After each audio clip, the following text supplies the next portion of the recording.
smart with class-leading tech and fuel efficiency in the new-gen Suzuki Celerio.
It's a tricky, untrustworthy snake of tarmac. 1,900 meters to the top of the Simola Hill, overlooking Knysna in the Western Cape.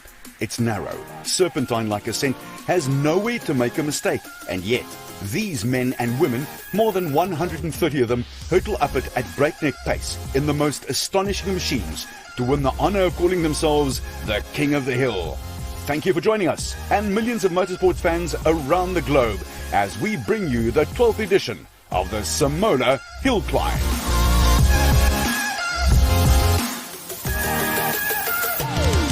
This is Supercar Sunday, and the class finals see who climbs the times. The shootout for the coveted 2022 King of the Hill starts right now.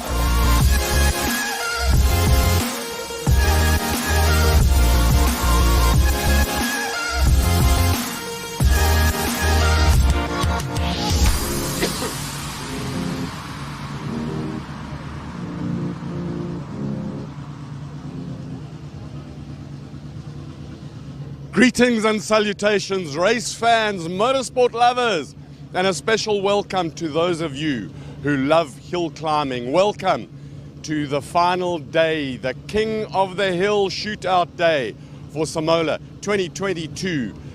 Special shout out to all the mothers who are with us and who not anymore. Happy Mother's Day, happy day of speed, happy day of glorious weather. We've had some qualifying runs and practice yesterday. Today's format, quite simple. 1 warm-up, 3 qualifyings, then the class finals and the shootout for King of the Hill in road cars, in modified saloons, and in the racing cars, single-seaters and sports cars. So let's go and have a walk. Let's see what we've got.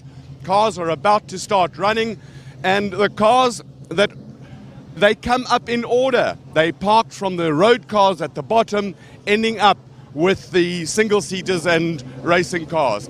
Top of the line over here, single-seaters, we expect Andre Bezuidenhout and Robbie Walk. Robbie Walk in the pull beam. Bezuidenhout, the reigning champion, the record holder. He had a troubled day yesterday. There's our fight in single-seaters and overall.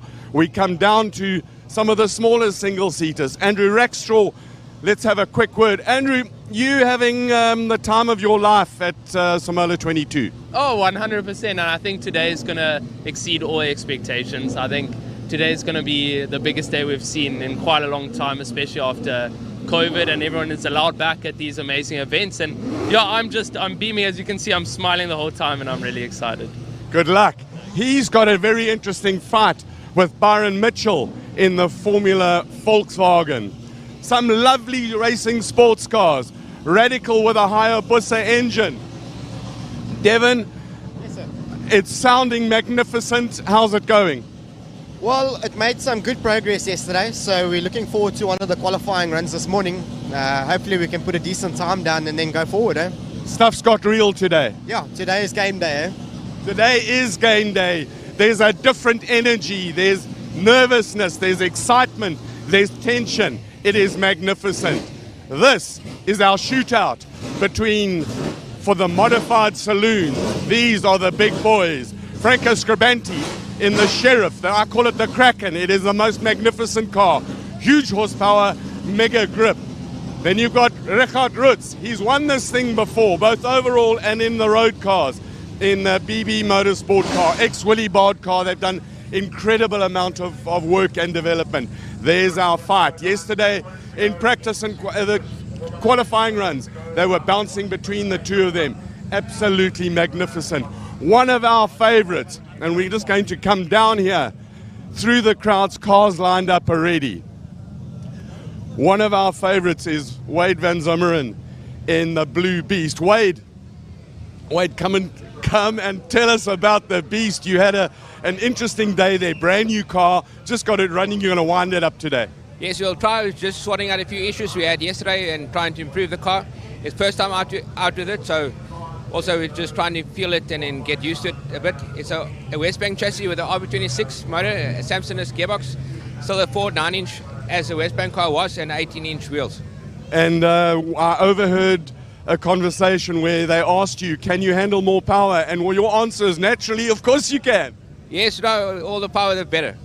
I love it. Good luck, Wade. Thanks. Most spectacular driver last year, Jared Yeo in the road car. Yesterday he was quickest for a long time. The safety cars coming up, the Mustangs. We always love an Alpha because Alpha, they're red, they are emotional. And don't forget the Grand Prix, Valtteri Bottas out-qualifies a Mercedes. Who would have thought?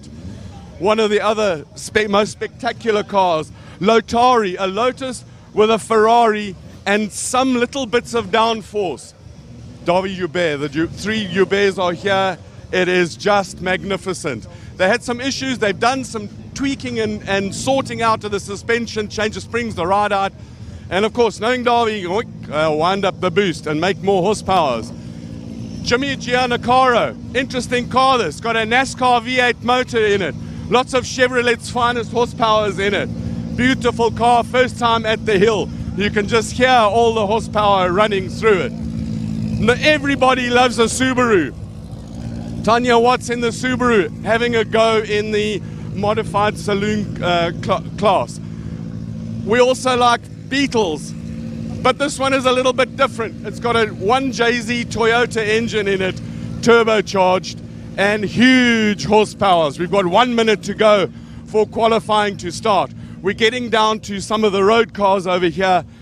Oh man, they are absolutely fantastic. Lamborghinis, still slightly on the modified side, and then some of the standard cars. We're going to go back up to the start line because we're nearly ready to go. And let's see if we can have a word with one or two more drivers.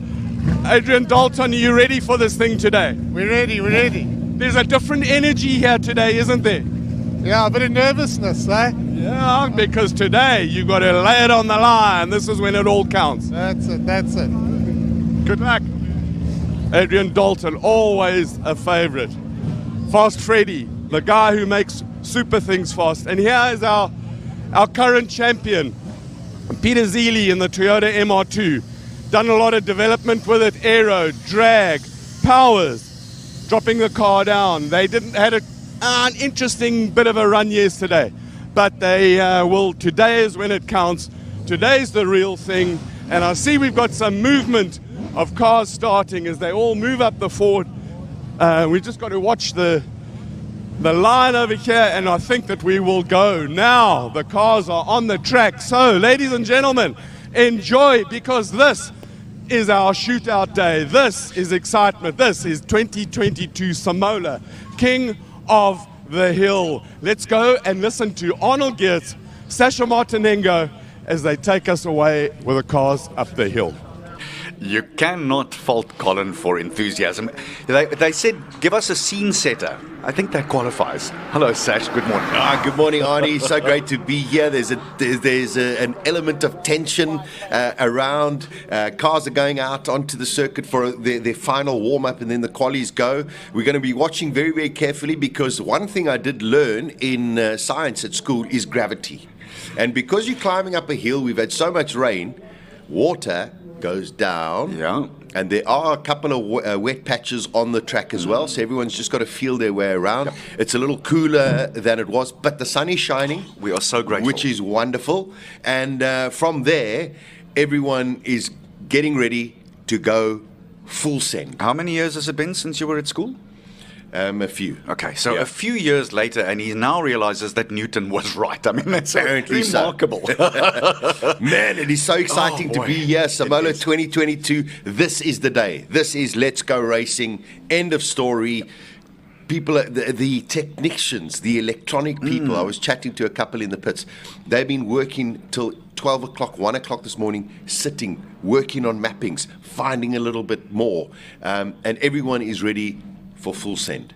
The amazing thing about a lot of these, the guys and the girls that you're talking about, they sit there with a laptop plugged into the car, and it fiddles this way and fiddles that way. Things have changed completely from that point of view. It's not a hands-on thing as much these days as what it is a technological marvel. Oh, it's quite incredible, and that's why you got to love technology. Just got a message from my one of my favorite racing drivers, Stewie White, who's plying his trade internationally with Lamborghini. Nice to hear from you, Stewie. Wish he was here. Because such a talent, magic racing driver. But he's enjoying the day, loving the commentary. So great to have you watching, Stewie, and good luck with your endeavours overseas. Yeah, wherever you may be watching, hello. We're grateful that you've joined us. By the way, to other motor racing enthusiasts, spread the word. Let them know we're on air, and there's some incredible racing coming up. We really are very proud of it. And then secondly, and I guess almost more importantly, very quickly at the beginning of it all, blessed and happy Mother's Day to all the mothers out there. Although I always say to my better half, Lily, you wouldn't have been a mother without me. So let's not get this wrong, okay? Happy Mother's Day. Yeah. And just to let you know, it is Mother's Day in South Africa. Not all over the world, but happy Mother's Day to everybody, all the moms who are watching. This is the first time we're seeing this car. It hasn't gone out before. Jimmy Giannaccaro. With that NASCAR engine, so he did no running yesterday. I have. Did you see that little bit of rear getting? Well, those tires are cold as well. It's early to start dancing, isn't it? Yeah. So I think he's just going to get a feel of what it's about. I have heard, unfortunately, it seems as though Silvio Scribante's car has been withdrawn, had a gearbox issue, and so he's not going to be there. But the other Audi is going to be there with Aldo Scribante at the wheel. Here's Farhad Ibrahim at the bottom of your screen. We do the split screen for you because cars go in 30-second intervals, and we want to show you as much action as we possibly can. So Giannaccaro is going nicely after that early little twitchy bit. Very slow though. He just wants to get a feel of the track. He may just have tried the launch there, actually. That may very well be what that was. Yeah. So, that's where there's a little bit. They're saying turn 4 and 5. There seems to be a little bit of a stream. There was. That is coming down across the track. Usually, it doesn't run on the racing line, but from what we heard from the marshals earlier today, it is actually on the racing line. And in the driver's briefing, I was listening to Sparky talking to the drivers and saying, guys, beware of it. On your warm-up, go and have a feel of what the track is about, and then of course you've got your qualifying runs coming afterwards. There's some water, there was some of it, and there's the next turn as well. You can see, actually not this one, very next one you'll see again there was just a little bit of water there. So I think if you're batting as hard as what these boys go and you hit that at the wrong angle and the wrong speed and you're just changing gears, who knows? Yeah, you got to be cautious out there, especially this time of the morning. It is still pretty cool. The sun is out, but track temperatures are going to be very, very cool. You don't have tire warmers on the majority of the cars. Certain cars are allowed tire warmers, but for the rest of them, you've got to try and generate that heat as quickly as possible into the tire to get the grip. So Mr. Yo has gone fastest very early on at 50.5. Although don't read too much into these times. Again, this is just the last free practice before we start off at 10 o'clock with qualifying round 4, an hour later 5, and then at 12 o'clock round 6. Yeah, there we go. Sorry, it's Giacomo Giannacara in the BMW, otherwise known as Jimmy. So just so that you know, we got quite a few of we're going to see the full complement of everybody. There are one or two drivers that didn't go out yesterday. One of them is Jimmy Giannacara. And in my opinion, you had a massive disadvantage, Arnold, because regardless of yesterday, the weather was wet and dry and damp. You need to get some track time. You need to understand the dynamics of your car for setup. Now, guys like Jimmy, he's at one qualifying run, one warm-up run, and then he goes straight into qualifying. So, he's really going to be behind the 8 ball. Yeah, very much so. So, Martin Witt at the top of your screen in that BMW, beautifully turned out. There's lots of water. That stream is coming off the mountain, and it may be a while before that ceases, because I can tell you, even last night, around about 9 o'clock, 10 o'clock, it was coming down quite hard, and it rained for a while. So lots of water around. This is JP van der Walt in the Porsche. Yeah, this is a guy to watch in terms of his class win. He won it last year as well. He's in the Porsche 911 Turbo S car. He's immaculately prepared, and it's going to take a lot to beat him in that class. Qualifying in A4 and leading there. Only 2 cars in A4, him and Dion Hubert in that M4 X-Drive. Yeah, and I mean, Dion, as we know, multiple South African champion as well. Yeah, in the Porsche goes quickest. Just looking at 50.5. Times today, Arnold, for the big guns, we saw Andre Bezuidenhout do a 37 yesterday, and then he had a few electronic issues with his car, and his final run he just wanted to get up the hill. But we have a very good possibility of his record of 34.9 being broken today. In the final runs for King of the Hill. I have no doubt about it, especially if the water is all dissipated and it's gone, and it gets drier and warmer, and that without doubt is happening. Shane Naidu at the bottom of your picture in that Audi Quattro look, and it is just a gorgeous looking vehicle. You look at the lines, and it's virtually the same lines as what it was in the 80s. It hasn't changed, and it's still absolutely beautiful to look at. Magic cars, they really, really are wonderful. And that is the electric. Oh no, that's the M4. Not yet. Yeah. We're waiting. We do have 3 electric cars today, 2 VW Golfs, and the insane BMW driven by Ciro Di Siena. Who tells me, by the way, he is 0.1 of a second away for the electric record here. Oh, so really? he's pushing. No, he's got to find 0.1. He's got to find 1/100th of a second. And if anyone can, he can. Yeah, that's for sure. So Van der Walt still the fastest at 49. There's one of the electric cars driven by 2 brilliant young racing drivers, Daniel Rowe and Jonathan Machotsi, both VW contracted racing drivers who ply their trade in the GTC. There is Ciro Di Siena in the top of your screen in the i4, which has got 400 kilowatts of electric power. It is as silent as... I was just going to steal your trick from yesterday. You want to hear what this sounds like? Listen. That was it. There we go. But he does have inside Hans Zimmer, the multiple award-winning Hans Zimmer music playing if he wants, just to give him an idea that he's not going to fall asleep. It's bizarre, this electric car. It is. And the harder you go, the louder the music becomes in the car. So, it's a sound. I don't think it's necessarily music, but there you go. It's fascinating. And we spoke to him yesterday. He said, you can't drive it without the sound on. It feels weird. He says, in his words, it was eerie. Yeah, very eerie. Here we go. One of the Mustangs, car number 60, James Temple, in the Terlinger Ford, 5-litre, 8-cylinder. I mean, just listen to this.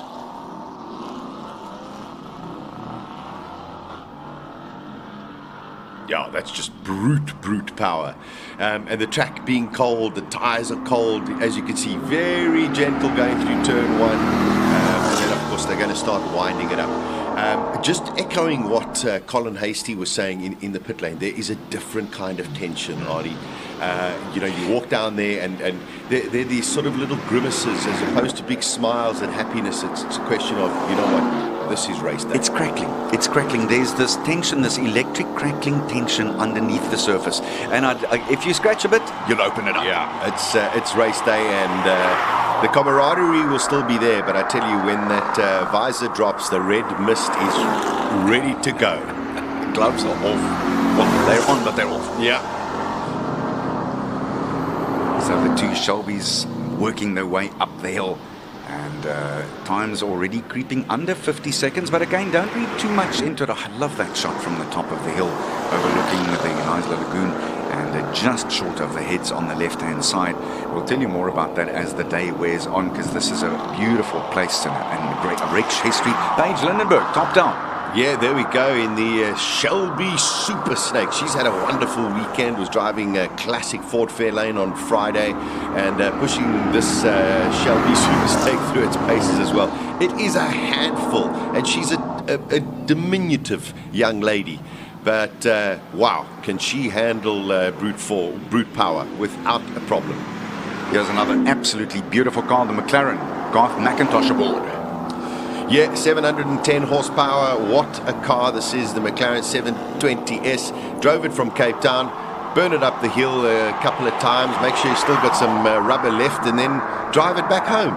Listen, that's the second or third car that I've seen twitch at that very spot. There's still some water there on the road. I've got no doubt about it, and it looks like it's right on the place where you get into third. Yeah, so, they will be feeling it. They'll understand what it is. And as mentioned, Sparky sat there and said, listen, it is running across the track, so it is on the racing line as well. Car number 44, Tanya Watt in the Subaru Impreza.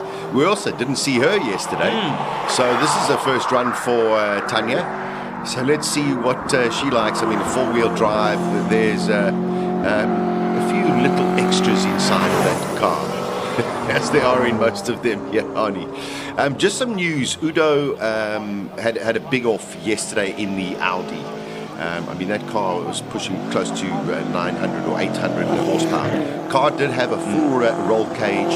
He is 100% correct. I've seen pictures of the car, and I tell you that roll cage was saved his life. Saved his life, no doubt about it. Without a doubt, because that car rolled 5 times, and it's incredible. The roll cage, the roof of the car, just basically sits on the top of the roll cage. So, and it's, strangely enough, not as bad as what you would think. Really? Yeah. Okay, actually, that's the car good to doesn't hear. look as bad as what you would think. So the one thing that I also heard from some of the officials this morning was that he had the full racing seat. Yes, in there. yeah. The full deal, and that of course also was saved him. There is no, in my mind, if that had happened to a normal vehicle, it would have been fatal. There's no doubt in my mind. Yeah, it's one of those. Motorsport is very, very dangerous, and we have to respect that all the time.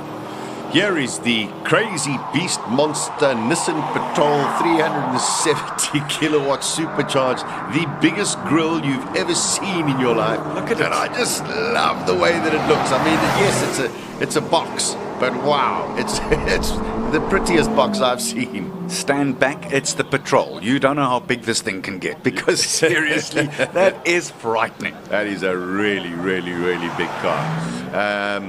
So we're into our one of the Buckies. Also, first time we're seeing this, Francois Fritz in the Toyota Hilux. It is a 5-litre V12, 1,000 horsepower. It's the only time when it's okay to walk up to a guy and go, "Hi, fat boy." Yo, that is 1,000 horsepower in that Toyota Hilux Bucky. Ooh. Listen to it. That is absolutely scary. Scary, scary, scary stuff, because to make that go in the right direction, and this thing has got no aerodynamics whatsoever. There is nothing there. And they're making it work. Look at him, stays far, far, far right, and then into the left-hander. Maybe let a little second or two go there. He's throttled off. Pity. Anybody who drives a Bucky knows that Oh, we actually stopped on the track. Okay, it looks like we're going to go to a full course yellow. That Bucky has stopped. You know, now Arnold, this is where I have to question. They had a whole day yesterday to go out there, check systems on the cars, because that's what it's about. Go there, make sure that everything's okay. Full course yellow. Yeah. I love to try and imitate that voice of Eduardo de Freitas, who does all of the World Endurance Championship. I hope he doesn't go back on the track now again with that dirt on the wheel. Yeah, he is, unfortunately. He's going to get himself into a spot of bother here. Don't think he can roll it back. Yeah, because there are other cars that are meant to come out, and the Master should actually be stopping. Although actually he's trying to get himself into a safe position off the track so that they can actually continue with the running. Maybe he's called it. Yeah. Maybe he's called it for the day there. Actually, yeah. I hope I'm wrong, but yeah, you're right. On the other hand, you also don't know the intricacies. Maybe there was a part missing. They looked for something, they couldn't find it. It makes it so difficult because I think the guys want to take up a vehicle that is in tip-top shape and that you can trust completely. Because that's the one thing we haven't actually spoken about in 2 days, is the bonding between you and the vehicle and the trust that you've got that she's going to be okay and you're going to be okay. Precisely. And also, the thing is, of course, a lot of these drivers have been here to Simola before. But, you know, year by year, or 9 months, whatever, the track surface does evolve. It does change. There might be little cracks here and there. So, you know, you have to try and feel it. And you're right. I don't know the intricacies of Francois and why he didn't run yesterday. But it's come to a premature end at this stage. Hopefully, you know, after the session they can get the car back. And he does have some time maybe to get out there as well. But it's going to be in qualifying. Yeah. Here's the interesting thing. So I just looked at Paige Lindenberg, for instance, who yesterday went 4 seconds faster than what she went this morning. So that gives you a very good idea. This is the last look-see. The last one where you can feel it this way and feel it that way. What works on this line here? Where's the gearing? And where do I really put my foot down? And where do I tap off just a little to get it through the next bend? It's one of those where it's last-minute preparation. Yeah, and we're into the grips of autumn, winter. So, you know, 9 o'clock, the sun might be shining, but the track surface is still very, very cold. We've had the rain. The rain would have washed away the grip from yesterday as well. So, you know, these guys and girls want to get out there and also lay down as much rubber as possible. And as the day progresses, we've got these 3 qualifying rounds. So hopefully from there, then, of course, there's quite a bit more grip. Yeah. And that launch off the line is obviously all important. I mean, that just sets the tone. It's the first few bars of your symphony of the day. You've got to get it right. Here we go. One of my favorite cars, sequential box. It is the Honda Type R, car number 48, Owen Bridger. 300 kilowatts in that. Just love this car. It's so much fun to drive. And yeah, well, he's giving it the full beans. Oh, that sound.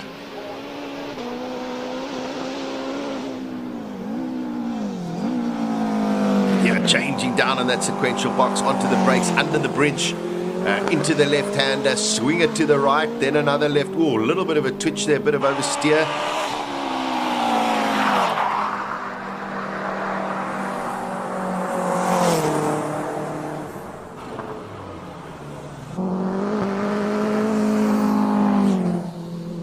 Tapped off a little bit, comes into the right-hander, and then, of course, to the top of the heel. Man, every one of our camera microphones were open there, and every time when we cut to the next one, Peter, that is a great job. Whoever's doing audio out there, I doff my imaginary cap to you. That was an audio experience of note. Oh, this is going to be so much fun today. Pierre Beste in the A45, also with a little bit of trickery in there. It's his wife's daily runner. Yeah, right. I wonder how she's feeling at the moment, saying, but it's my car, why shouldn't I drive it? Can you imagine pitching up at school with that and someone with a BMW M3 pulls in next to you and you go, okay, bring it, big boy, let's see what you got. Wonderful, the Evo 9. Let's just listen to these cars.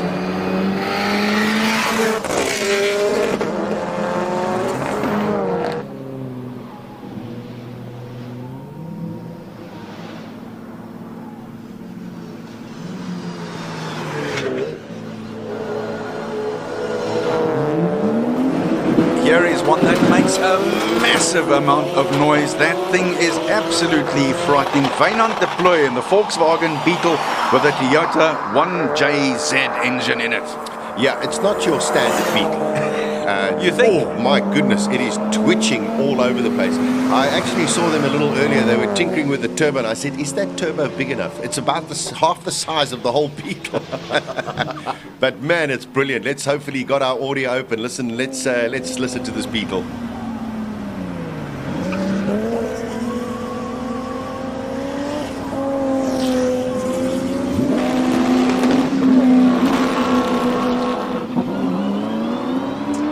Peter Hubert going out in the Lotus Exige. We've got two of these. One of them with a Mercedes AMG engine. This is this one. Yeah. And then you've got the other one that has got the world's biggest wing on it, and that's got a Ferrari 458 engine in. And they are glorious. They sound wonderful as well. So let's have a listen to this Lotus Exige AMG Mercedes.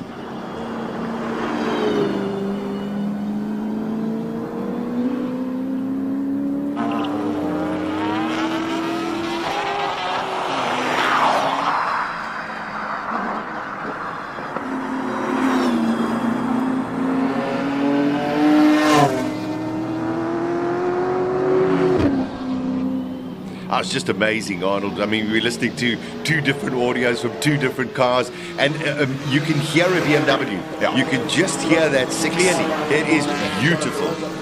Ah, here we go. Here's Tuka. The George Michael car with the tassels on the back. Tuka Mechanicos in his AMG glistening chrome Mercedes-Benz.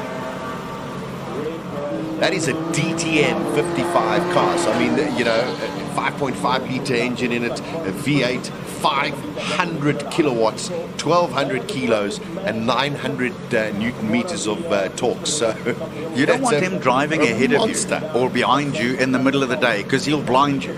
Yes, no, he will. You're going to have some serious eye protection to not be blinded by it. Seems to be a little bit of a hold-up at the moment, so something on track. And I'm sure, of course, they'll get Thuka to go. But this car just sounds ridiculous. And the tassels are quite extraordinary.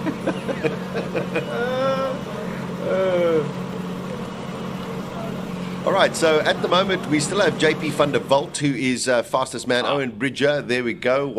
Those are our policemen. We call them policemen. Little bollards made out of the foam rollers that you have for your swimming pool. For your kiddies, there we go. When they learn to swim, the noodles. And also just a rule on that as well. Any competitor that touches one of the noodles or policemen or whatever, your time immediately gets disqualified. So trying to think of which of the cars. I don't know. We didn't see which car got close enough there to have pulled one off the side of the surface, but it just demarcates where you can, where you can't go. And if you touch one, if you as much as touch one, then off you go. Although last year we had a discrepancy. Someone was called for it, and he argued left, right, center, and middle that it was leaning into the road. And he lost.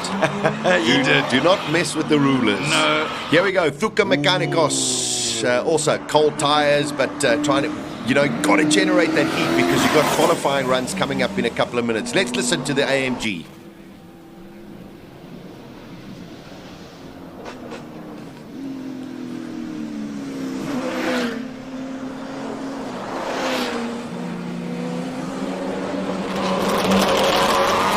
There's AD Dalton. He goes on the top of your screen. There's another car that has a big sound to it. Yeah, 480 kilowatts being generated from that BMW. Everyone, they prepared. You take your time, months and months of preparation to run for 40-odd seconds, Arnold. That's what it's about. You've got to make sure everything works. 2 blinks of an eye and it's done. Thank you very much for coming. Car number 34, Butter Kraus, the Noble M400 Ford. It's got 580 horsepower. Of course, a car that originally was manufactured in Port Elizabeth. Amazing. This M400, there's only 28 of them in South Africa.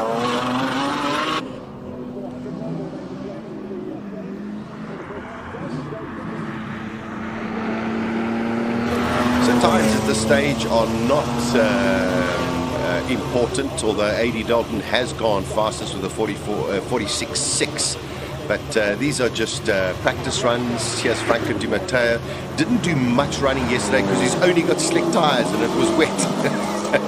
But here's a man also to watch out today. That has got nitrous oxide in there. It is a beast, to say the least.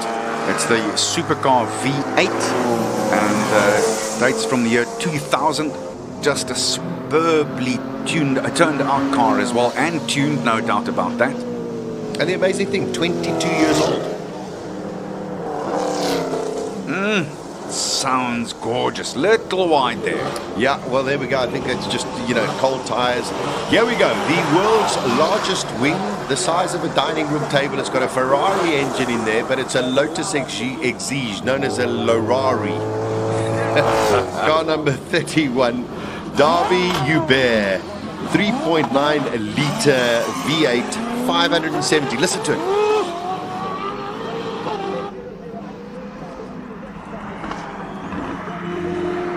Magnificent on takeoff, isn't it?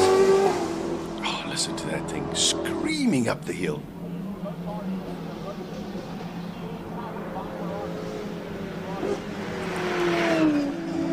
I would say it's got enough downforce. Yeah, I think he's just about got it right.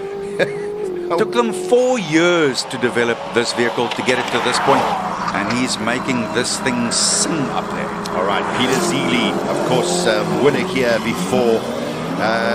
He's ready to go for it. He's got one set of new tires. He won't be using them now. He'll be using it in the qualies and, of course, in the final runs this afternoon. This car being prepared also to go overseas, going to be being invited to various hill climb events, which is just stunning, that we're being recognized for what we're doing here. This is one of the premier hill climbs in the world. Yeah. So Zeeley is actually the defending champion in the modifieds, in the saloon cars. Produced in this very car, produced some really great runs last year. This is a Lotus Elise with a Honda engine inside. So amazing. We've got all these low tie, and not one of them has got the original Toyota engine.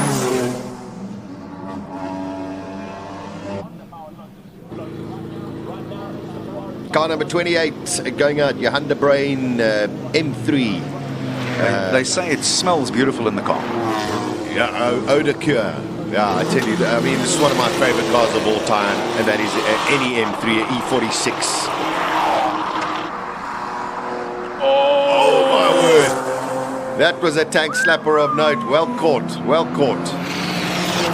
Oh, again. And again. Yeah, just really cold tires on a cold track. So trying to find some kind of limit so they know when it comes to quali what to do. That bumpy part of the track, no doubt the bumpiest part, and that on the left-hand side looked bumpier for me today than on the right-hand side. So, yeah, difficult that. Not easy at all. It's another one of the Lotus going out. I don't think we've seen this car as yet. No. I don't even see its number. Craig Zank, I think it is. With a GTR engine, yep, in the back of that Lotus. That's just wild. Car number 27, that is. That who is? Oh, Craig Zank. Okay, so first time we've seen him as well. 3.8 litre Nissan GTR engine, 6-cylinder, powering it up. Look at that wing moving up and down. It's quite innovative. As you can see, there we go. It moves. It pushes the downforce where it is needed. And when it's required. Wade van Zimmeren now at the top of your picture. Here's another vehicle that is an absolute beast of a car. Yeah, and Wade says they're going to turn it up a little bit, still learning a little bit about it, but one of the most spectacular drivers to watch. Really, really is. Oh, it went a little bit wide there, nearly onto the sand. We got the wonderful Farouk Dangor racing in memory of his son Mo. Great to see him out there. They had a couple of little issues yesterday, but the car seems very, very sorted. One of those classic R32 Nissan GTRs.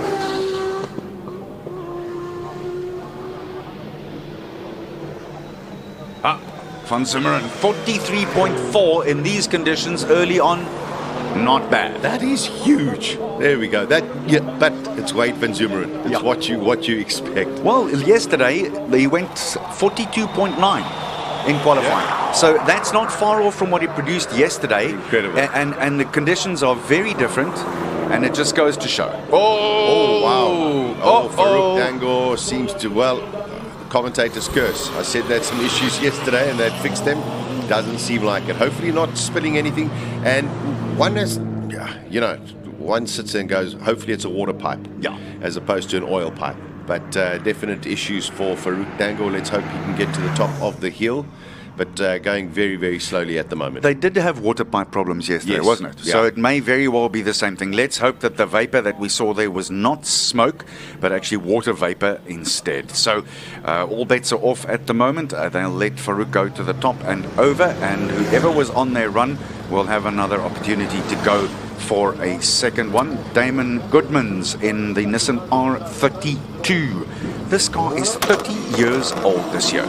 Look at that pull-off. Wow, that is unbelievably fast. But on the top of your screen, a very interesting car, the only X-Drive F22 in South Africa, and only 50 F22 M2s, 50D with the massive 447 kilowatts, although looking very slow. No, he's going to get another chance. He was already on his run when Farouk had that problem with his car, so he's probably going to get another run. I am amazed that they let him go at the bottom. Oh, there we go. Okay, it is clear. So that was actually good thinking and good timing, but he's going to have another go. Watch this car pull-off. I think, to me, one of the most impressive, if not the most impressive saloon car out there, or modified car. Watch Aldo Scribante on pull-off. It's an S4, 1200 kilos, 2011 model, 3 litre. Here we go.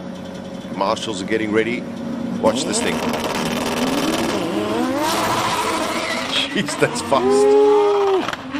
I was talking to Michael Stephen, who prepares the car. He says we're about 2.7 north to 100, but he was doing his magic on the laptop last night, and he says they reckon 2.5. Oh my word! North to 100 in 2.5 seconds. You don't have time to buckle in your belt one more notch. Man, just listen to how glorious this is. Is that Reggie? Yep.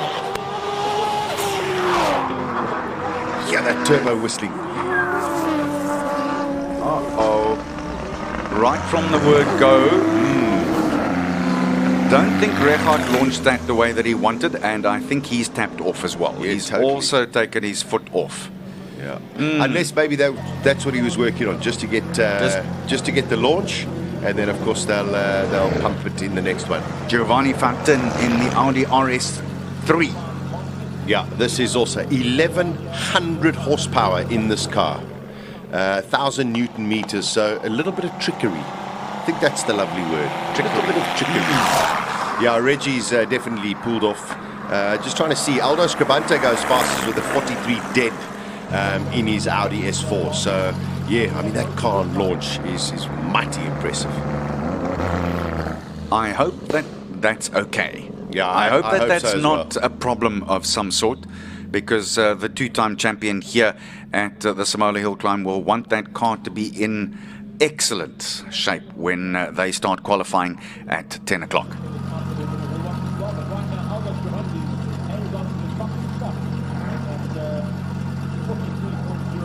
Giovanni's first appearance at the Simola Hillclimb. It's the 12th edition. It's taken him a while to get here, but here he is. Now he's ready. Yeah, I think they're just making sure the track is clear and everybody is at the top, because we've had the likes of Farouk Dango, Reggie Roots going very, very slowly, but now we're ready to go. I mean, that pull-off is, well, it's 1,100 horsepower. It's just unbelievable what is inside of this car and how you can manage it. And these engines can produce. It's extraordinary. How beautiful was it when he took that in there, and the nose dives into the right-hand turn and stays left, and the weight is on the back of the car, and he's got it on a string. Yeah, there we go, getting through the bridge very, very well. I don't think pushing as hard, because it's just a warm-up run, but a mighty impressive. Listen to that turbo whistling. Comes into the left-hander, then he's got the other right-hander, and then the next left-hander.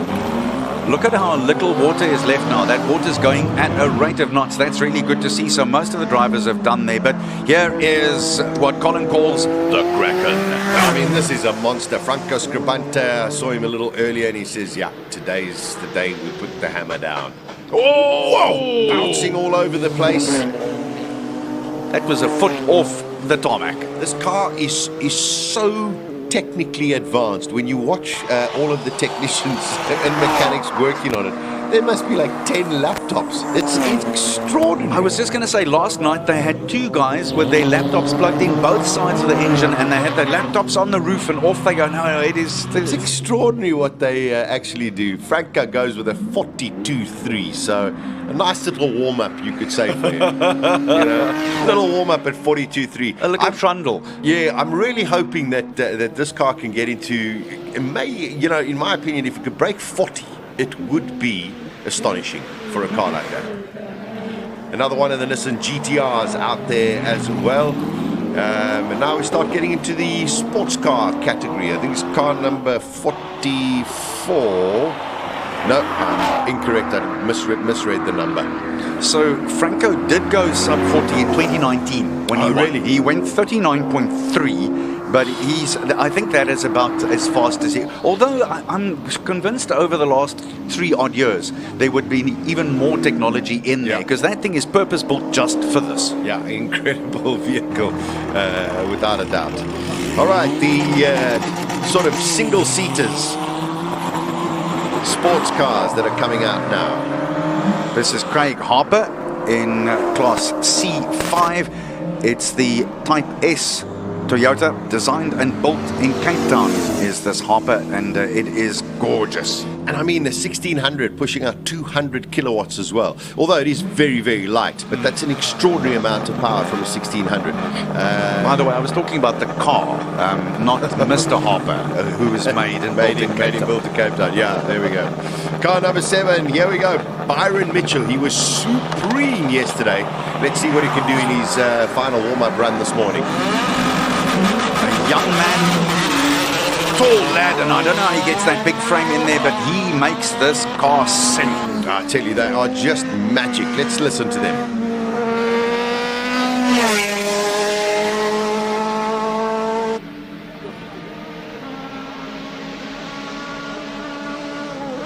The heels are alive with the sound of horsepower.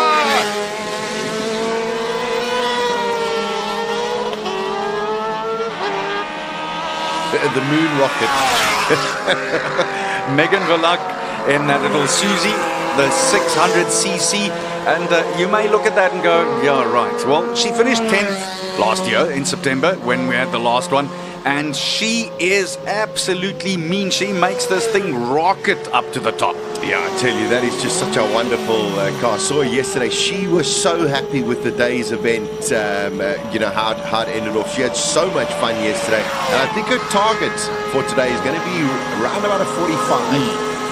Andrew Rackstraw, and he puts down some tyre, and off he goes in the Reynard Formula V, dating to 2002. Yeah, it's going to be really, really good. So still, Franco Scribante, Byron Mitchell did a 44.4 in his Formula VW. But Franco Scribante, Aldo Scribante, nothing really much between them, 7/10. We don't know what happened with Reggie Roots, and hopefully it's nothing serious. One of the Lotus 7s, Tom Barrett, with the Toyota 2-litre engine. It's the Toyota Beams engine, naturally aspirated, 145 kilowatts coming out of that car, only 700 kilograms in weight. There's only 4 cylinders in there for the 2-litre, but this thing can really bat. Yeah, especially at that kind of weight. So yeah, great fun cars to drive.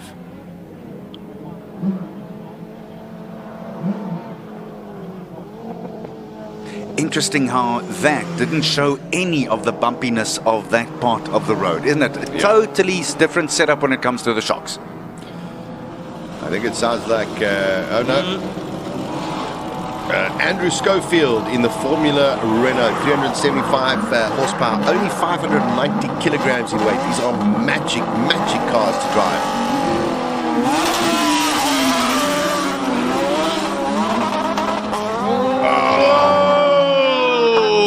I mean, unbelievable car control, because you are doing 120 kilometers an hour in just a matter of seconds. I was clenching my buttocks there in the commentary seat. I don't know how he felt. And you just got to hold on to it.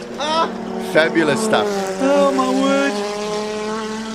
I don't know how he held that there, because that was going left, it was going right, it was going left, and he held it. Oh, magic stuff. Magic stuff to watch, Ian Schofield. Shortly, we will hear probably the loudest car on the track, and that, of course, will be Robbie Wolk in his Pilbeam, with that Infinity IndyCar engine in there as well. So I'm sure he's making his way. Well, it doesn't seem like maybe Robbie Wolk's not going to go out, and Andre Bezuidenhout not going to go out either. That's interesting. Yeah. There we go. There we go. We can hear him. We can hear him. We can hear Robbie Wolk. Okay, there we go. We cut back to the studio and look, thinking that wasn't going to happen, but here it is.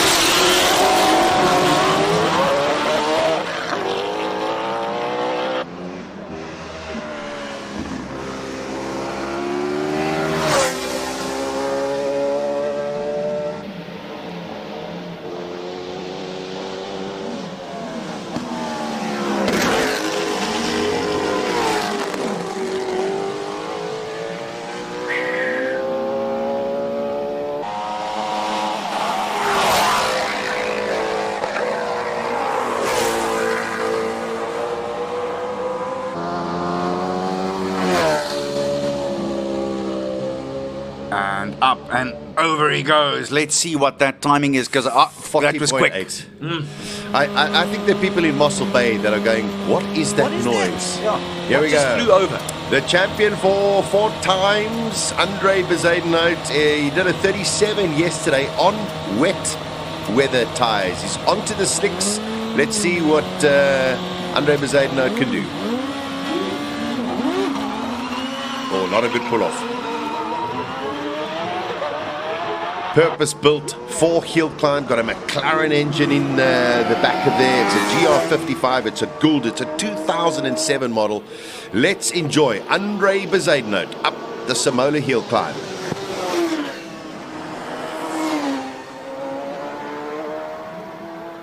Great line there. It's like glue.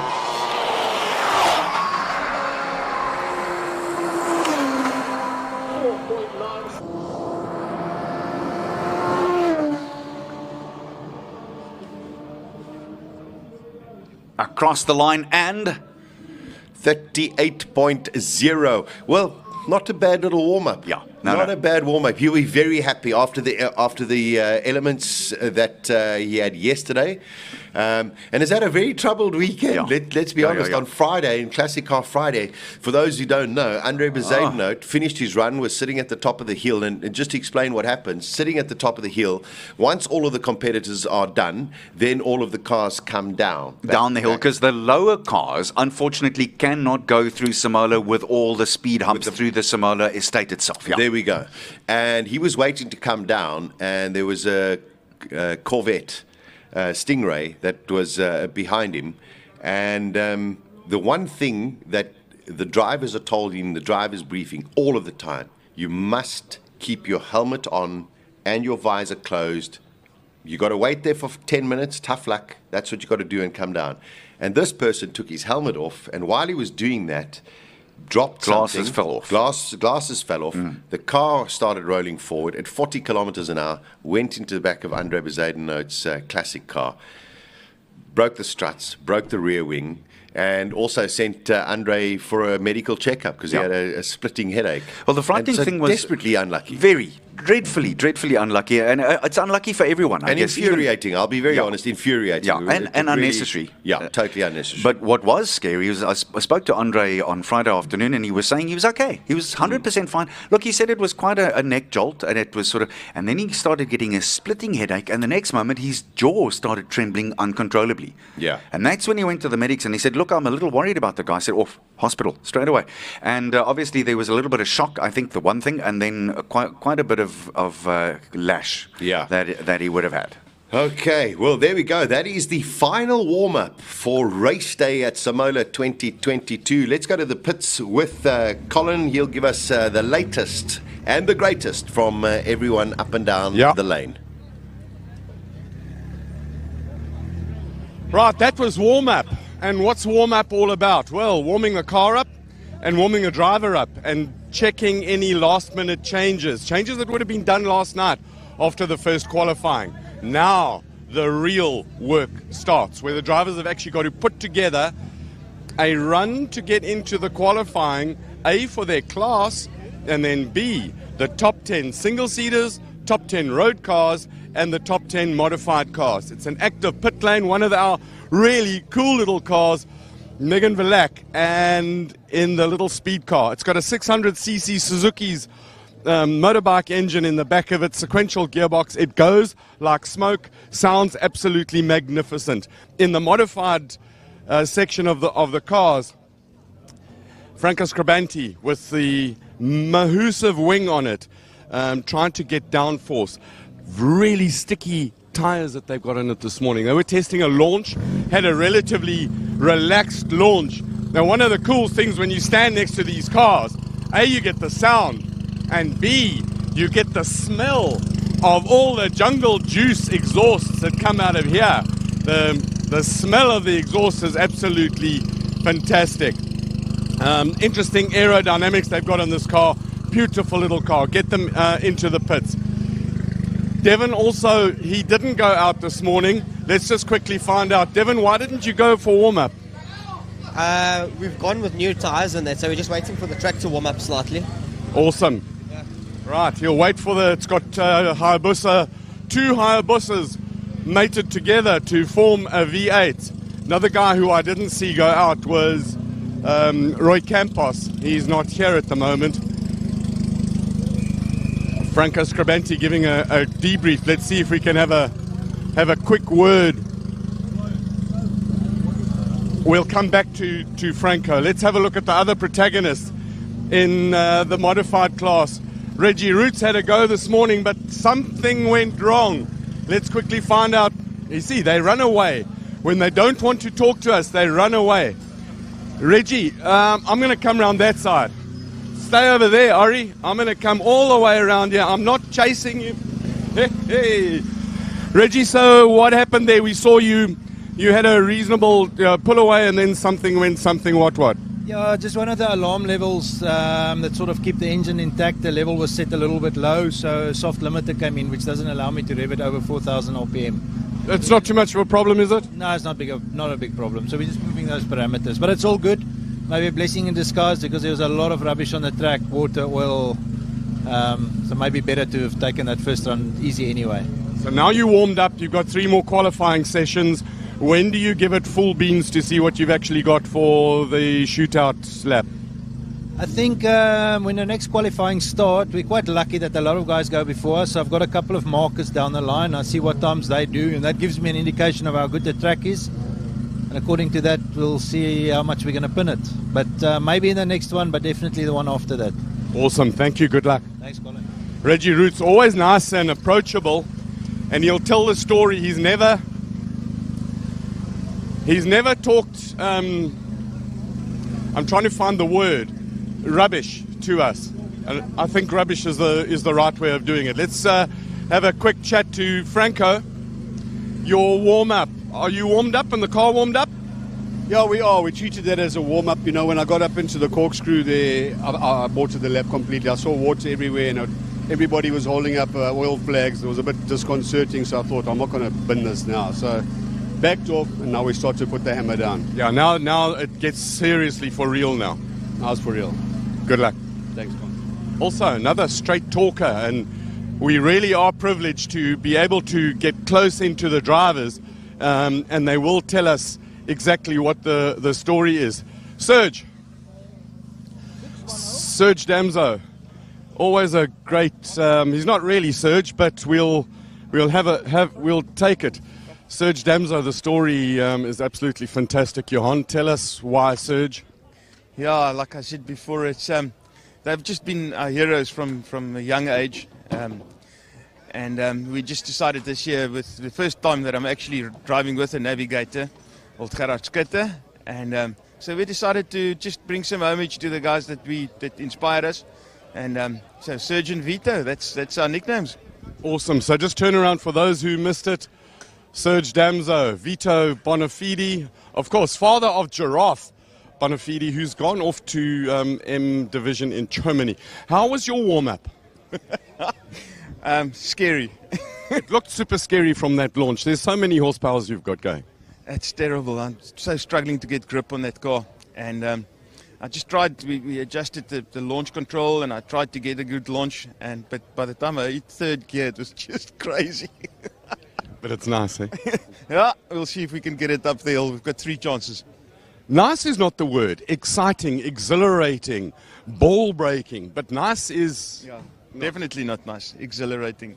Scary. Yes, there we go. Nice is... Where's Wade? Because Wade said he was going to have a go. Let's see if he's sitting on the chair. Wade. Let's see we can... And he's on the laptop, as only Wade is. Could be... Wade, you looking for more horsepowers there? Horsepower and the logs, yeah, and speed. And how was your warm-up? You're sort of a little bit behind in terms of the running, but you'll get there, won't you? Yes, no, it was just warm-up, so just to get a feel of the car. It was a little bit slippery there up the hill and worried about the water running across there, so we will try and improve later on in the day. But there was still a really good time that you put in there. Thanks. Awesome, good luck. Thanks. We're going to follow this car because this oak is probably one of the most exciting guys at the hill. We saw last year how early on he knocked a cone and then just went wild in true Wade Van Zimmerman fashion, as only he can. There's huge aero, completely new car, lovely color, and the best of RB32's horsepowers in there. When the team tells you that it's an RB32, it's probably a 36. When they tell you that it's only got 1,000 horsepowers, it's probably 1,800. But there's all of the horsepower that even Wade, the most spectacular driver in the world, can handle. So here's Johan de Bruyn's, the front end, the business end of what he's talking about with all the go bits inside it, direct fuel injection. It's just... So what are we doing on the car now? We're just going through it, making sure everything is fine, just double checking for the run. Awesome. Has he changed his underpants yet? Yes, he did. Current champion, king of the hill in the modified cars. Peter Zeely, you came out and you gave it a little bit of welly this morning. I didn't launch because everything's cold, so I think we're just looking trouble, kept low boost and whatever. No, that was basically a warm-up. But if that's low boost, the way after you got the car rolling, the acceleration is quite mean. Oh, if you say so. No, it is. No, but I didn't want to break it, Colin, because everything's ice cold now. And there's a lot of water. Eh? And now you got 3 qualies and then the real thing. Yes, so it's 3 qualies, eh? Yeah. Okay. Yeah, no, that's good. Just don't know what tire to go with now. The softest, the bestest. Yeah, but there's still water, so the semi that I've used now works quite good. Always have to watch out for the wet spot. Yes. Slippery when wet, they say. Yeah, and there's actually a large section that's got water, so I think the guys must watch it. Apparently the golden globe in the sky will take some of the water away. Yes, there's shade there. When I came back now, I particularly looked for it just to see exactly where it is. And unfortunately, it's shade there now. So that globe must just lift a bit. Awesome. Have a good day. Thank you, Colin. Oh, looking into that golden globe in the sky. And where is Charles? He's in his nice, beautiful white overalls. But full of aero, and they had a minor little issue here, so they had to do some repairs, glass repairs on the aero, but he's not here. So let's just carry on. We'll go down here. What we're doing is waiting for the next session of qualifying to start. Tuka Mechanicos. No, this is just a picture of what's underneath the bonnet here in his DTM styled car. Paul Munro, Vainant in his crazy, ridiculous, turbocharged 1JZ, and if you look down the hot end here, you can see the entrance to the turbo. That's the sucking side, because motorcar engines, they suck, they squeeze, they bang, and they blow. Ricky Giannicaro's car, Pierre Besta. So Mercedes AMG A45, you've never seen one like this before with the turbo that it's got. Meneer Besta, how was your warm-up? Baie lekker. Yeah, so that there's still a bit of water on one of the corners just before the twisties, but it's not an issue. So the tires are so hot when you get there, just the water just evaporates. And now that we're going to the qualifying, the plan is to turn it up and go. Yes, so but yeah, we need to test the limits today, see where the limits are, because we're about 3 seconds off where we want to be. So Love that. Test the limits, always. yeah, gonna have fun. Good luck. One of the others, the sort of dark horse over here, but they're battling with clutch. Let's see if we can talk. You're not looking super happy this morning. Well, we'll know in about an hour's time if I'm very happy. And you putting a new clutch in? No, just before we came down, the piston of the cylinder was too long. We didn't know it, but the guy that's put it in, it was slightly longer. So in the wet I didn't feel it, but as we hit the dry, I felt the clutch is slipping the whole time. So we adjusted a little bit, but it was not enough, so it burnt the clutch a bit. And all right, so you're taking it out. What are you going to do to it now? We don't have another one, so we polished it last night. And yeah, so let's hope it's going to bite again. Good luck with that. Right, thank you very much. We've got action starting on the track again, qualifying session number 2. And we stand here for the first time, since yesterday, where we've got blue sky and sunshine. It's warming nicely. And talking about blue, there's 2 Suzukis that are blue, Suzuki Swift Sports with turbochargers and stuff that will take us up the hill. So we'll go to the box, the men in the box, Sasha and Arnold. Take it away, guys. Thank you very much, Colin Hasty, getting all of the information that you need. Of course, now we get into the serious business. Quite interesting to hear Pierre Besta saying water's not an issue, Peter Zili saying water is an issue. But there is a bit of a difference in the capacity of the 2 different cars. That's for sure. It is now, we have 3 qualifying runs. From here, the fastest time you get is if you get into the class shootout. So these matter very much. You can see on our screen we have the 2 beautiful little Suzuki Swifts, and with a little 1400 turbos. There's a great little battle going on between the 2 drivers.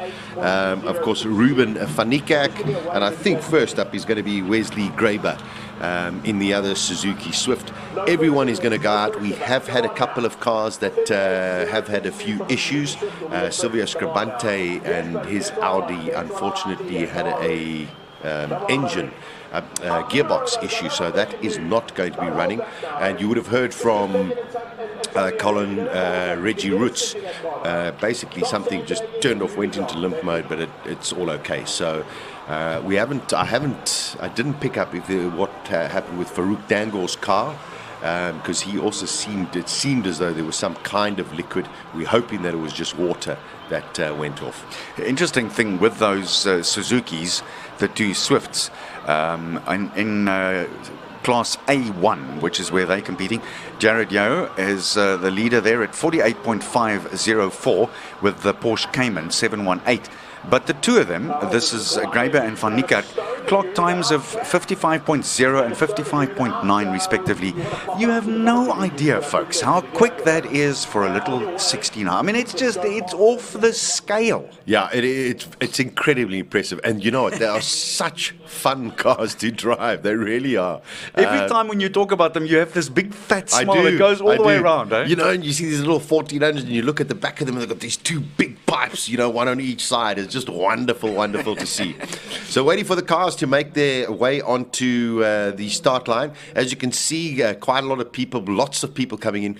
It's lovely. It is a little bit humorous because after all of the rain, it's a racing circuit, and everywhere around there's just mud.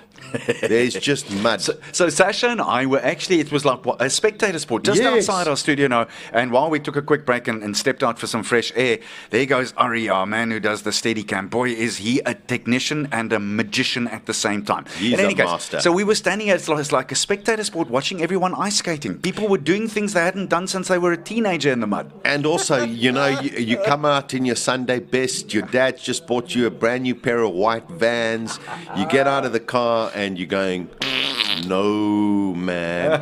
Yeah. So if you're still making your way here this morning, because we're expecting a full house in terms of COVID regulations, the one thing I suggest, white shoes, perhaps not the best idea. Not even white underwear, quite frankly. That's how muddy it is at the moment. So look at that wonderful shot from the top of the hill over the Neisner Lagoon, which is amazing. So the town is primarily built on the northern shore of this warm water estuary that you saw there. It's known as the Neisner Lagoon. Here's one of the things that I didn't realize about Neisner, and it's actually fascinating.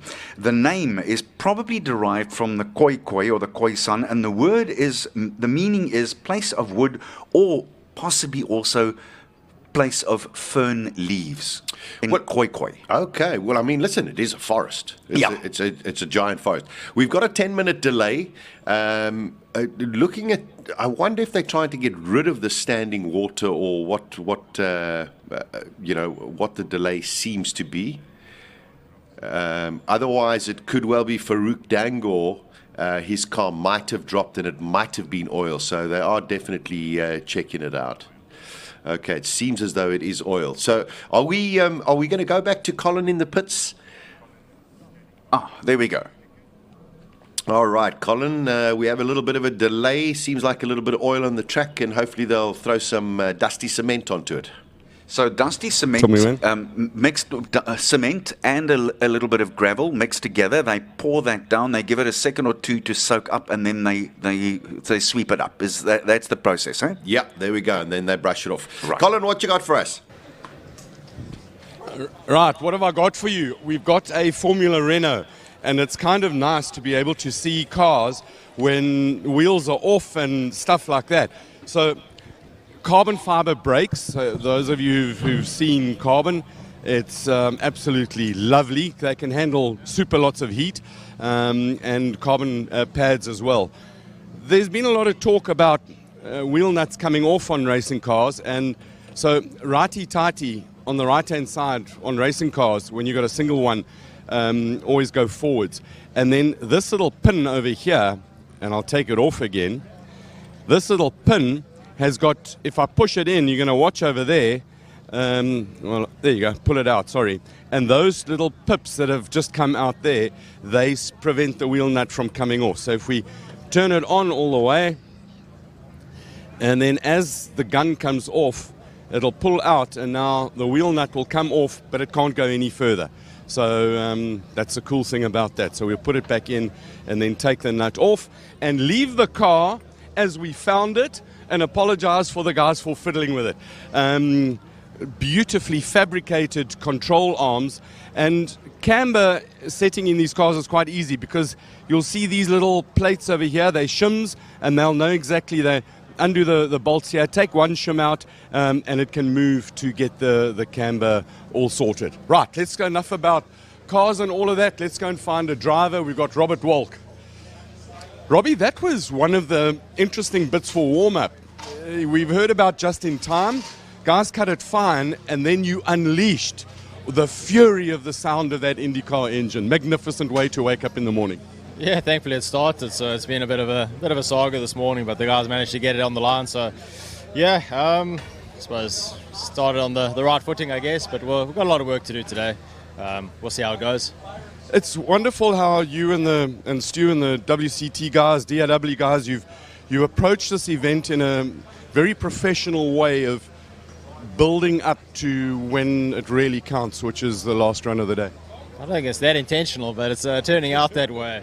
At the end of the day, we've got a couple of runs still in quali, and we'll put on some slicks now and see how the car actually feels and how the balance is. So a lot of understeer there with the wets, obviously, but yeah, with the the soft compound slicks, it should be a different car. We've got the engine running nicely, just hopefully it fires up every time. So it's only got to put 5 more starts, so then it can, then we can put it to bed. From a balance point of view, you're looking for just a touch of understeer to give you the confidence through the sweepy bit? Yeah, a touch of understeer is always easier with a car like this, especially if you don't know it. At the moment, we have a lot of understeer, so it's quite interesting. We had a race yesterday after we were bottoming out, and the balance has completely changed. So also, you're running wets on a slick track now, so I guess we'll have to wait and see. But I mean, we've got a couple sessions, and we'll get it within a ballpark. So I don't know how fast it'll go, but we'll see. Good luck. Have fun. Cool. Thank you. Awesome. Right. So another one here, the two protagonists. This is in our opinion, this is the battle, and they're right next to each other. Andre Bezuidenhout, that was a much better run today, and you're starting to it's getting real today. Yeah, it was much better. Look, there's no grip in the start, so that's a problem for us. I think we've sorted the bump out a little bit, so we saw a 5G upwards bump yesterday that cut the engine. We only saw 2.2 now, so I think we're going in the right direction. Awesome. And the plan now is just to chip away, and get down to those 34s you can do. Just work towards that last run and then give it all. Awesome. Thanks for chatting. Good luck. Thanks, Cole. Always nice when they interrupt their work.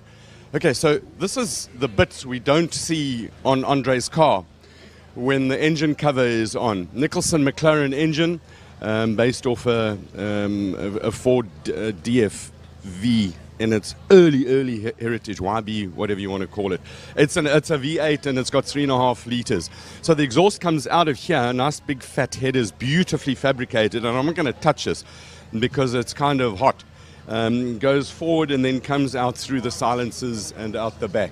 Air box and through to the intakes over here. And you'll see how beautifully low the engine sits in the chassis. If I put my arm down like that, I don't know how long an elbow is, but the top of my elbow is at the top of the engine. So the drive comes out and into the gearbox, sequential gearbox, and through the crown wheel and pinion, and then the crown wheel and pinion has to be lifted up because the drive shafts over here you want to have at a relatively flat angle. Inboard rocker suspension, so you've got a push rod that goes through here, through a rocker, down into a damper, and a little spring. And then, because there's a whole lot of downforce on this car, like wings, you may have heard the term third spring and third damper, third element, whatever you want to call it. So the rockers go through this little linkage, and there's your third damper, so it can control the squat of the car and the attitude of it. So when this will effectively is like an additional spring only in heave, which is the up and down part. And then his office. And I'm going to just watch where I stick my feet. I'm going to just lift the steering wheel up nice and gently, and always he's mentioned the sticker, be there at the end. Traction button, what is the level of traction, and he'll adjust it over there. And then when we call it, say, a flappy pedal gearbox, they're the actuators for the gearbox. If you, I reckon, get a picture inside here, you'll just see all the carbon fibers that are absolutely fantastic. So when they talk about putting new tires on, Andrew has just ripped off the covers on some of Avon's finest, and they'll now have a full-on go. Brand new tires on the Malik as well. Just testing how hard or how soft they are. So the warmers will go on, try and get them a little bit more sticky. Let's take a walk, Ari, and go and talk to somebody else while we wait for the track to be cleared and cleaned, because there's all sorts of mud and stuff, slippery stuff that's lying all over the track, and they want to try and get hold of it. Let's go and have a talk to our pilot over here. Byron, always nice to get kids and future race drivers into cars. You're doing the PR part here. Yeah, I mean, these are the future generation at the end of the day, eh? So it's good to bring them into it at an early age. Check this, look at the smile on. Let's just talk to him. What's your name? Sean. Sean, do you want to be a racing driver one day? I would love to, that would be amazing, yeah. Awesome. Are you happy now? Yes, very happy. I think we're going to actually let him do the next run because he's a lot lighter than us. So maybe he'll take it to Andre. Yeah, well, good luck. You're having a nice run. Let's see if we can find Megan, who's got the finest sounding car with a reasonable mechanical team looking after the car. Megan, how's your speed car going? Very good. Warm-up was very fun. I see you got the launch sorted out. Has your mechanic helped at all today? No, but you gave me good advice last night, that's why. What advice was that? Oh, didn't you remember? I've got Alzheimer's. I forget the minute I say it. Hold it flat the whole way, you said. It'll be okay. And you are. Well, no, not the top I had a little bit of a, but yeah, otherwise it was good. Awesome, but you brought it back. Yeah. Justin, it's a little bit different mechanicking on a 600 cc's of Suzuki's rather than your GTC and cross-country cars. Yes, it is a lot different, but I suppose the fundamentals are still the same. You know, tire pressures, suspension, engine, make sure everything's okay, and hopefully the results come. But you also, this is a sort of a working holiday for you. Come down a little bit different. This is just... It is a bit of a relaxation, I have to say, so I'm grateful for it. So what changes are you going to make from now until the qualifying run? I've made one change already. Let's see if what was that, Justin? I gave it a little bit more toe out on the front just to help it with the turn in. So let's see if that helps. She's struggling with a bit of understeer. So. Awesome. Love it. Justin normally runs Robbie in the GTC car and the current GTC champion, let us not say. And Megan is quite spoiled, having probably one of the finest technicians and tuners of racing cars, and he's quite a good beer drinker. Right, we've got to go to some place to go and do some stuff, and so we'll go and do some stuff. Don't go away, because round one of qualifying today, 3 rounds, is about to start.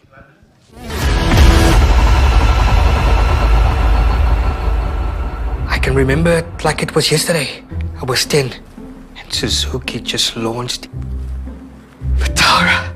Anything Vitara. And it was like it was a different person. It was still our little Danielle, just better. Yeah.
Move smart with class-leading tech and fuel efficiency in the new-gen Suzuki Celerio.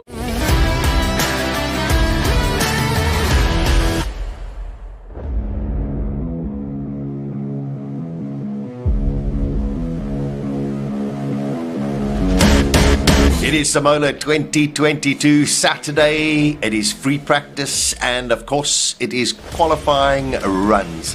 The weather has been incredibly challenging, and in these kind of conditions anything usually does happen. We've had a couple of spills. A Formula VW went off and mounted the mountain.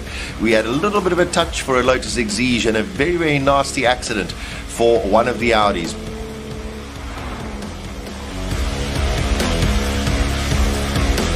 Most important thing is the driver is okay.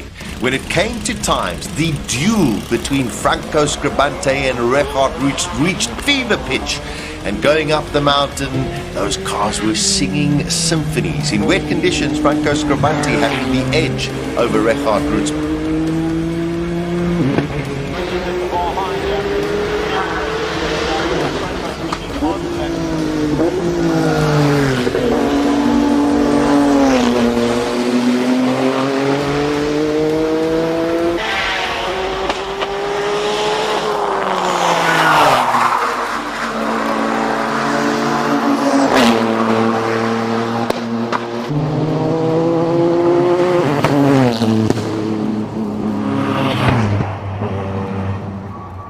Dry conditions, it was Richard Roots who just had a little bit of an edge over Franco Scribante, which means on Sunday it is going to be electrifying.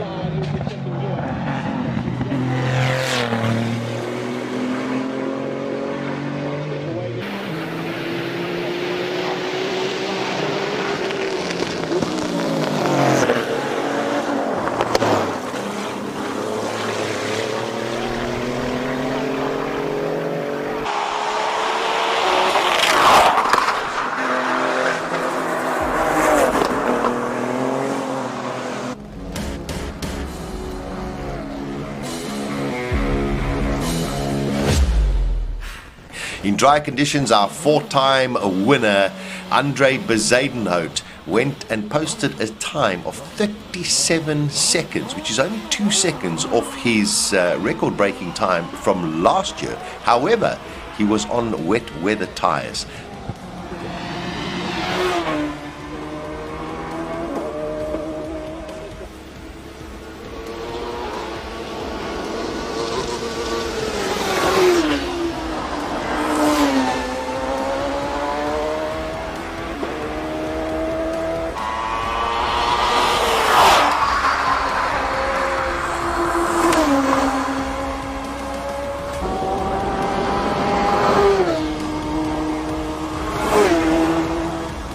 Sunday, Simola 2022 is going to be outstanding.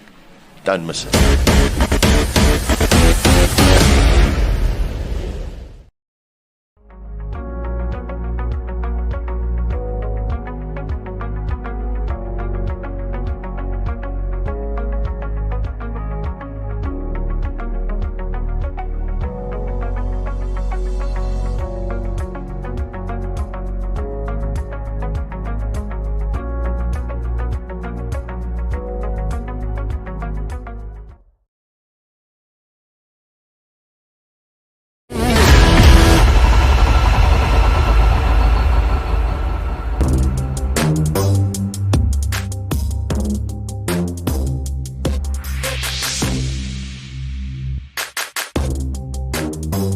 Move smart with dual jet engine tech in the new gen Suzuki Celerio.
smart with ABS, EBD, dual airbags, and ESP in the new gen Suzuki Celerio.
So just a quick update for you. If you've been looking at these pictures, so have we, waiting for action to start. But unfortunately, there was an incident with a car which dropped some oil on the road surface.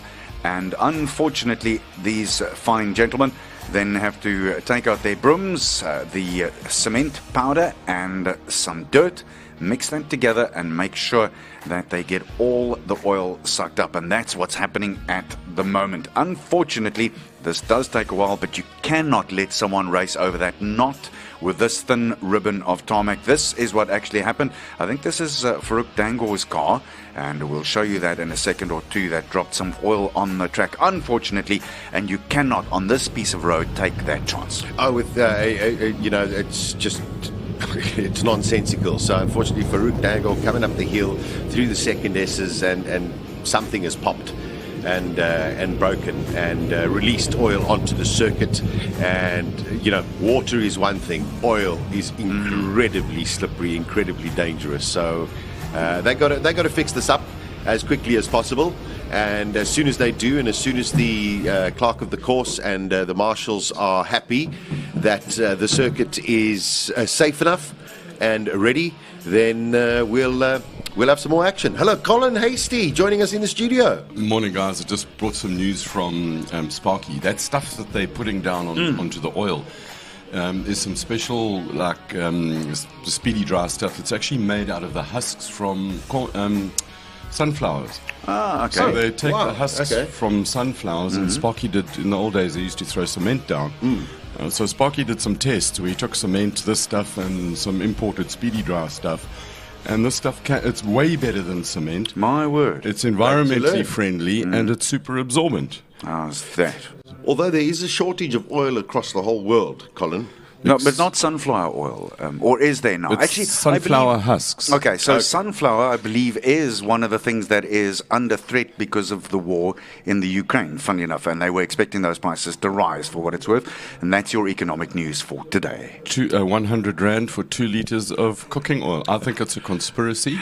I'm not going to go with it. I must be honest, I'm fascinated to hear that, because I was still under the impression that it, it was a mixture of cement or whatever. So that's actually very, very interesting information. Sunflower seed husks. Oh, well, there you go. That's my useless fact for the day. You know, Cole, here's the amazing thing. I wonder, Sparky must have a dreadfully boring life if he takes the time to take this compound and that compound and put oil down and go, let's see what soaks it up the best. I mean, I've got nothing to do today, so I'm going to do this. No. It's part of he runs the Aldous Gramanti track in No, I'm being PE. facetious.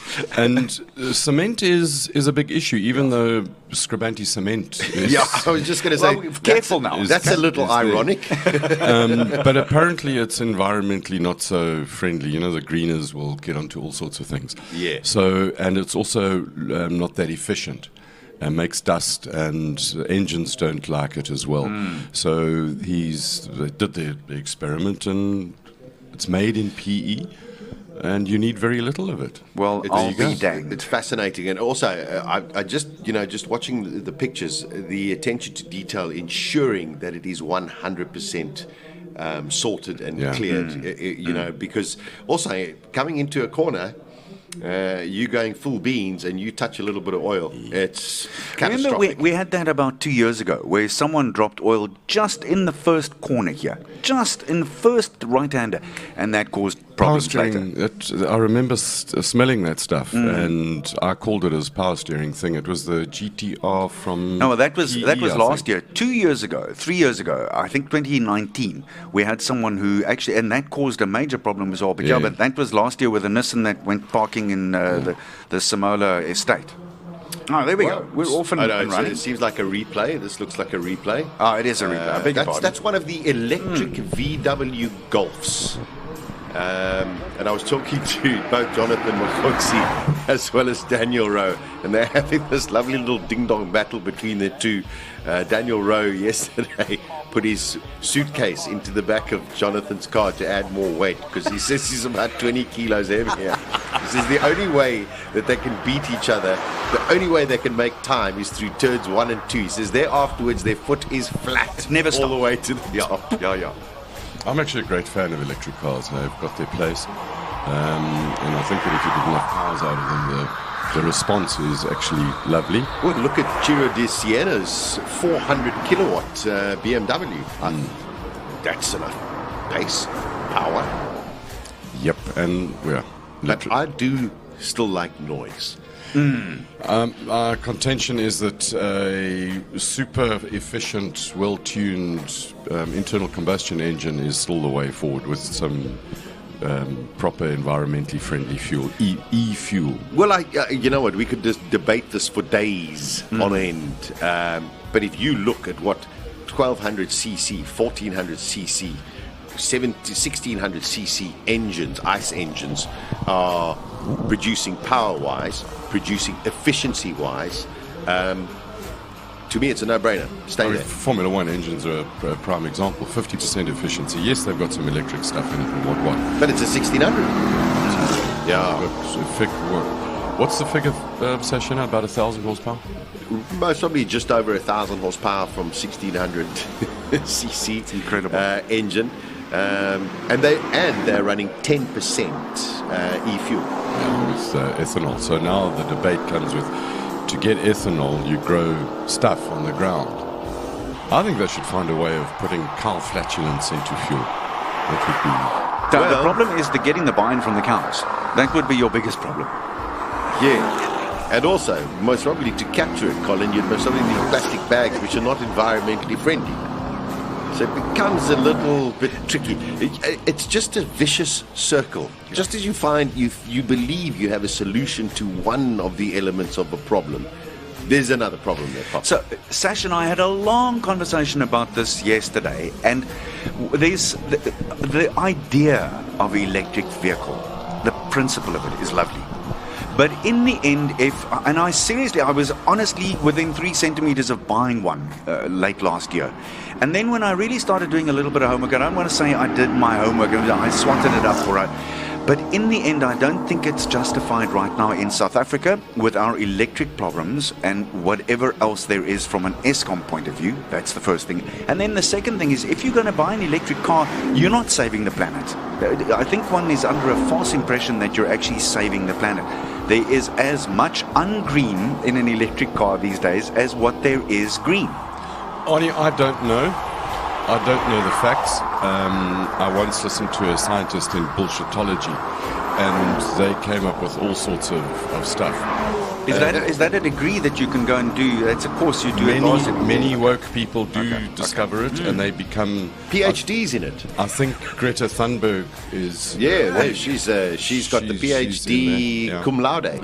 Yeah, but electrics is here. Embrace it or don't embrace it. That's I agree with that. I don't know enough about the debate of what's good and what's not good. What I do know is good for the soul and good for my happiness is the sound of a raging internal combustion engine. The finest two cars of sound that we've got to listen to today. Robbie Walk's Pull Beam with the extraordinary Infinity engine in it, 3.5 liters of naturally aspirated stuff, and Bob the tuner, and he's given it some more sparks and some more revs and some more fuels, and it's going to be. It sounded gorgeous on the warm-up. Unbelievable. I mean, it did sound incredible. He ran on the wet tires, but bouncing quite a bit. So I think they've still got it. You know, we heard him talking to you in the interview. They've still got a few things to iron out, and he needs to get that car a little bit more planted. We know he's got the skill. Without a doubt. I mean, he's Robbie Walk. He's a magnificent racing driver, and he'll push it as hard as he can to get as close to Andre. You know, Andre's car is completely sorted. It's well developed, well tested. There's not many wrinkles in it. It's like rails. It's on rails. And effectively, that pull beam has had 5 or 6 runs up this hill. It's a work in progress, and they're doing. Effectively, up until now, they've still been testing. That's what they've raised it, the ride height quite a bit. They've changed the springs, changed the dampers. They really are doing all their work, and that Stuart Thompson is engineering that car, and the guy's not stupid. Yeah, he's one of the finest mechanicians and race car engineers, runners in the world, I would posit. Yeah. Well, Besaidn't was saying that in the news releases running up to this, that they've changed the suspension quite drastically, and it works for them over the more bumpy surfaces. And as we've seen, Sasha, and you know as well, that the first sort of 400 meters here, 600 meters, it's quite bumpy, especially on the right-hand side as a driver, on the right-hand side. And on the left, it's slightly more even, but it's not the right racing line. So you sit between, you may have the left-hand side of the vehicle is on the flattish part, but the right-hand side, so you're bouncing whatever you do, you've got to be so careful with how you pick the line that suits your vehicle over that part. Yeah.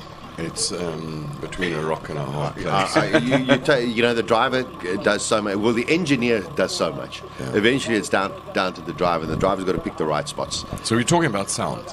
Yes. And the other sound is also a blue car. Oh, yes. So Wade van Zimmer Wade's car, and I mean, he's hustling that thing. It's just wonderful to watch. He really has I think he just loves sawing on the steering wheel. I called it an auditory climax yesterday, because I think that's what it comes down to. Honestly, it is breathtaking. And the thing with Wade, Colin, is he also, even though it looks as though he's doing or making the car, bounce around for spectator value, he still puts in these unbelievable times as well. I think he's kind of just trying to stay out of the sticks and stay on the road. He's working very, very hard in that car. It's a two-wheel drive, got massive amounts of torque and horsepower, and he's driving the wheels of it. So that RB, and it's new. Yeah, brand new car. I've got a question or two for you. We had a dear friend of mine and a fellow commentator from the old rugby days, John Mitchell, in here, Lions player in his day, and we were watching you take us and our viewers through everything that you showed us on the car with a close-up of the McLaren engine and what have you. Give us a bit of your background. We haven't spoken about where you learnt all of your motor vehicle knowledge, Mr. Hasty, because I think that's fascinating. I looked at you and I thought, the man is a professor when it comes to this stuff. There is nothing that you don't know, and you know the names of the words for the car. You know, that is remarkable. Those are made up. Oh, okay. You're very kind, but I don't know a lot about cars and things. You could have fooled me. Now, where did you learn? I mean, there's not many people who you could take I want to put it as simply as this: take the bonnet off that car and take us through the whole lot and show us this and that and the it was magnificent.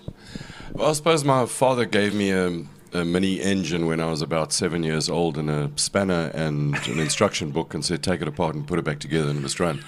And I just had dreams of being around racing cars and motor cars all my life. I raced a little bit, had a lot of fun racing, met some people, travelled many places in South Africa. I was involved with Nissan Motorsport on rallying and then in touring cars. And I don't know, I've just been around racing cars, and it's, I don't know, it's a process of osmosis.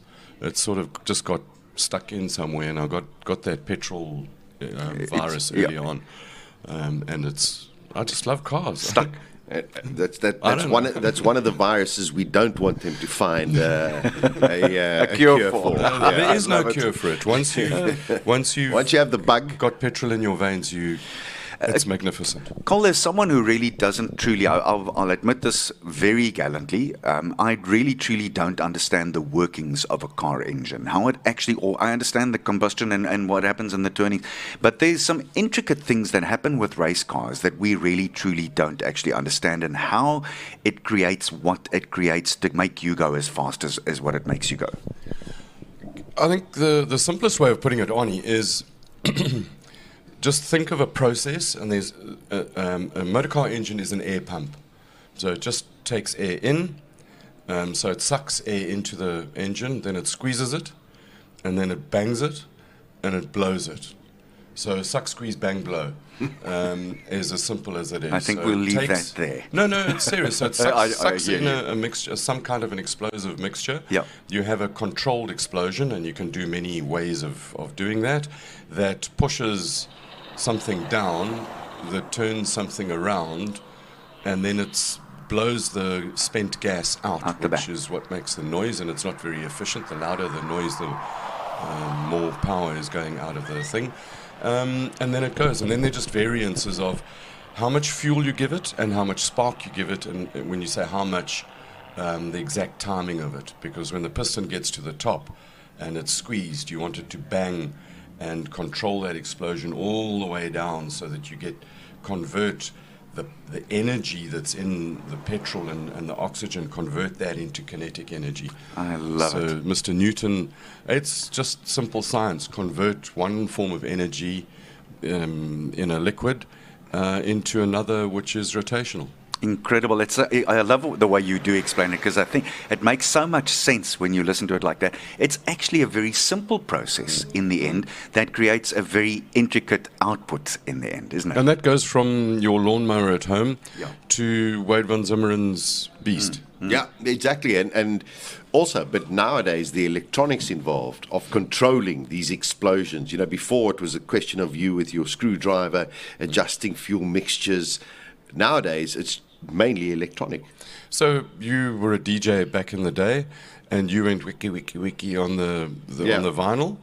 That was all analog and mechanical, and now you go wiki on the laptop. Same, but different. There we go. Progress. Yeah, and all the computers do is it allows you to control so much more stuff and make it come to absolute perfection. And then you need rocket scientists like Martin from Motec, who is truly a doctor of speed and can control all sorts of things, from the power in the engine to controlling the gearbox and the launch and the speed. And it's fascinating. It really is. It really is fascinating. I'd be interested then, if you talk like that, and what people can do by plugging a laptop into the engine and looking at how they can make it better. How does that reflect for the man in the street? I actually shouldn't use that term. I don't like the term. For Jack of all trades out there who wants to buy a vehicle, how does that translate into what he gets in his modern day vehicle if he buys something off the floor today? You get consistency, you get efficiency, and you get ease of knowing when something goes wrong. It's a little bit frustrating for somebody who used to throw spanners at a car and do your own service at home, but now you go, if there's something, the computer records all sorts of stuff, so you put a diagnostic unit, you plug a computer in, it will say, this and this and this is going on with the car, do that, and then you do it. So it takes some level of control away from your home mechanic, But the real advantage is that it gives you consistency. Your points don't wear out, for instance. And so from a timing point of view, your timing stays the same. It gives you absolute efficiency all the time. I can't imagine having a car without a computer in it. And it's just I know, because as much as it's fun to tinker with classic cars and play around, nowadays, yes, unfortunately, because electronics and things do sometimes stop. So, I mean, you can buy a brand new car, drive down the road, and the next minute it all just turns itself off, and you get very, very frustrated. But the problem solving now is so efficient, just as Colin said. So now all of a sudden, yes, it's irritating that now somebody has to come out and you can't tinker on it. But somebody plugs in and says, oh, sure, hold on a second. Sorted. Reset. Bang. All done. But they've got alarms on them, and that's the beauty of it. So in the old day, your oil pressure light would come on when you've got no oil pressure. Now it will measure how much oil is in the sump, so if you haven't got enough, it won't start. And then when the oil pressure starts to drop down, or the temperature goes, or whatever, something goes wrong, because people, I mean, we're basically dumb drivers. So we don't need to worry about the car. It will look after us and protect itself and shut down so that you don't damage it and have a massive bill. And it's early warning systems, way early warning systems. I had a very interesting one on my car the other day. Told me, look, I took it in and the guy said, it's way early, but it warned me about drivetrain trouble way ahead of time, and it saved me a lot of money in the end, and that is the other benefit of it. What I do, here's an interesting thought for you. Think back to 20 years ago. 25 years ago. For you, that was when you were just a teenager, Cole. But the fact of the matter is, how many cars did you see stuck on the side of the road? Every now and then you'd see a car that's broken down. Very rarely do you see modern day cars break down on the side of the road. And I think it's this early warning system that says to you, buddy, wait a second, you got to give me some attention here. I think that's taken that almost off the table altogether with modern day cars, hasn't it? Yeah, and better manufacturing standards, and everything has become more reliable. Even your toaster. Progress. Yep. All of the time. And you know, the first time a mobile phone came out, we had a few issues, you know, and then all of a sudden, as new mobile phones came along, they became more efficient. They became a lot more reliable. So, you know, thank goodness for progress. Lovely. No, it's very true. And technology. I mean, in your and my language, Sasha, I still find it amazing. What's it been? 20 years now that we've had digital audio recording equipment. I still find it amazing, to put it into our terms, when you do voiceovers, for instance, that you've got a line and it goes up and down like this when you're recording something. And someone who knows audio well, and a good audio op, what do they call them? Audio artists these days, can go and take a T out of one word. If you missed a T further up on the script, take that T, duplicate it, and go and put it into the T that you missed, and you would never know at home that is, and it's exactly that. It's progress. It's beautiful, and it works. All right, listen, just to give you an update, there is no Quali 4. Okay, so we are going to be one qualifying session short. We are going to have a Quali 5. Which will start at 11, I assume then. I think that 10:55. So we've got 11 minutes until qualifying 5, which means there's only 2 sessions today, Cole. Those who didn't run yesterday are right behind the 8 ball now. Without a doubt, they've lost a massive advantage. And, you know, when you lose, what's 1 out of 3, 33% of your running, you do have an issue if you haven't managed to solve all your bits and pieces. So this kind of puts Rob Walk in the pull beam a little bit behind. Peter Zeely hasn't had enough running on the new tyres. Franco Di Matteo has just had 1 run with the Avons. He hasn't gone on to the soft tyres on the front as well. Jimmy Giannicaro's only had 1. So there's which was very slow in any case. I mean, wow. They're Yeah, so behind there's it. a lot of people who've got some issues. Wade as well has got some development, but I think that they went a lot quicker. So Quali 5 is really, really going to be serious. I think if we look, the guys who are in trouble, and I think this is the sheet from qualifying time, merge overall. I love it when we've still got some homework. From a class point of view, if you're the B4 class, Craig Zank also, he didn't have a lot of running. Exactly. In fact, I think he's only had the one run today. Yeah. So from a class final point of view, where it stands at the moment, you've got Peter Zeely, Wade van Zimmeren, and Davi Joubert. Now, Charles and Franco Di Matteo would have wanted to get into that top three from the class point of view. Yeah. Let's just work our way through the classes quickly. That was class B4. Okay, so B4 is for racing cars greater than 6 cylinders with turbocharged and or NOS stuff in it. And Well that's done. all of that. And then B5, Richard Roots, Franco and Aldo up at the top there. That's for four-wheel drive cars. And then B7, Peter Hubert and Ricky Giannaccaro. Giannaccaro, that's for normally aspirated cars greater than 8 cylinders. So you've got a Lotus Exige with Peter Joubert's got the V8 AMG in it, two-wheel drive car,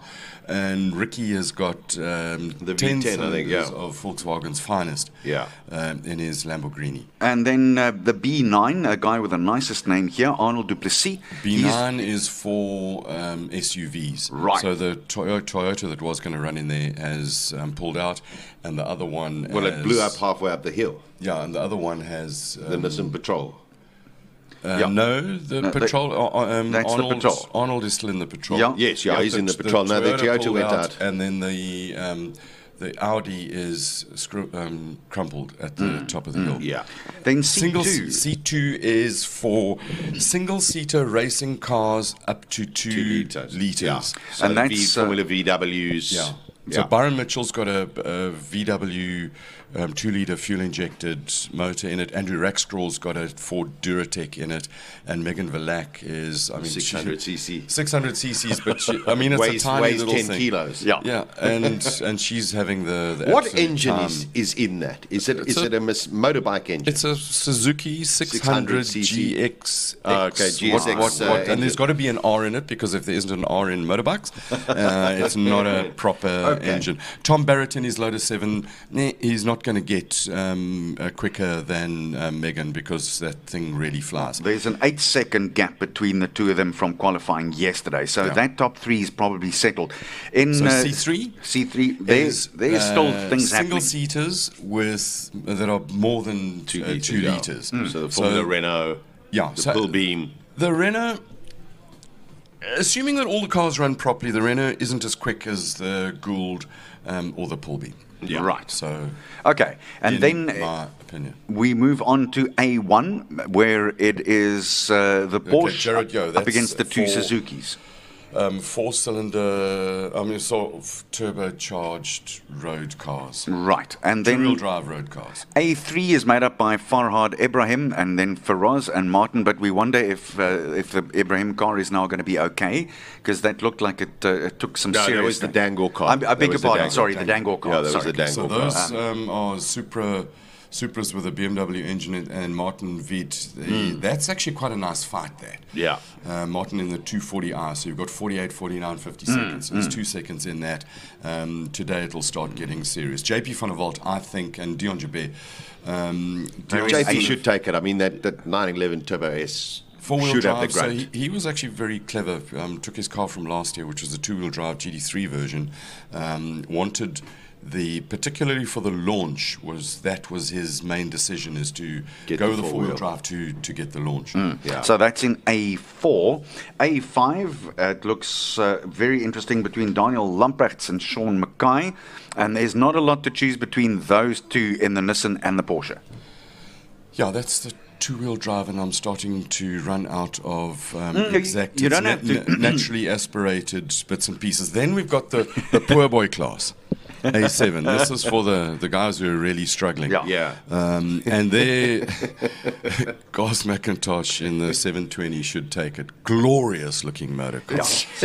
Absolutely. You look at that thing and you say, "Jeez, I hope you got your insurance." And I just love the fact he's driven from Cape Town, comes here, thank you very much, taken up the hill 11 times during the weekend, and then say, "Thanks everybody, just check the tires, they're all okay, I'm going." He's got a almost 2 seconds worth of gap over Jacques Wheeler and then James Temple there in third place. So the A's are all road cars. And if we go and we say that a 720S, he's doing what's at a 48.6, and then go to JP in his Porker on a 45.6.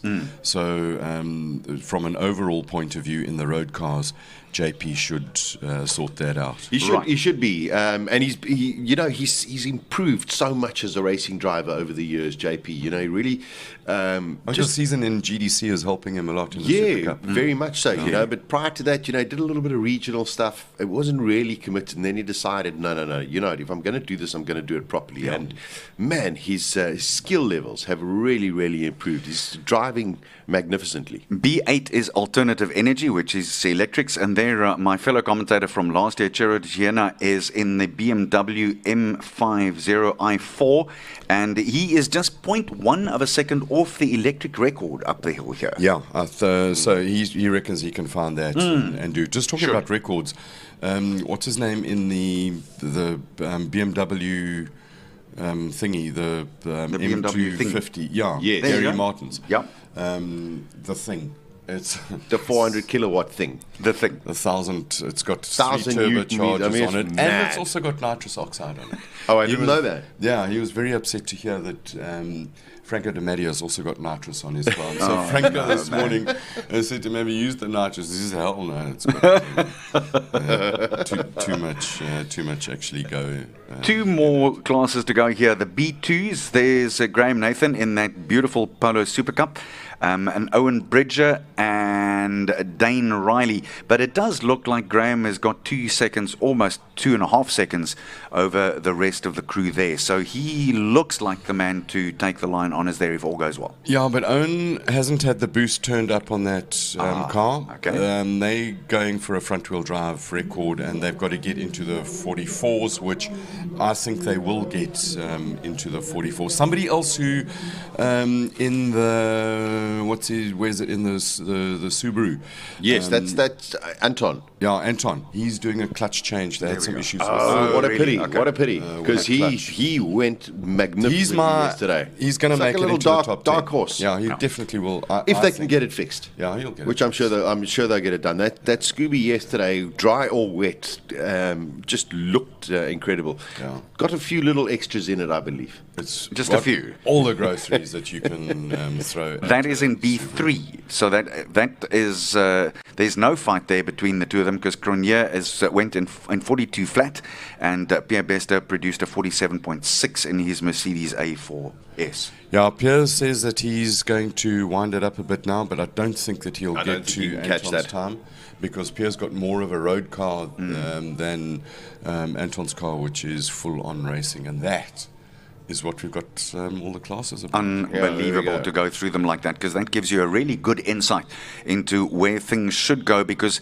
up next it is the qualifiers. They've taken one away because we lost so much time, unfortunately. So one less qualifying run up the hill, and so we'll have qualifying 5 and then 6, and at 5 to 11 we should be underway. It is now just about 2 minutes away. I'm not hearing any cars yet, so maybe that's moved up to 11 o'clock. We'll let you know about that.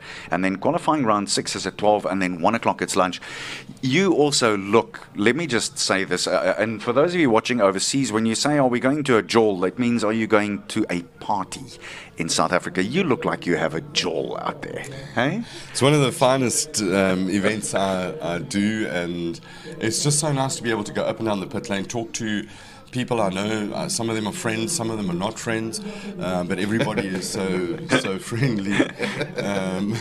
Some of them like what you say, some of them don't like what you say. And I make so many incorrect statements, and sometimes stuff comes out of my mouth that I don't know that comes out of my mouth. Sometimes you engage mouth before brain. No, just absolutely. sometimes. Sometimes the brain just doesn't work, and words flow, and I don't know. But we are all having human. fun. We're having fun. We're Yeah. trying our Yeah, best, and of course, sometimes you get the name of somebody wrong. You know, happens. well, we don't do it intentionally. No, we just of course do not, it. man. It's I just- mean, you know, There's 3 or 4 stories that are going in your head, and all the No, time. no, speak for yourself. and trying, and there's voices, and you've got guys talking, and then you've got to watch over here and not get driven over by a racing car again, and then yes, Here we Susie go. for the win. Here we go. Okay, Thank there we go. goodness for that. Good luck, guys. Thank you, Likewise, Carl. It's gonna thanks, be fun. Cole. Thanks for the chat. Appreciate it. We'll catch up with So Colin in the pits a little bit later, but here we go. This is qualifying 1. This is where it counts. You need to put down a number now, because from here you will go into your class final, and then of course if you're really quick you could get into the top 10 as well. So practices are all done. This is what it's all about. They did do some quali sessions yesterday, Arnold. However, today the track is completely dry, and we should see significantly quicker times than from yesterday. As that old song went, what a difference a day makes. It's like we're on another continent today. It's beautiful sunshine. However, the one thing is, it is still cool. It is. It's It's very, not very warm. cool. Yeah, you can see all of a sudden, don't worry, that's not the car blowing up. That is from an incident earlier where some oil was dropped onto the circuit, and that is just the wonderful sunflower husks. Yeah. That has dried up that oil, and I'm sure also once these first couple of cars get to the top, they will talk down to the guys in the pit and explain what the circuit is like. They're going to have to hold there a little bit and give guys a slight more of a gap. Just slightly. My word. That's interesting. Would you be okay to go through that? Yeah, 100%. I think it most probably looks worse on TV than what it actually is if you're driving the car. So Wesley does a 55.9, a 56.3 for Ruben van Niekerk, just 4 tenths between the two of them. We've got Sean McKay out there, and then the beautiful 350Z, car number 81. On its way. See, they are holding them a bit. They are holding them just a bit, maybe. But it is quali as well. We do want to see them one at a time. Yeah. Car number 81, Daniel Lamprecht's 206 kilowatts in that Nissan.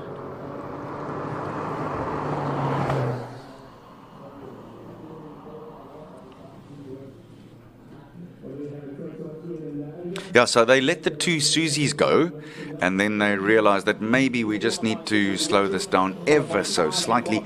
And as Sancho Martiningo was saying, Donnie Lamprecht's in that lovely Nissan. Yeah, wonderful, wonderful car. Still an eye catcher if you think about how old it is in terms of when they first came out. And especially the soft top, a beautiful car to drive around. In the sunny skies of South Africa. It's 17 years old. Yeah. It came out in that design in 2005, for Pete's sake. Through the bridge, looking good. Yeah, we want to try and get the sounds of the car to you as well. These most probably not as loud as what you will hear over the next 20 odd minutes.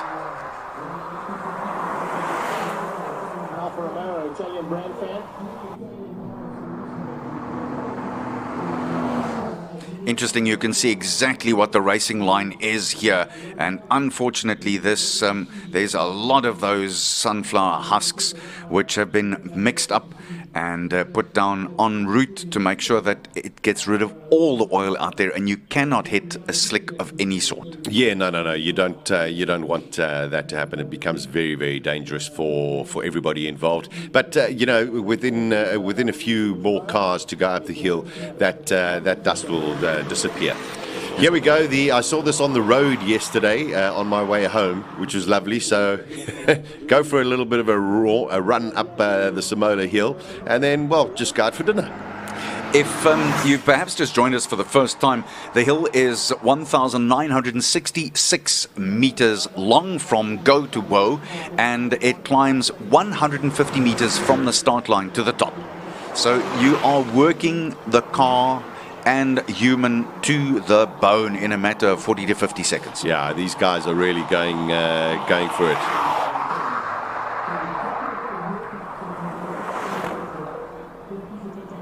And, you know, I must say, Arnie, when you're driving and the next minute you do hit this patch of dust, initially it does get a little bit, disconcerting. Yeah. But thereafterwards, you just go, you know what, don't worry, we can do it. There we go. Yeo with a 48.6. There's the Alfa Romeo Pit Potgieter, that beautiful sounding 2.9 litre V6, 504 horsepowers. Coming out of that. How consistent has Jared been? Because yesterday he produced a 48.5, today 48.6 in the first of his qualifying runs. Very, very happy with the balance and setup of his car. Let's see what Pit Potgieter can do. He's most probably about 2 or 3 seconds off the pace within his class compared to his fellow competitors. And let's be honest, this car should be able to do those kind of times. So I saw him this morning, he says, no, he's also going full gas. Full gas today. Everyone's going full gas.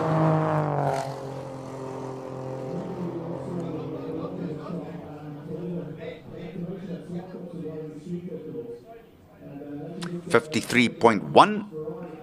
Yeah, that's also, you know, that's sort of where his limit has been. He's racing in Class A3, and the A3s make some very interesting reading as well. And Pitt was 53.1 yesterday in qualifying.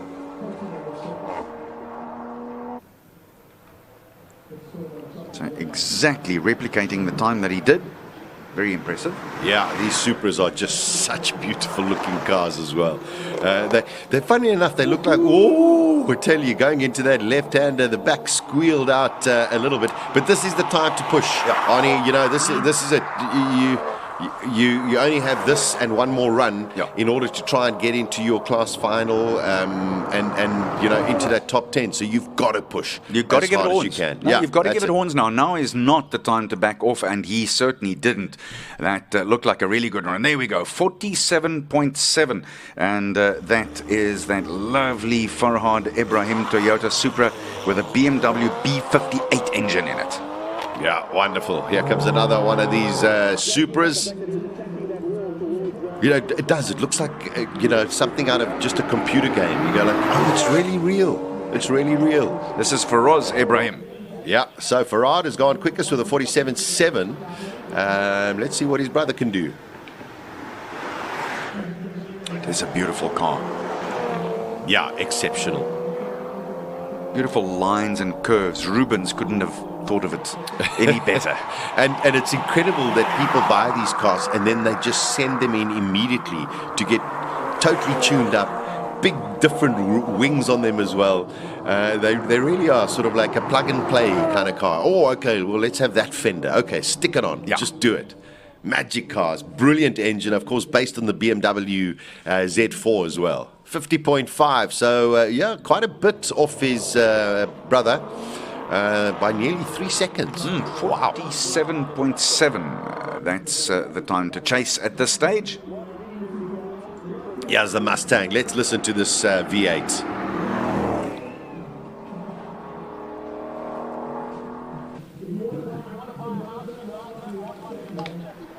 I am amazed at, look at the sunshine up at the top of that shot for you for a second, and the woods.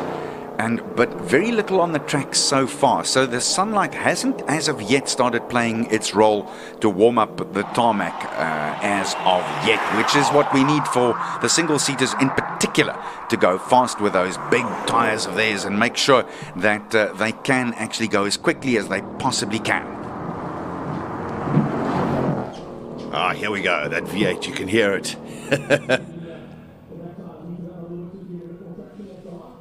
That was a solid run at 55.5. Car number 72, which is Martin Viet in the BMW, the M240, a 2019, a 3-litre 6-cylinder. This should be pretty rapid, very, very short wheelbase, incredibly nimble, handles wonderfully.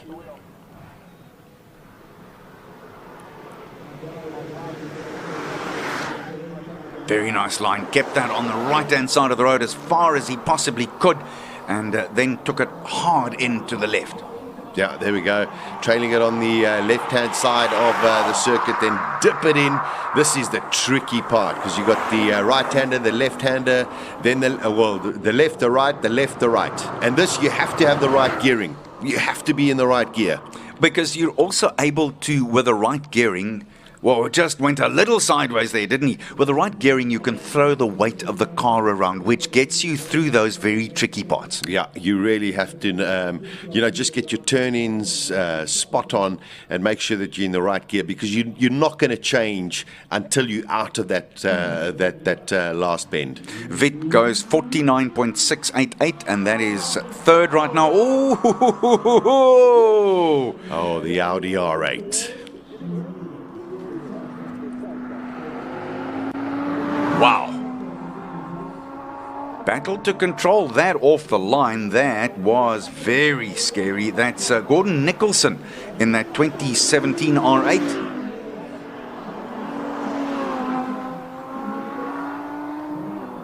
Ah, glorious sounding.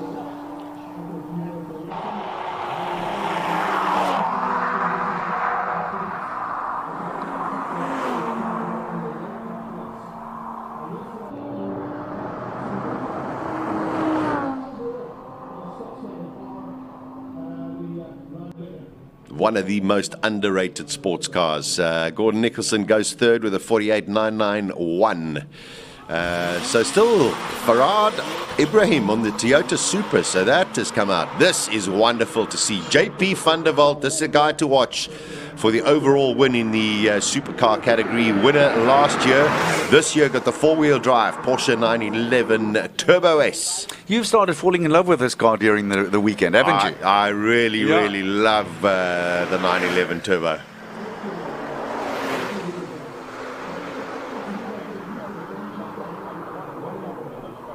Nice, very clean lines. Very determined looking drive at this stage.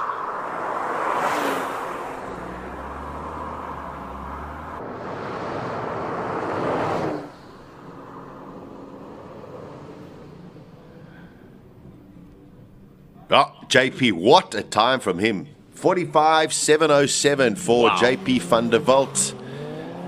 Brute Power, the S2 Quattro, Shane Naidu. 5-cylinder. It's a 2019. Is it a 20? I think it would be a 2009. I think. But also brute power out of this Audi. Four-wheel drive Quattro system, so really shouldn't have a problem going around any of the bends. You can see some of the bumps there, Arnold. Yeah. Just shows you the guys are pushing as hard as possible. So JP has gone 1/100th of a second faster than what he was yesterday, which again, his consistency with that Porsche has been superb. They're not holding back. Not holding back at all. This is what you've come to Simola for. This is what it's all about. You've had your practice runs, you've got your iron, you've got your tires in the right zone, you've changed your cambers, your toe, and now it's, well, I want to be here right at the end. Dion Hubert in the M4. Yeah, Dion is basically the only guy who maybe can challenge JP van der Walt. So, and Dion is a multiple South African champion from years gone back, it must be said. So it's not as though he's currently plying his trade, but still an incredibly fast racing driver. This is the big battle in A4. I beg your pardon. And Dion was 2.5 seconds off the pace of JP van der Walt earlier in the week. So 45.7. Let's see what Dion Joubert can maybe make. I tell you, it's 1.3 seconds. Hello. 1.3 seconds only. So I think JP will realize that, Dion's, he lives in Cape Town now. He's waking up. He's waking up. Dan Rowe, the young man who is one of Volkswagen's stalwart drivers, and again, very talented young man behind the wheel. Yeah, and also one of the tallest racing drivers. I remember a few years ago when Daniel Rowe was in the GTC category together with Gennaro Bonafide, and you went, guys, most racing drivers are short, and I think each of them are 6'4" and 6'6" together. So, yeah, having fun driving these electric vehicles. Not their customary kind of cars that they're used to when it comes to racing. They are professional racing drivers, but great to come and highlight EVs at the Hillclimb. Yeah, and I think necessary.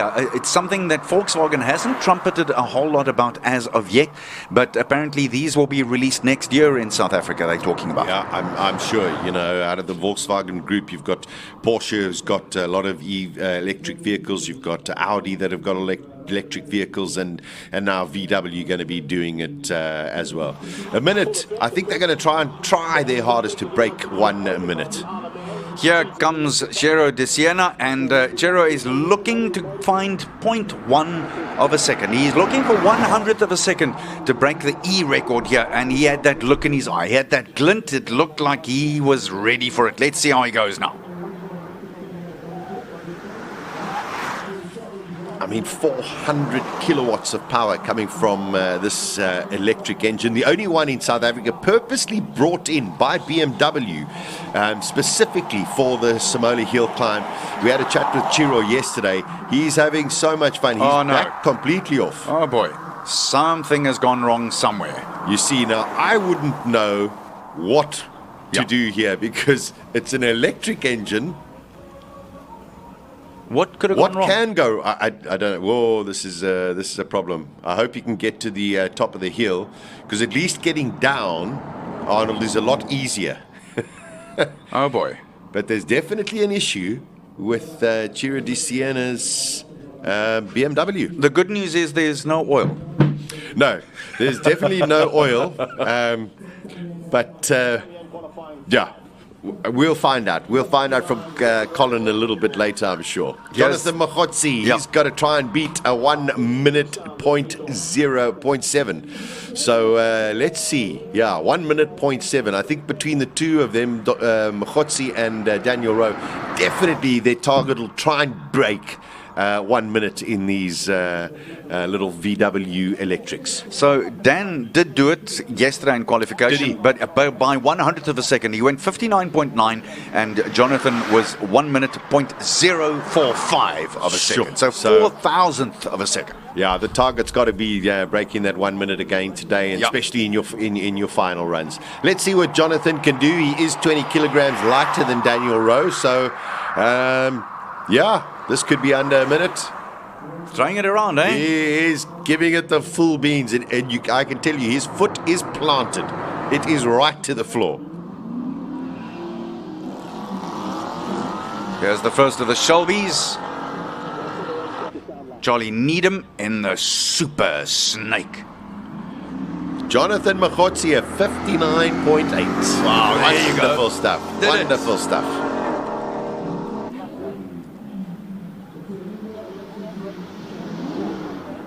Look how that thing sits on the road. No bumps on this road for the Shelby.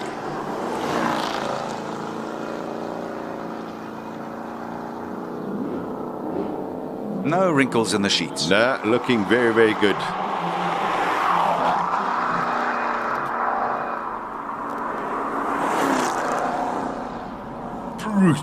Brutal car, brute power, brutal noise as well.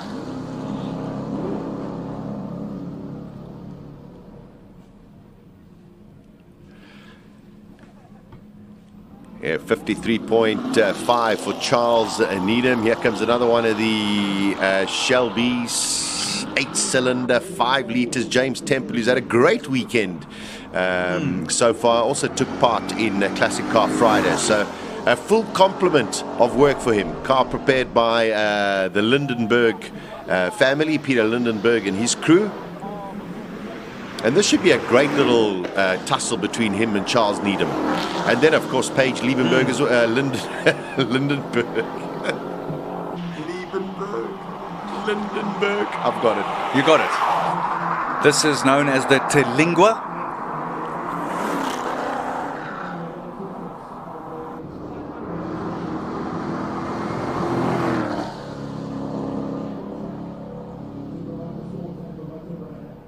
Kept it very much in the middle of the road and did a very good job too. 50.241. That gets him up there into the top 10 for the meantime. This is Paige Lindenberg. That's the one in the Shelby Super Snake. Well, I tell you, that is a very impressive time from James Temple, 50.2 as opposed to Charles Needham's 53.5. Let's see if Paige can maybe split the two boys or even go quicker than James Temple. It's going to take a mighty effort.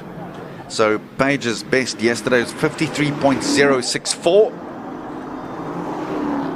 Very differing and different conditions. Faster, no doubt about it, than yesterday.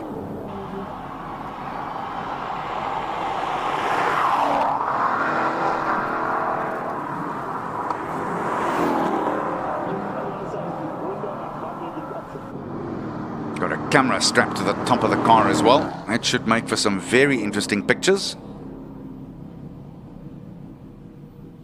There we go, crosses the line, waiting for a time. 53.1. 53.106, so quicker than Charles Needham. So there's going to be some lovely niggle between them. This is the car we've been speaking about. I mean, this 720S is just one of the most beautiful cars. Look at that rear wing lift up under braking, also to assist with the downforce.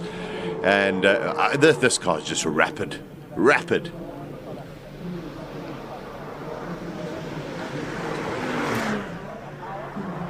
For a low-slung vehicle, this car has looked so good over those bumpy parts. And also, you know, there's no special wizardry to this car in terms of it's been set up for racing. It is a stock standard McLaren 720S. Might have maybe semi-slicks on it, but that's it. There's nothing else that has been done to this car. It's his road-going car. Come for a bit of a jawl, and I mean, look at that time. Wow, 47.062. That is very, very quick indeed. Here's the MP412C Jacques Wheeler, the original, the McLaren 8-cylinder twin-turbo 2013. Can you believe it's 9 years old already?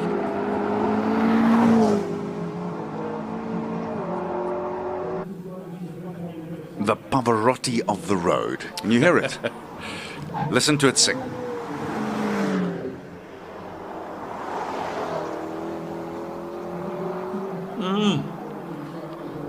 Unbelievably compact engine into that car. Kick up a little bit of the sunflower husk. Make your way into the left, the right, the left, the right. Taken some very courageous lines here. That was a good run. Very, very good run. 47.0. Wow. I don't know. That's almost a second and a half faster than what he was able to go yesterday. That is a really good run. I think we're going to have to just wait on that because Jacques Wheeler, actually it was a 49.5. They actually posted up the time of the because I thought, no way, did the exact same time as Garth. Okay. So, okay, there we go. Just to let you know, he has done a 49.5, which is still very, very respectable. The Nissan Patrol. Here's your other favorite. Yeah, this is just mental. Just mental. Mental is a good word. I love it. 380 kilowatts supercharge. Awesome looking. Very, very heavy, but is being thrown around by a very courageous man, without a doubt.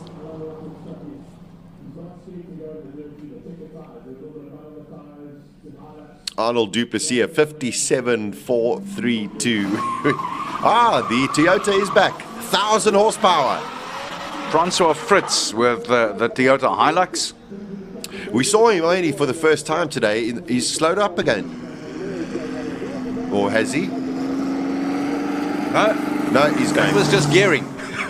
He's going for it. But earlier on, he got about this distance up the hill, and then all of a sudden, everything stopped. So this is only his second run throughout the whole weekend. Let's listen to this 1,000 horsepower Toyota.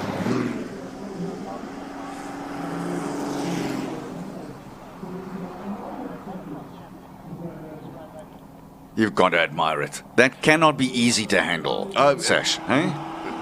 Yeah, I think it's just bonkers.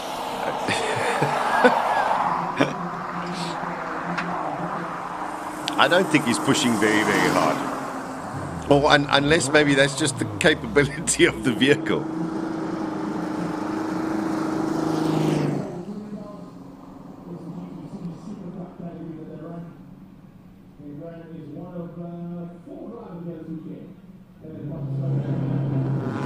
One minute, 10 seconds. Here's Graham Nathan. This car also sounds mean. And beautifully prepared. Let's listen to this GTC Super Cup car.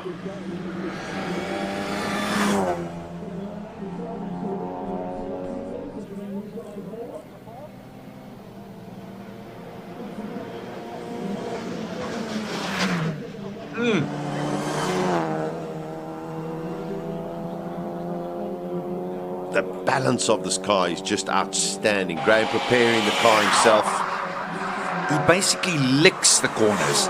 It's just so slick in and out. Graham really knows how to use this vehicle and all the road. Look at it. And look in the different kind of lines. The car's got such a brilliant setup. He can go and attack the apex is totally different. 45-0. Brilliant lap there from Graham Nathan. One of my favorites, Owen Bridger in the Honda Type R 4-cylinder sequential box with a huge amount of power as well. So Nathan is locked off for half a second of his time from yesterday. He's going faster than what he's gone the whole weekend so far.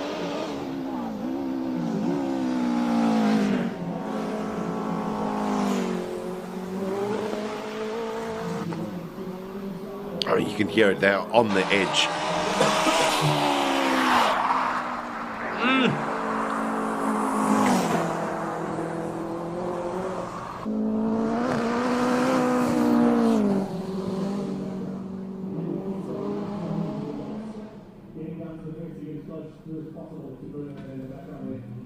Very quick as well. Fantastic time from Owen Bridger. Pierre Bester, he says he's giving it the full beans. He's got a lot of time to make up if he wants to get close to JP van der Walt. Let's see what he can do in his Mercedes-Benz A45. Definitely not standard.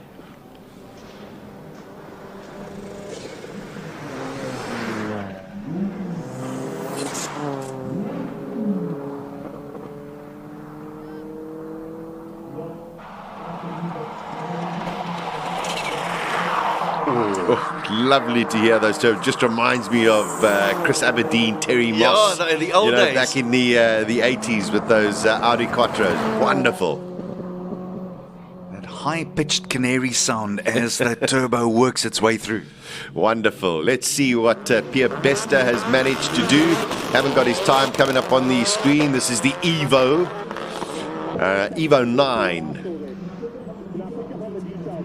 So, Nick Svartveger.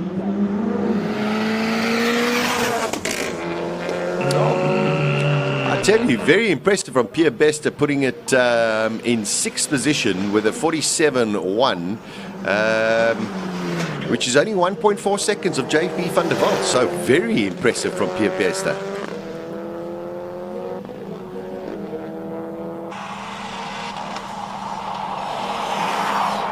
I tell you, these Mitsubishi Lancer Evos are so underrated. We don't have them, unfortunately, as road-going cars anymore in South Africa, but they are wonderful cars to drive. Unbelievably reliable as well. Well, they've been tested on, that engine effectively has been tested on the world's rallies all over, and they have stood up to the test every single time. Yeah, 51 dead. Here comes Ricky Giannacaro in the V10 Lamborghini Super Trofeo. Let's just enjoy the symphony of Italian mastery.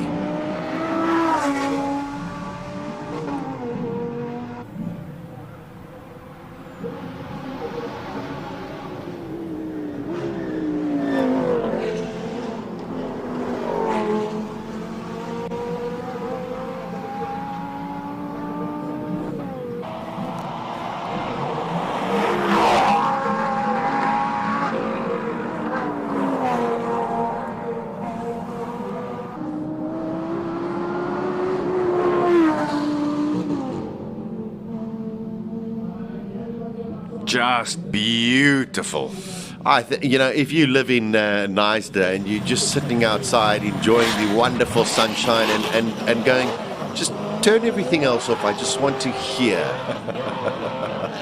This has got a NASCAR engine. Big moment for Gianni Giannacaro. Woo!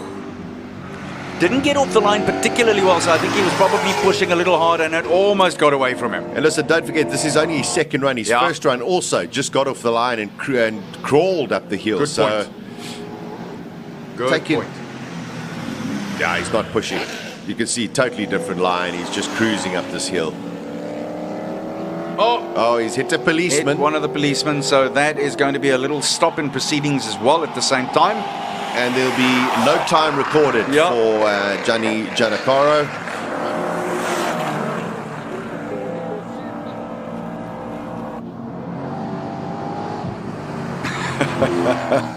People waving from their balcony. Love it, love it, love it, love it. It's, I think that's maybe one of the residents inside the Simola estate.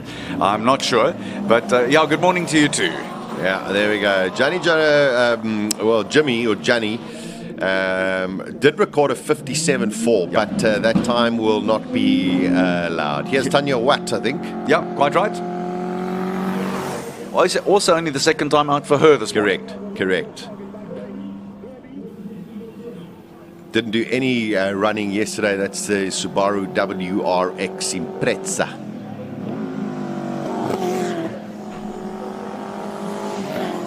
Little tentative going through the bridge there. And the great thing is now when you listen to the cars, Arnie, you can hear the sort of gearing, what the people are doing, where their foot is on the accelerator.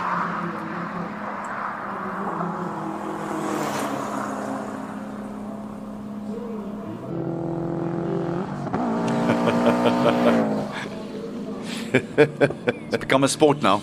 Yeah, well, the great thing is we are waving back at you, but you can't see us. You just don't know we are, but we are. Trust us. Yeah. 56.3 for Tanya.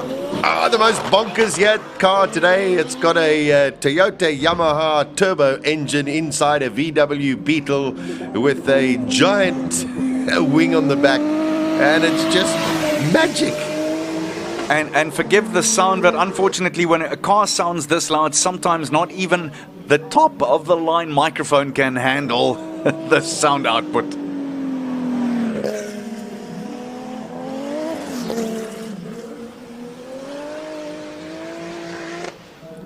Oh, that is a huge moment. Massive. Oversteer, then into understeer, but managed to hold it.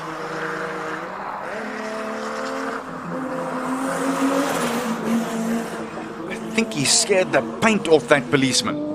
I think he scared himself as well. You're right. Very much so, because I tell you, that tail went out and then he caught it and then the front went away from him. So very well handled to get up the hill. 57.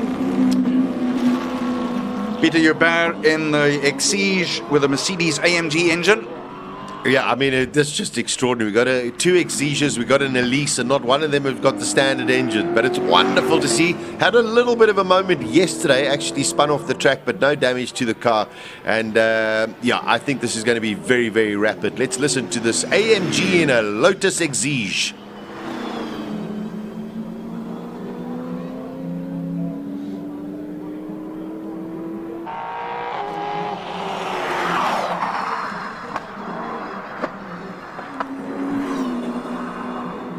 I think some of our microphones recovering after the Beetle. Taking a bit of a breather. It seems like a very efficient run from the Lotus of 46.8. Another one of the glorious BMWs. Paul Munro, the pilot here. It's one of the only proper M3 CSLs in South Africa.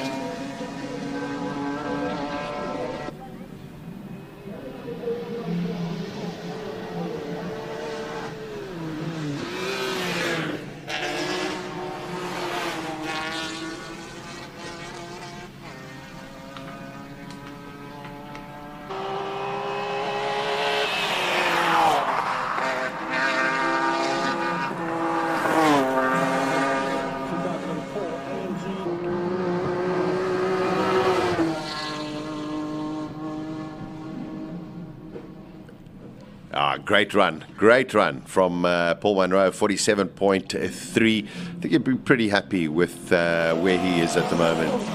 George Michael's car. Duca Mechanicos, a DTM 55 AMG, 8-cylinder. Ridiculous amount of horsepower in that car.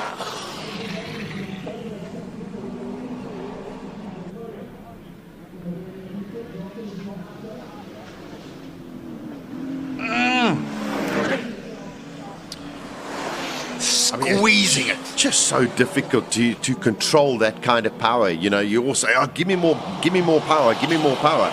But then you have to try and control it and handle it. Yeah. You've got to have your hands full of rain all the time, otherwise it'll get away from you. Oh, look at that. In hard. That left was trying to go. Yeah, hopefully he's managed to hold on to the power all the way through. But what a lap. Sure, goes into 4th place. 46.0. Tuca Mechanicos producing a really good run there. That was very impressive indeed. Yeah.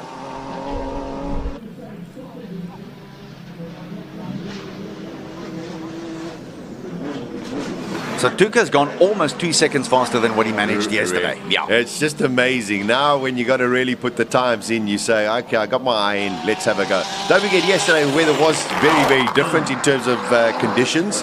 And you don't want to, the one thing you don't want to do, especially when it's wet or damp, is land up in the bushes and spoil your whole weekend. Yeah.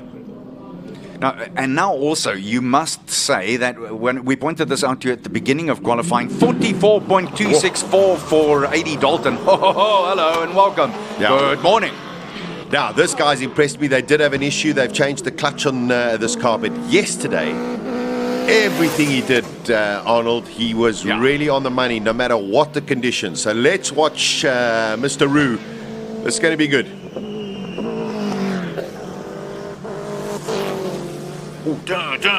He's keeping it right there. Those revs are paneling. They are absolutely paneling at the top of the meter. Oh, you can hear that turbo whistling through there as well. Oh, he's just hitting every apex. Just brilliant. Look how close he was to the policeman. This is going to be a quick time. What a time! 42.024. Thank you for coming, Mr. Cronier. Yeah, Anton Cronier in the Scooby. Here is the Port Elizabeth made Noble M400. It's got a Ford 6-cylinder. It's a 2005 Buttercross.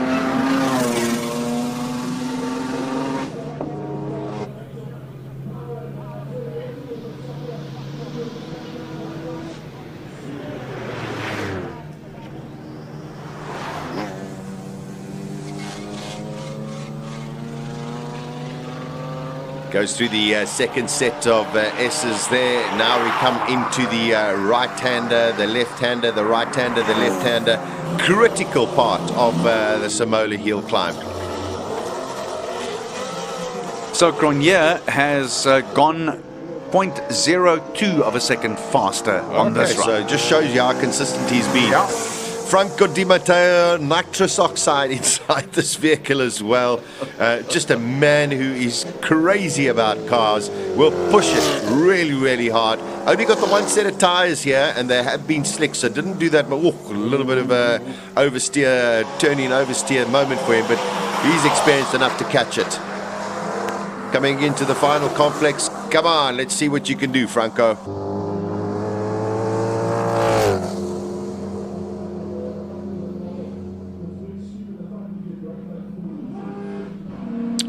Ooh, 1.2 seconds slower than Anton Cronier.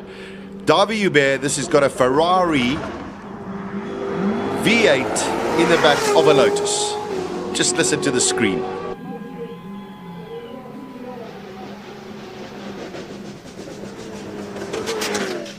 That is shuttling along.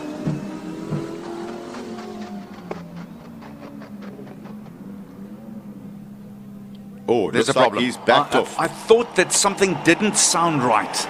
Maybe at bottoming first. out, too much, and can affect a little bit of the electronics. Peter Zeele, hopefully, is not going to get caught up. Oh, I hope that he's going to have a clear run here. No yellow flag as yet. So hopefully everything is clear further up the hill. I'm convinced that it would be. The marshals have been so good all along. So Zeele, of course, top placer last year in his category. In that Toyota MR2 of his.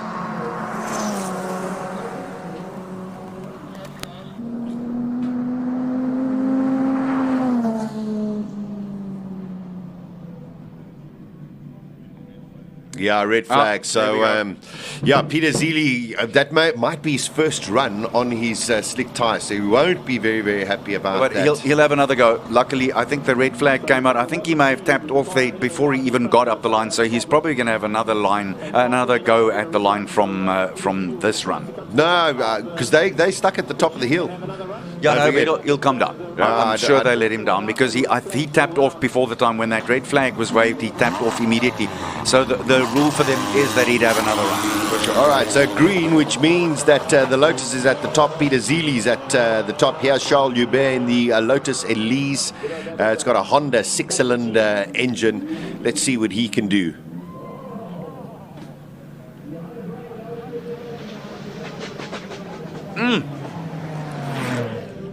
Also bottoming out.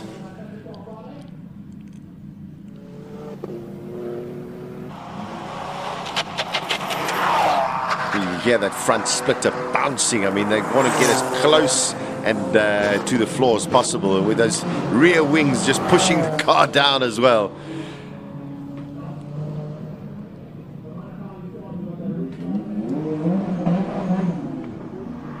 Here's Vit in his BMW.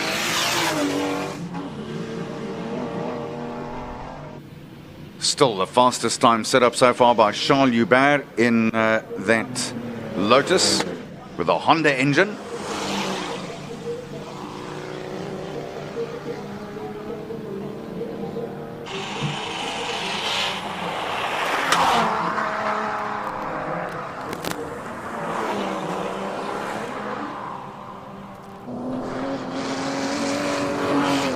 Yeah, Honda Brain also has had a lovely weekend because also raced on Friday, so full complement. Friday, Saturday and Sunday does a 46.7 for Honda Brain.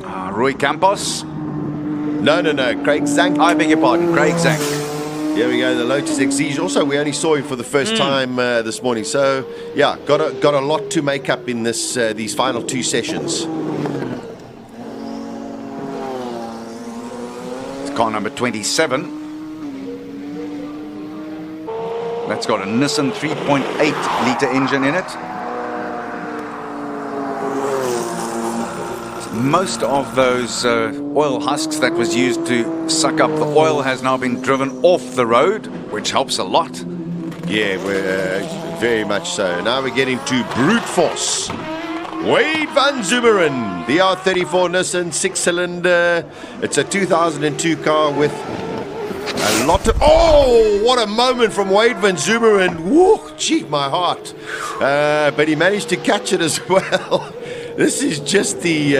he's off again. He is just finding every little inch of this track. Got to be so careful because last year there was trouble with him killing one or two policemen on the way.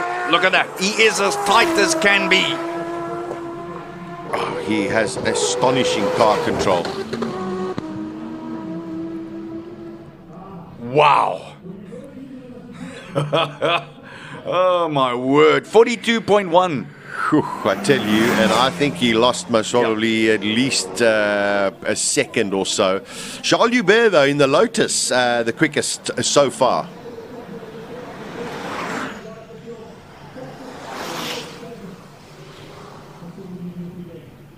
Well, it has been astounding fun. I'm still double clutching here myself from Van Zimmeren's run. My heart was in my throat there for a second or two. Yeah, that was a pretty scary moment for us here just watching it. Can you imagine what it was like for him? But that's Wade. We've got Gary Martins in the BMW that's out on track at the moment.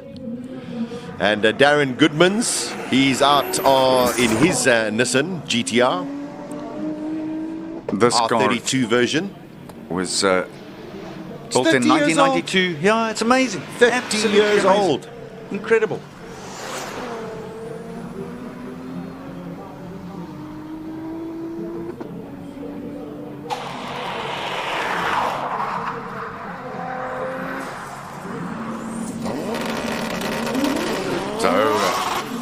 Car number 20 has also hit the road. That's Aldo Scribonti in the Audi S4. Unbelievable launch, but listen to this car.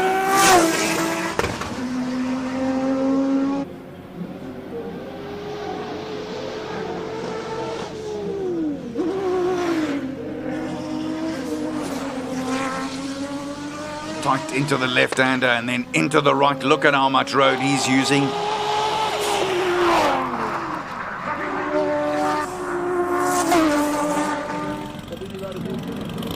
Here we go. Let's see if Roots can get this car to behave, because it gave him a little bit of trouble earlier on, the GTR R35. I think it's got the same problem.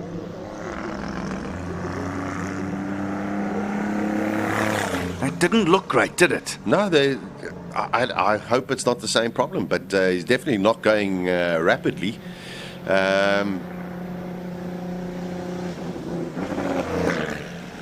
Yeah, no, there's definitely, it seems as though it's gone into this limp mode again. And that's the issue that they had before. It pulled off, and it's definitely got some kind of issue. Funny, it's exactly the same thing as what Franco Scribonti had last year. He battled with the same kind of thing, like you say, that limp mode. So it won't rev past 4,000 RPM, and yeah. They're definitely going to have to figure out what the problem is for Reggie. He's only got one more run after this. I mean, he still did a 52.1. Trundling up the hill. Yeah, exactly. Yeah. With most probably about a third of the horsepower. The Audi of Giovanni Fantin.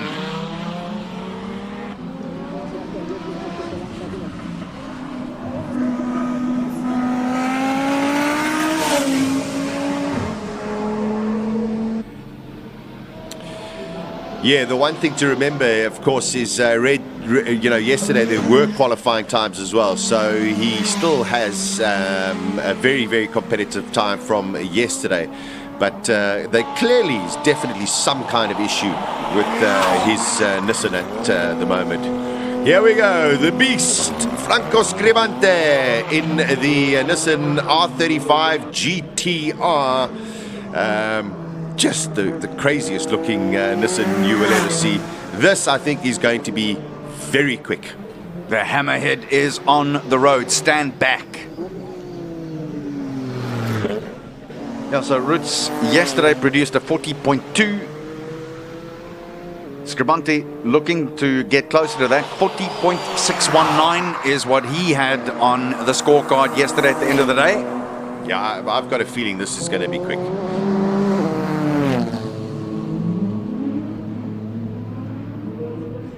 That looks very fast. Very fast. 40.5. There you go. Yeah, very quick time from Franco Scribante. 40.5 seconds. Richard Evans, another of the GTRs. So Scribante went 1/100th of a second faster. 1,200 of a second faster, actually.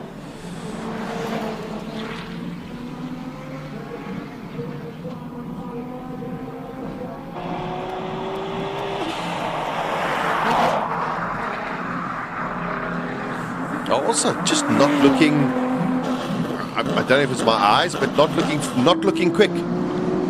Is Richard Evans? I think you're right.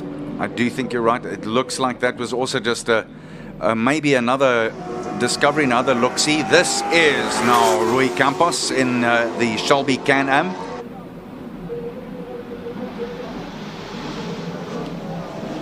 5 litres in there making this big noise.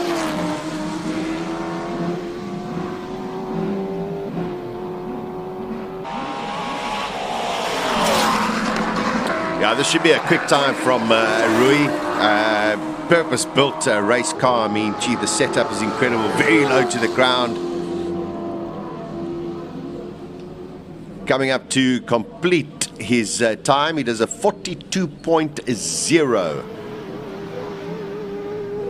Devin Robertson, first time out this morning. Whoa! I tell you, that was a bit of oversteer and some understeer for him as well. But he is pushing it.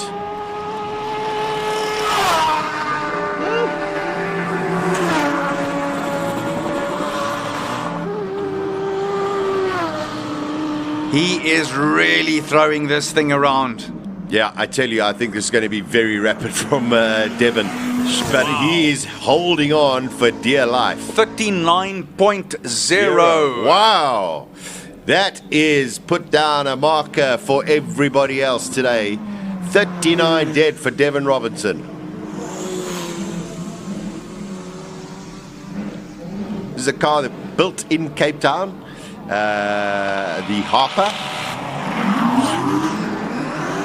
And there goes Matthew Campbell in the other Harper.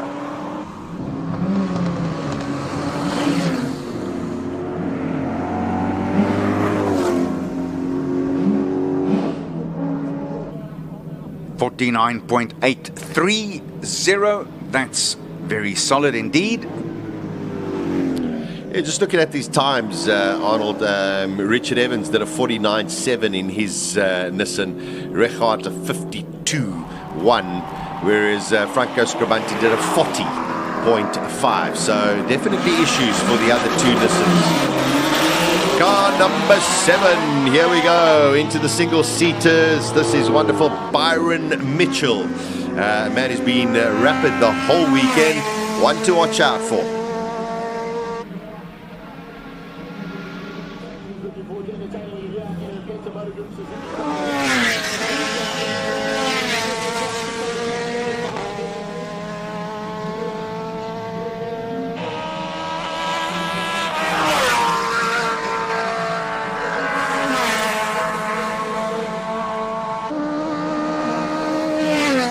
He's going fast. Tell you, the way that it turned in, just wonderful. He gave that absolutely everything. 39.9, and wow, look at that.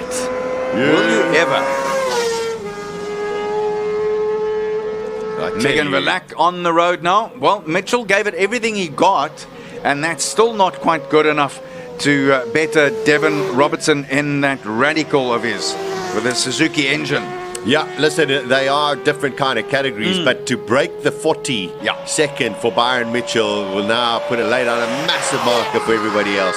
Let's see what the wonderful Megan Verlack can do in this little 600cc GSXR motorcycle engine in Moon Rocket. At the top, it's there we go. Megan 48.104. Okay, she's still got a bit of time to find. Rackstraw out on circuit at the moment, and if he did see that time of Byron Mitchell 39.9, he'll be going, whoa, I'm going to have to find some serious pace here. At the bottom of your screen, it's the Lotus of Tom Barrett. 40.2 it is for Rackstraw. There we go, which that leaves him 3/10 off Byron Mitchell. Yeah, so that is incredibly close between the two of them. Byron Mitchell got a little bit of a psychological advantage though, Arnie, because he's broken the 40 seconds. Yeah. Well, Rackstraw went 2 seconds faster than what he ran yesterday. All right, I think this is the Formula Renault of Ian Schofield. No, this is Andrew Schofield. Yeah, there we go in the Formula Renault. Wonderful car, 3.5 litre, 375 horsepower. Oh, that is a big off. That is a big off for Andrew Schofield. Let's just see that he's okay. He looks, his head is moving, which is great. Hopefully he's going to be okay. It's going to bring out a red flag without a doubt. Hopefully marshals get there as quickly as possible. Seems as though he's a little bit okay. He's moving okay. His hands. He's going to get out of the car, which is good news. But thank goodness for the tie barriers. Marshals there. Medical vehicle will be on the way. Recovery vehicle coming immediately out. Wow. We'll get a replay of that, but just seems I think he just got some snap oversteer and the back just kicked away from him. So, yeah, that is going to be unfortunately the end for Andrew Schofield in the Formula Renault. But that's what it's about. You've got to push the limits. You can see just from his body language, very dejected, very, very disappointed. But that's the nature of racing.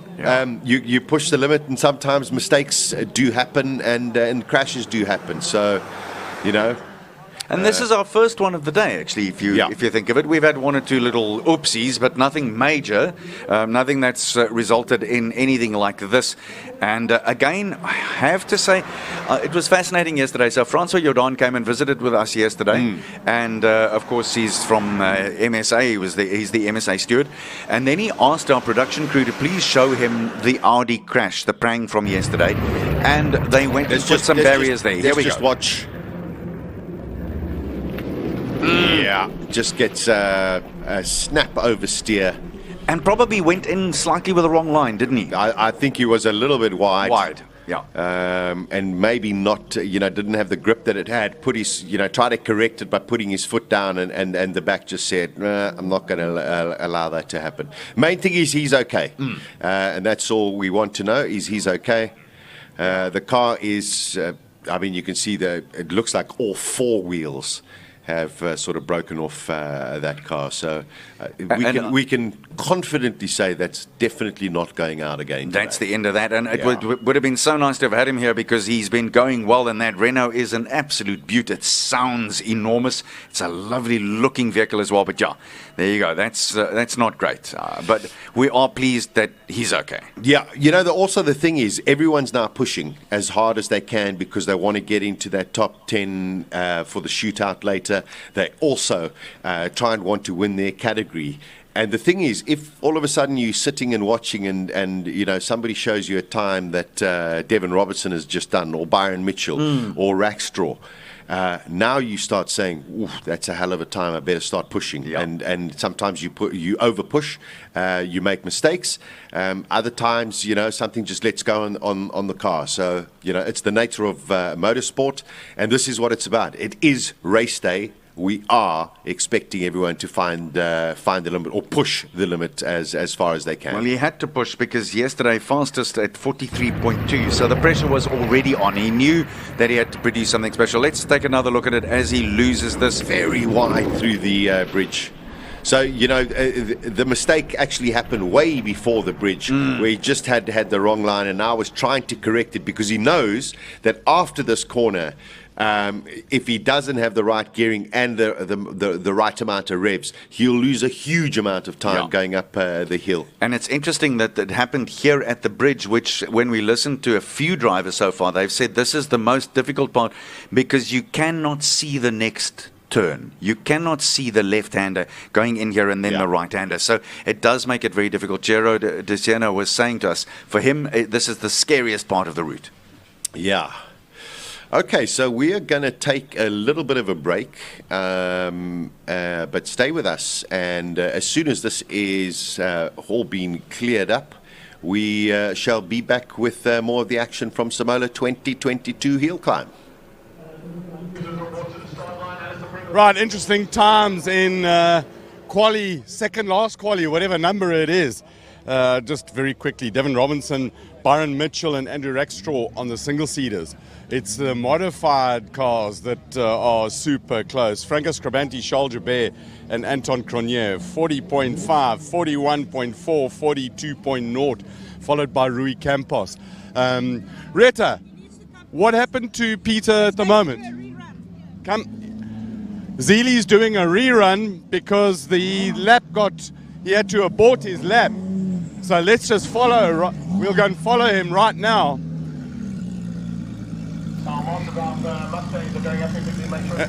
And we'll try and talk to him.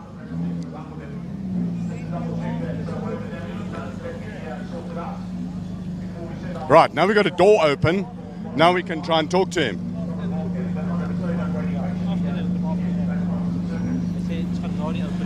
Peter, it's never nice having a run aborted like that.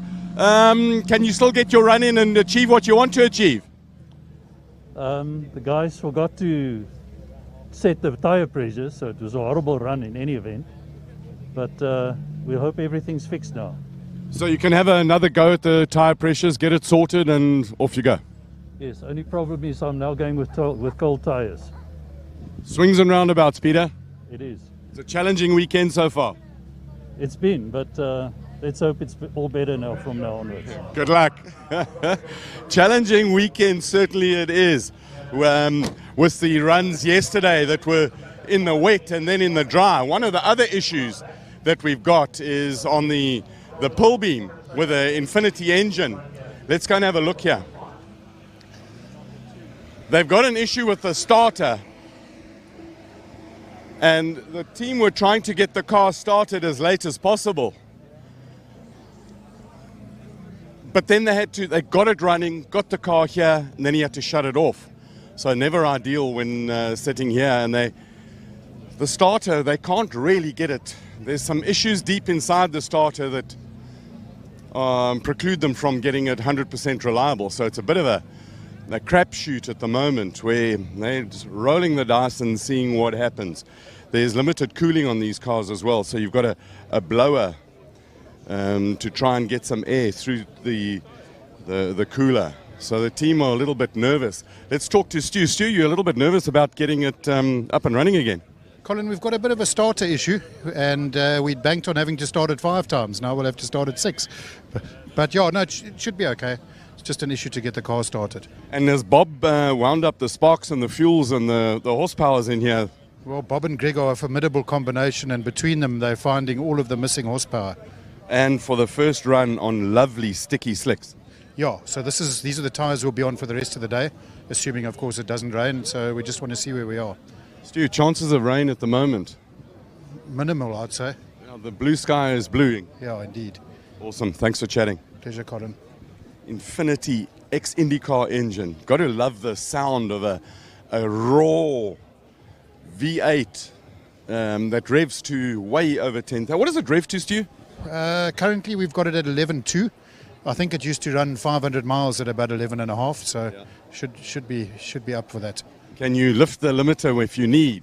We can, but I think we're about where we're comfortable for now. Where we comfortable? We're comfortable when we're winning. Right, let's go and have another quick little walk down here. So this is the time the drivers really don't like, because they've got to get his focus on. Zeely. So you've got champion single-seater, King of the Hill, champion modified saloon, King of the Hill, and Retta, don't run away. Not only is it a nervous time for Peter, I think he's a lot calmer than you are. I am actually not calm. No, you are very definitely not calm. Put your hand out. I'm fine. Thank you, Colin. I'm fine. But exciting times, eh? Yeah, it is exciting times, and it will be a wonderful Mother's Day gift if you can just do this couple of runs and make it up safe. That's all I want. Awesome. Good luck. Thank you. Retta runs magnificent catering operation as well, and I think that we're ready to go. I'm hearing noises of cars. Let's see if we can get to Franco. Right, we've got action. Let's go back to the hill, because all the cars are... No, they're not ready to go, so hold on, we'll stay here. Marius Roberts, what a brilliant event this is. But we've got sunshine and we've got people. That always makes me happy. I think it was pretty tricky yesterday for all the drivers, but the stuff's going to get real now. I know we've got records the guys are chasing, and maybe we're going to see another broken record this year, but I'm loving the modified cars at the moment. I think Reggie's obviously dominated in production cars, and doing the step up, he's giving a good battle to Franco. I think it's going to be interesting to see how that plays out. What a wonderful battle yesterday and today. Each of the sessions, they're trading times and the excitement it's palpable. Oh, but you know the cool thing with this, I was chatting to James Temple now, you know, you've got your circuit racing mentality, and that doesn't happen here, because you get one run to make it right. Any little mistake you make costs you, so it doesn't matter what you do or what you've done over the weekend. When it gets down to that final run, it's got to be perfect. And that's a very different mindset. I love the psychology of that, and that for me is what makes Simola Hillclimb so cool. Awesome, thanks for chatting to us. Enjoy the rest of the day. Right, so in terms of enjoying the day, the Scribanti car, wings and all of that, there he is. Franco, how was that run? Yeah, look, I started to lose it on the exit of turn one. There's no grip out there at all. So I had to get out of it, and I've dumped all the boost. And on these cars, when you dump the boost, that's a second up the hill. But our gremlins are starting to jump out here with our fifth gear again.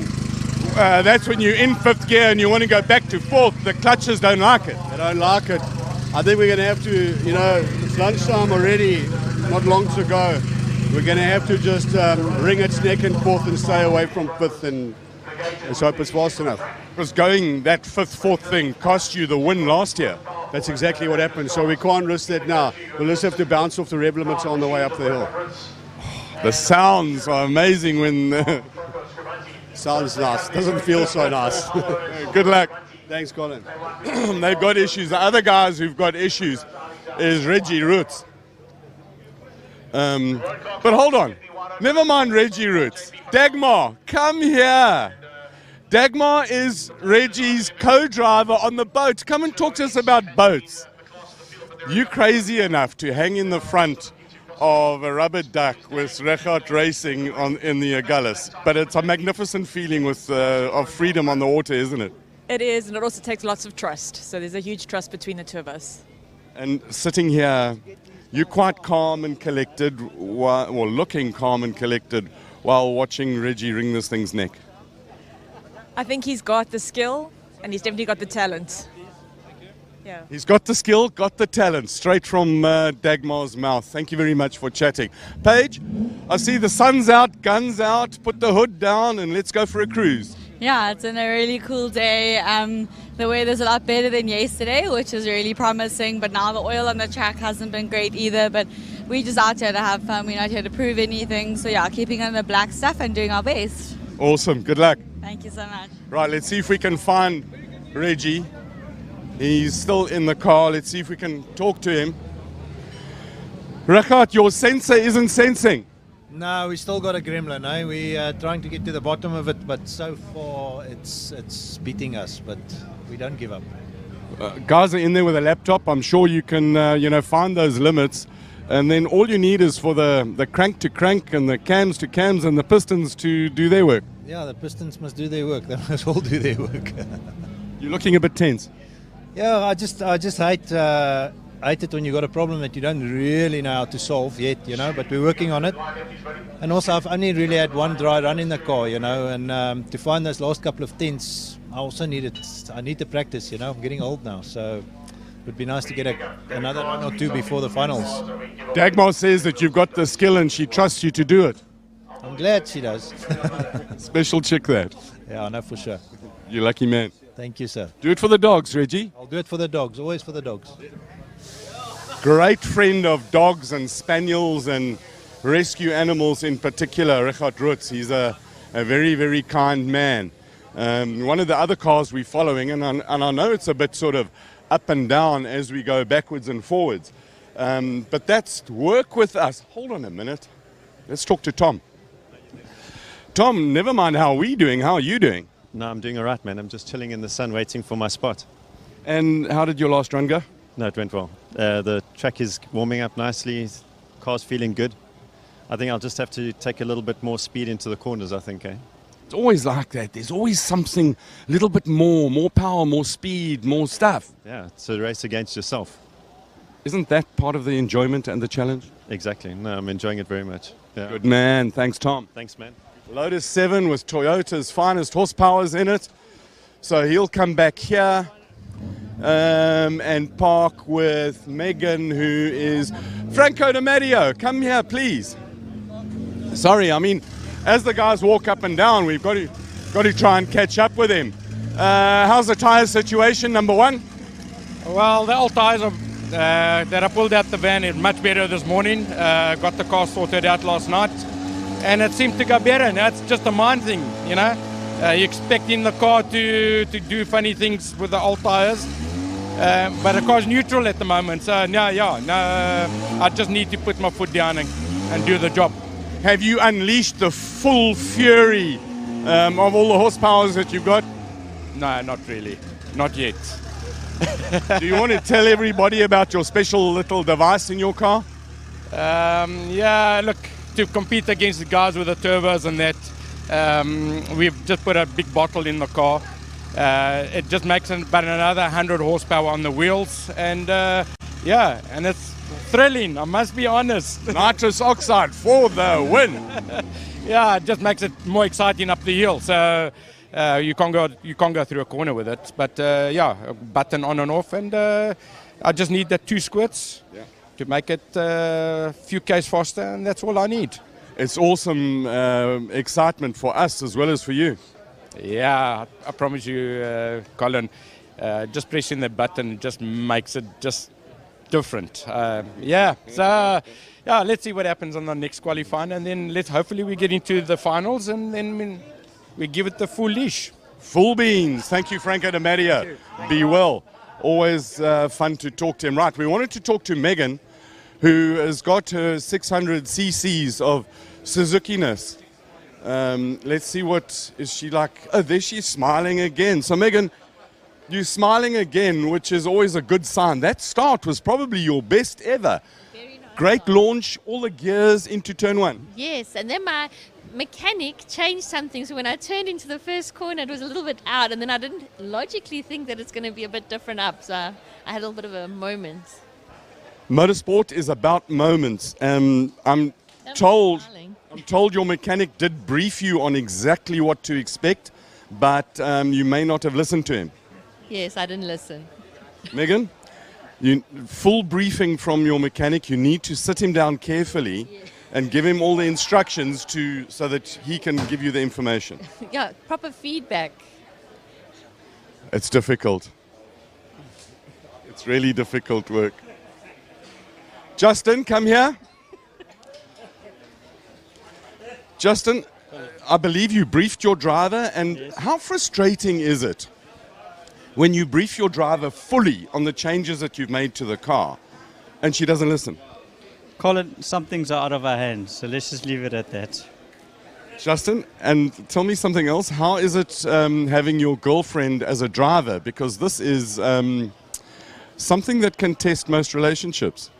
Well, for us, I think it's quite good. It's character building for us, but she's very understanding, so it's good. I love your diplomacy. Character building, he says. Car running right otherwise. Yeah, all good, all good. She'll go quick in the next one, I hope. What are you going to make another change to the car? No. You must just drive it. Yes. Okay, so Megan, he says you must just drive it now. Yeah, and understand what it's going to do, and next time hopefully I can get the time. Go for it. What are you aiming for? We're not going to discuss that now. It seems a little bit far away. What are you aiming for? Come on, let's get serious. I'd like to beat my time from last year. Under 47. That's quick. So, yeah. You can do it. I can do it. Set your minds to it. It's going. Try this next one. Megan and Justin and Susie, thanks for talking to us. Absolutely brilliant. We're still waiting. And there's a whole lot of nothing happening at the moment. Hold on, we've got a domestic going on here. No, just ask him what you said. Nothing. Shame, go pick up. She said we must go away. We said we must go away. So we'll go away from there, and we'll just have a very quick word with Daniel. You enjoying that massive power of electric current on your electric Golf? It would be nice if we had some more, eh? Yeah, I mean, John and I have been fooling around, throwing things in each other's cars to make each other heavier. Otherwise, it's a standard Golf. It's just got an electric engine. So yeah, it's pretty fun pretty much all we can do is do tire pressures and play with some of the electronics in the car and having a jewel. Nice to be here with VW and showcase the e-Golf and have fun. Great to see VW back at the event. Yeah, for sure. Hopefully Graham can do something spectacular later. Great. Right, guys, so part of motorsport's all about partners and stuff. So don't go away, because the last qualifying run, we got 3 cars to go. These are 3 major contenders. So don't go away. Watch this stuff, because they help racing happen.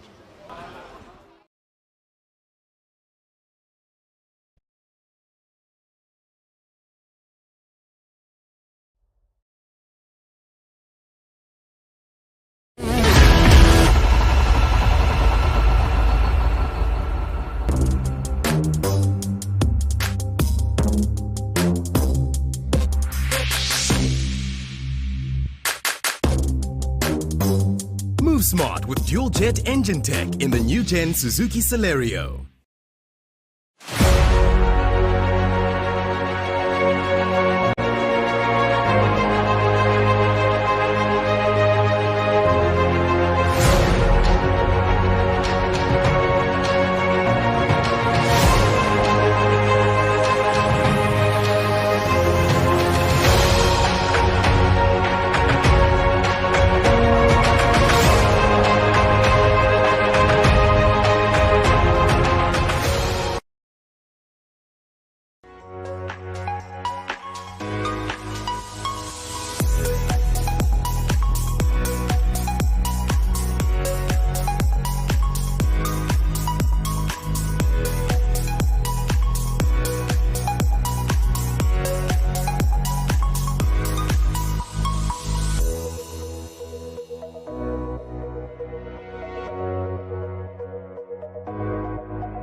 Is on the line, and off the line he goes, because this is his second last run. He needs a good one, Sasha Martinengo. Yeah, without a doubt, Arnie, he's got brand new tyres. You can see the white stickers on the fronts as well. We had an incident earlier, but the track is clear and good to go. So Robbie Walk, we've got 2 other cars in this qualifying 3 session. 1 more session coming up after this. Oh, very wide there from Robbie. Yo, going into turn 4. Now he goes into the left to right, the left to right. That was very tight as well. He took pushing. a lot of road. He is pushing.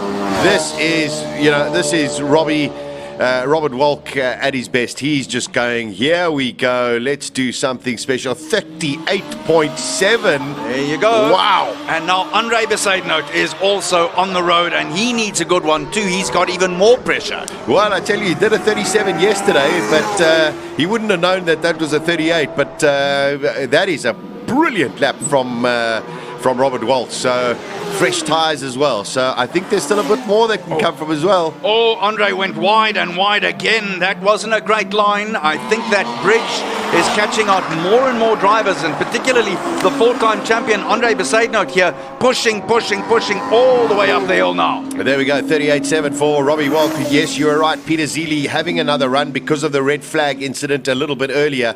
Let's see, Andre does a 35.8. Woo! And he missed a line. Wow. A big one too. 35.8 for Andre Besaidnout. Wow. Last year he did a 34.9. Robbie Walk was sitting and going 38.7. Now all of a sudden he's 3 seconds behind. Oh my word. And that was not a faultless run by Andre. Not by any stretch of the imagination. And I must say also from Robbie, you know, I think Robbie also lost a little bit of time here and there. Yep. It's a couple of tenths. Peter Zeely comes across the line with a 43.4. Whoa, I tell you, there we go. That is qualifying 3, because we did lose one of the sessions because of an incident a little earlier. Interesting to hear Colin going up and down, chatting to various drivers. 2 of the big gunners Franco Scribante and Richard Roots both having little gremlins creeping in. Yeah, little foxes in the vineyard, unfortunately. And unfortunately, in Reggie's case, they don't know what it is. They don't know how to go about fixing it. They know what it is to a degree, but they don't know how to go about fixing it, and that's a problem. And then obviously also Scribante, the pressure's on for both of them. And obviously then there's tension in the pit. That doesn't help either. This is race day. This is where it counts. You know, everything you did yesterday. Yes, your qualifying times from yesterday still do count when it comes to going into your class final, and of course, hopefully into the top 10 as well. But you know, if you make it into that top 10 today, and you've got gremlins, that could mean, you know, off the podium.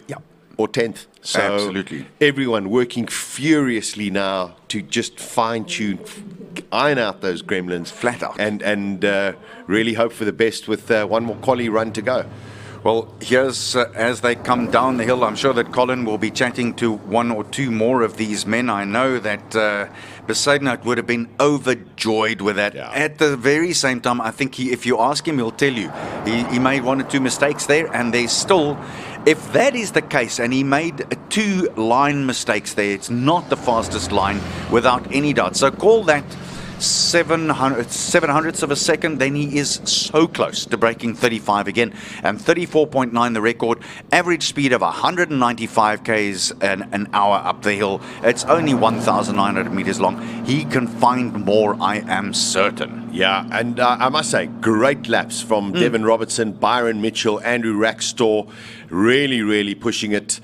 Franco, did his 40.5, so he is looking decent. But between 4th and 5th gear, a major issue. Same issue that he's had last year, and how come it didn't happen yesterday? Just when you really need it, you don't need the gremlin to come in, and it happens. That's sport for you, that's life for you, actually. I guess it's a reflection of life. Just when you think you've got it by the throat, it grabs you by another body part, and then it's strangling you. Yeah, as I mentioned on Friday, the cruel mistress is motor racing. So here we go. We've got our top times, a 35.8 for Andre Besaidnout, Robert Walk. They're in the same category, a 38.7. Robbie will be very happy with that, but he will also sit there and go, my goodness, where am I going to find 3 seconds? Even his talent will be going, that's basically the limits of the car.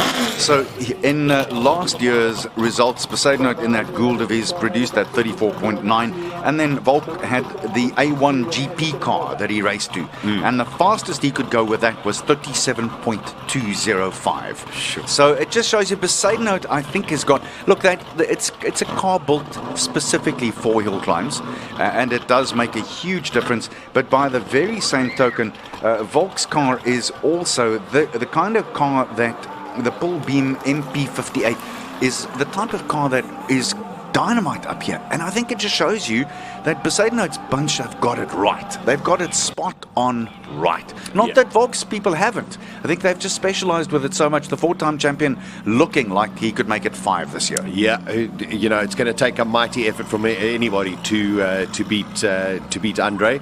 But there's still a long way to go. You can make a mistake somewhere along the line. So we still have one more quali session to go. Then we're going to have a little bit of a lunch break. Then we have the class final, which is basically the top 3 from each of the classes. From there, we will have the Road and Supercar Shootout. That's a top 10. The Modified Saloon Car Shootout. That's a top 10.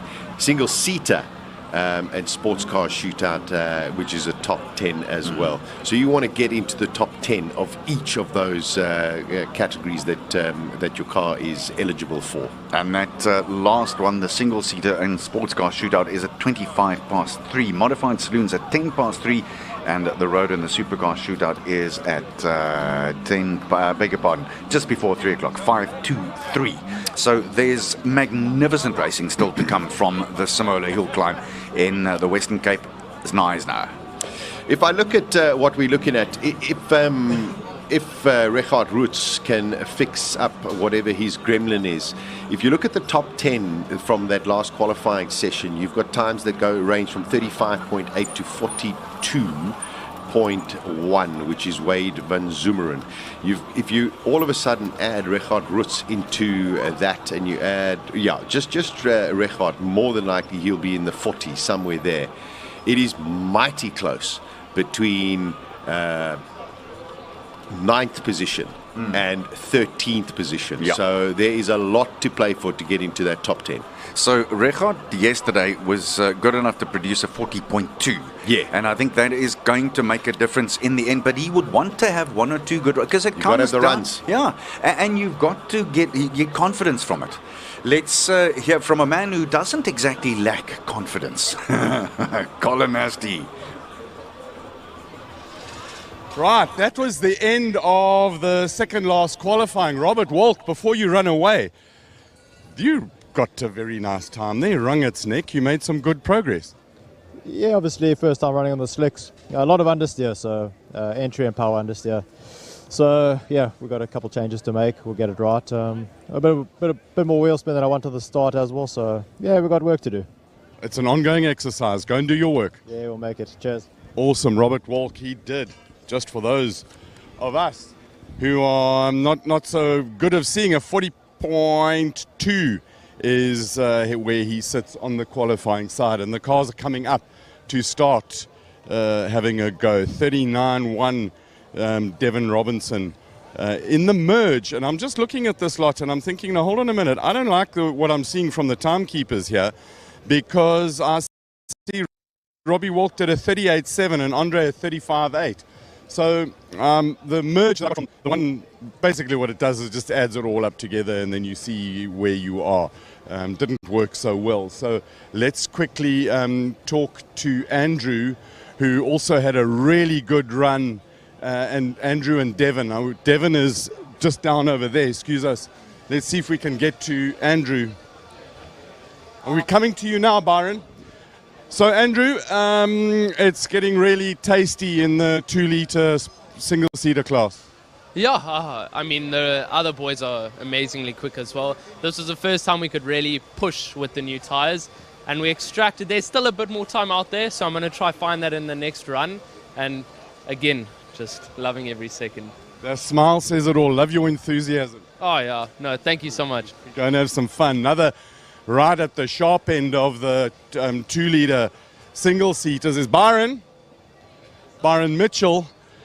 It's getting nice and fun in the top of this class. Yeah, I think they put on a new set of tyres, we put on a new set of tyres, and you can obviously see that.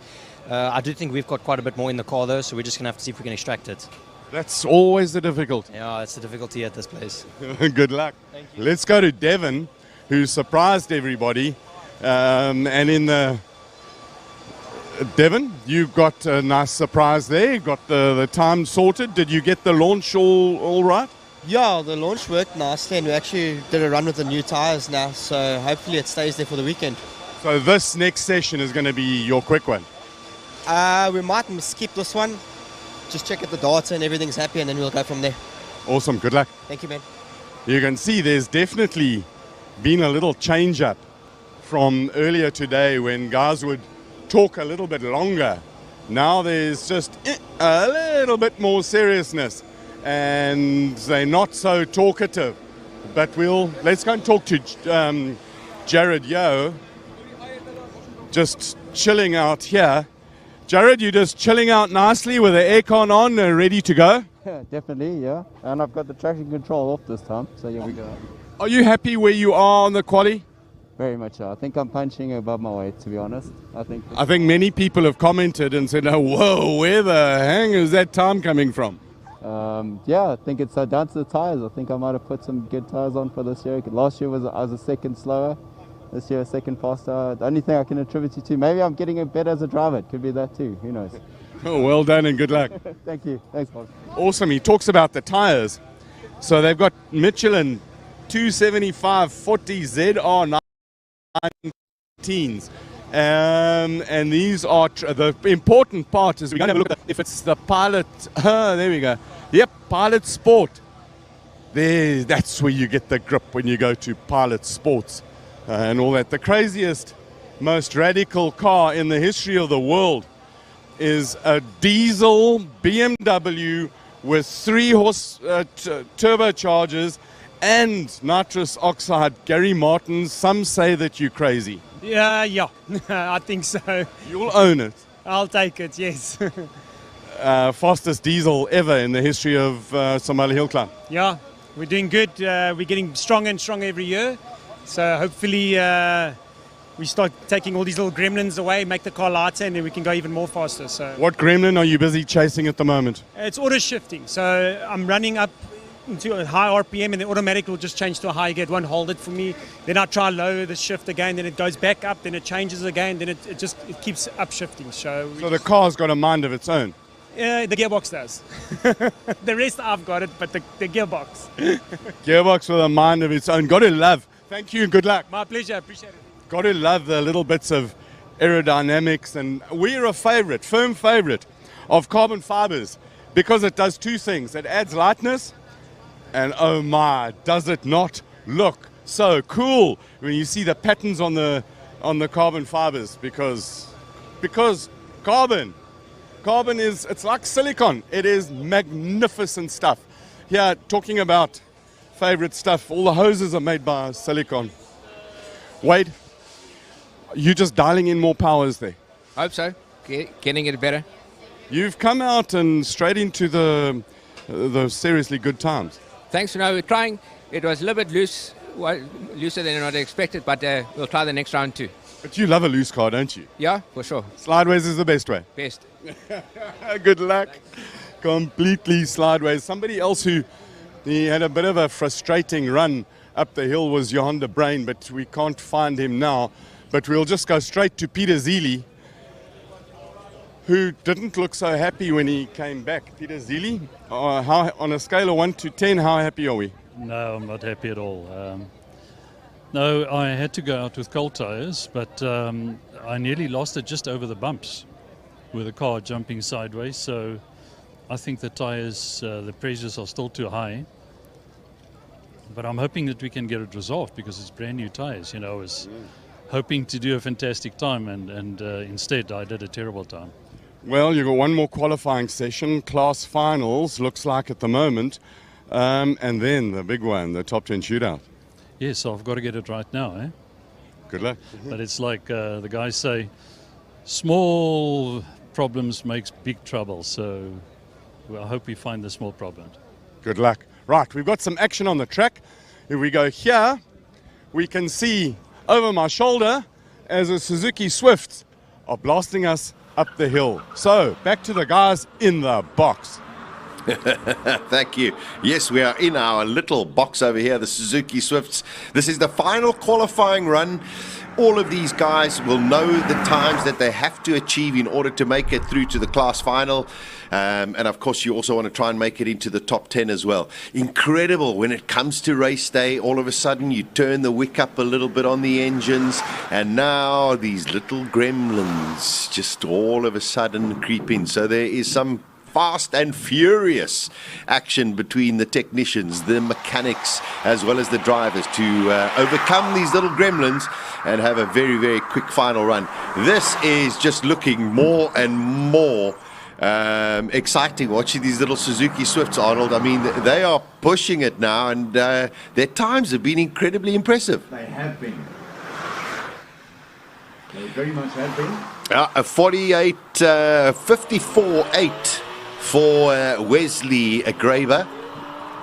And Ruben's out on track. Sean McCain, the Porsche GT3, he's out there as well. Should be the class, going to be close on his one, but the two A1 classes. Let's see if Ruben can get one over Wesley Graber.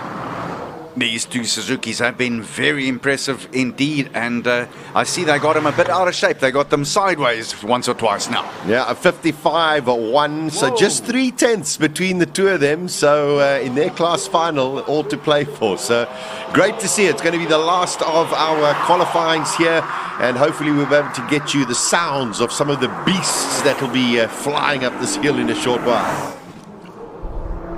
That lovely Nissan 350Z.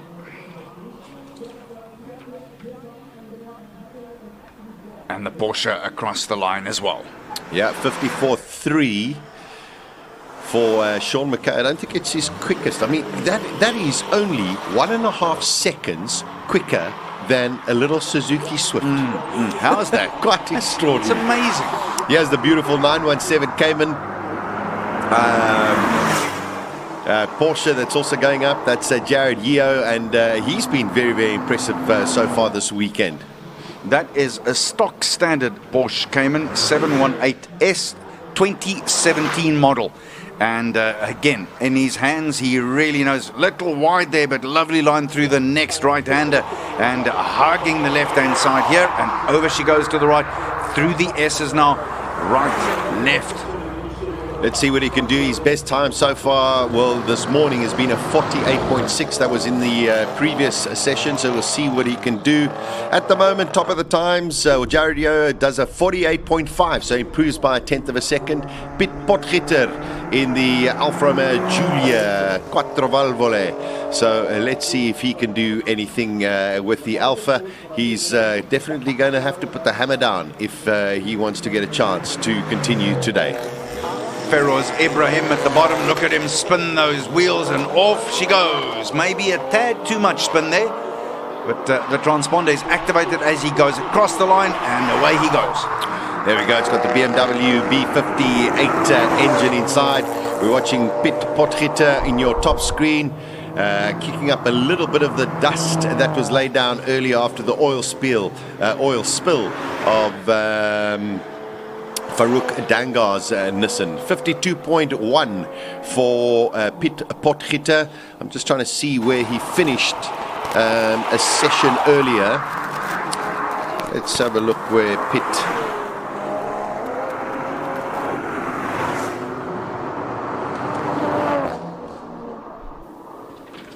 Yeah, I tell you.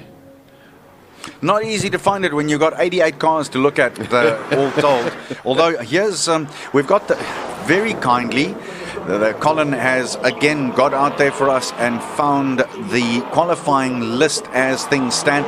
Only 65 cars left now out of the whole lot. And some quite very amazing. Yeah, very, very amazing in the end.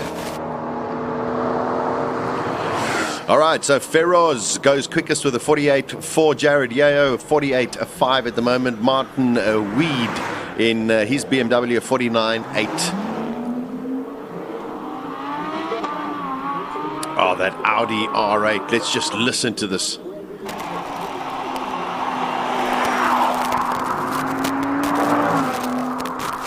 So Piet qualified with a 53.1 earlier, and he's gone faster. Yeah, he has. He's done a 52.1, so good 9/10 faster, nearly a full second. So a pretty interesting and decent lap from Piet Potgieter. But let's just listen to this Audi. Hopefully we'll get, here we go.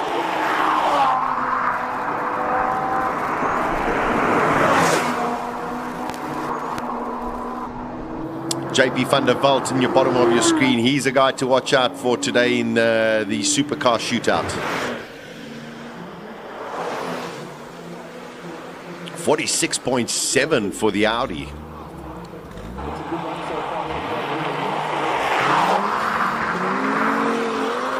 That's Shane Naidu. Oh, and he dug that in from first to second and went there quickly as well. He's trying to get as much drive as he can off the line. Look at that. Pushes it in there and hugs the right-hand line. Oh, brilliant lap from JP van der Walt. 44.6 for the Porsche 911 Turbo S.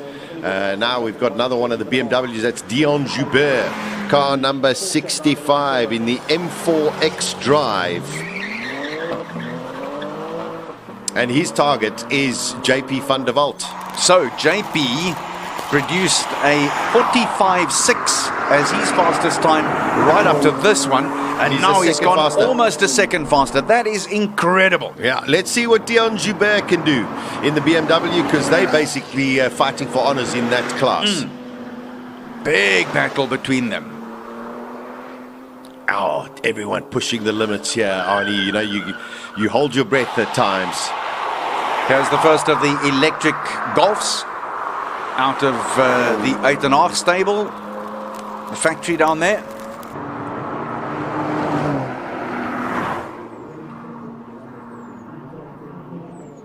Dion Joubert coming through at the last bit of 47.0, short 2.3 seconds off the pace of JP van der Walt. The two very, very talented racing driver. Oh wow, I tell you, that is Daniel Rowe pushing that little electric Golf right to the limit, and a great battle going on between him and Jonathan Mokotsi.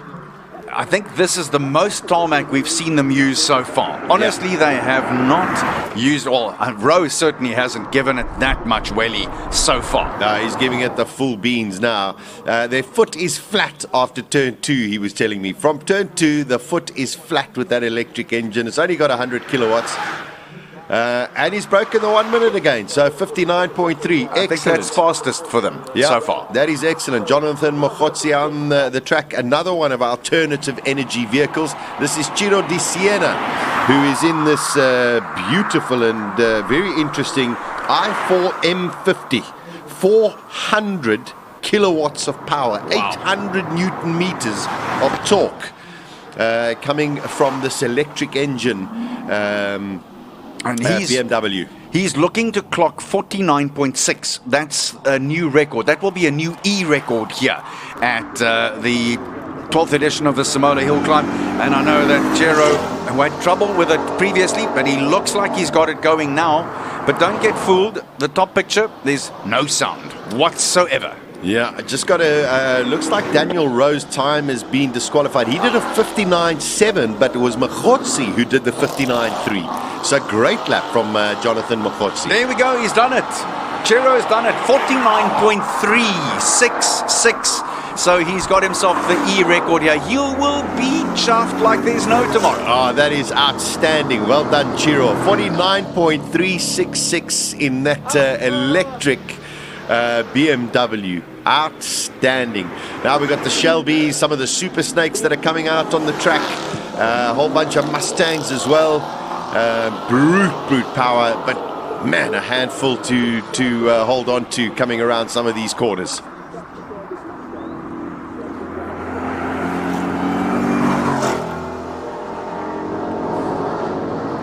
So the class battles on the go at the moment, and the A1 to A8 cars, all the road saloons, the B1 through to 7s, the racing cars, B8, I think we've seen who's going to win that one, the alternative energy, and that of course is going to be the big battle for Chiro to see if he can break 49, C1 through to 3 single seaters, and C4 through to 6s, the sports prototypes.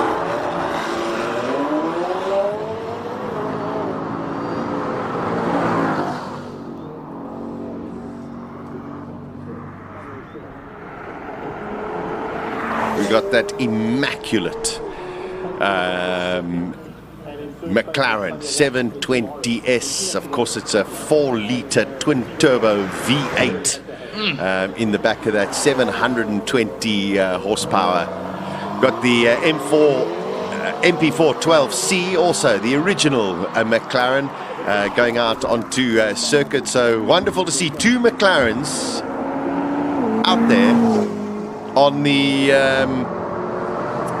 track at the same time. Jacques Wheeler in race car number 56. This car itself is already 9 years old. You would never say so.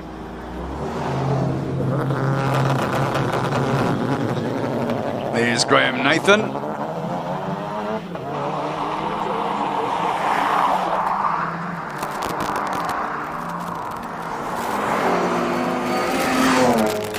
Yeah, I tell you, I think Graham Nathan is really going to give it a full go. I mean, this is a purpose-built race car. It's a Polo, races in the GTC Super Cup category, prepared by Graham as well. Let's just have a listen to it. I love the lines that Graham Nathan takes. You can tell that he is the consummate professional. And I tell you, Graham is not the smallest guy you'll ever meet in your life. So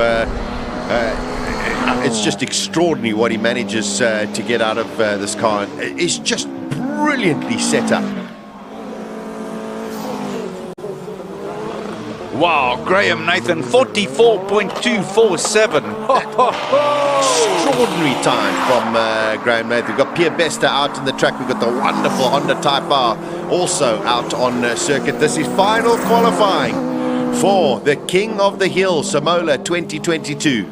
Listen to this. Nate produced a 45.074 in the previous qual. It's 8 tenths. Yeah, it's almost a second. 8 tenths of a second over 2 kilometers is... it's unbelievable to think that you can make that kind of time. It's another universe. Yeah, the Honda Type R goes into second at 44.3. It's less than 100th of a second off Graham Nathan.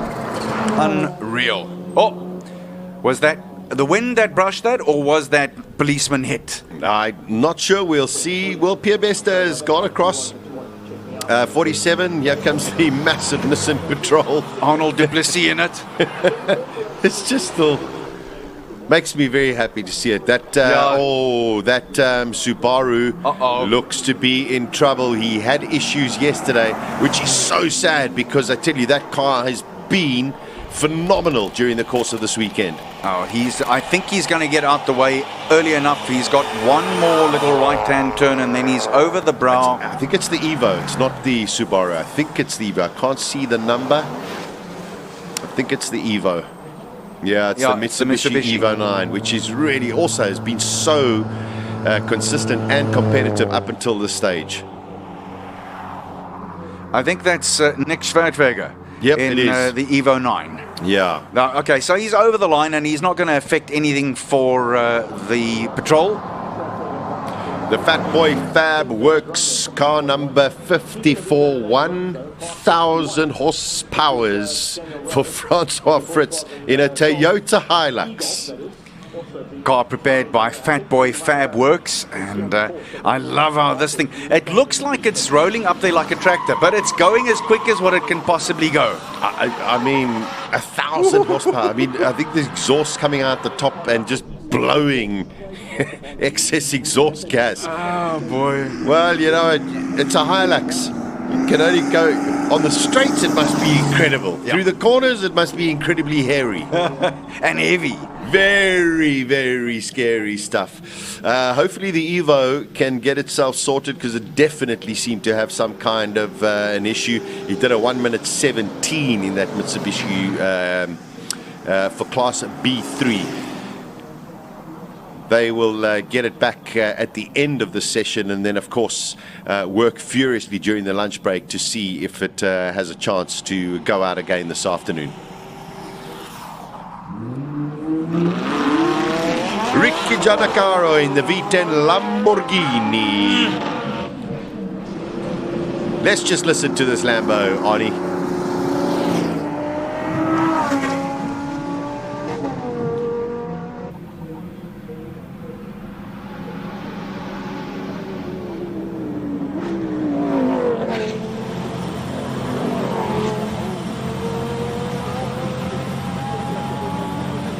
Bottom of the picture.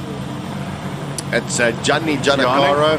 Yeah, it's got a NASCAR engine in that BMW Z4.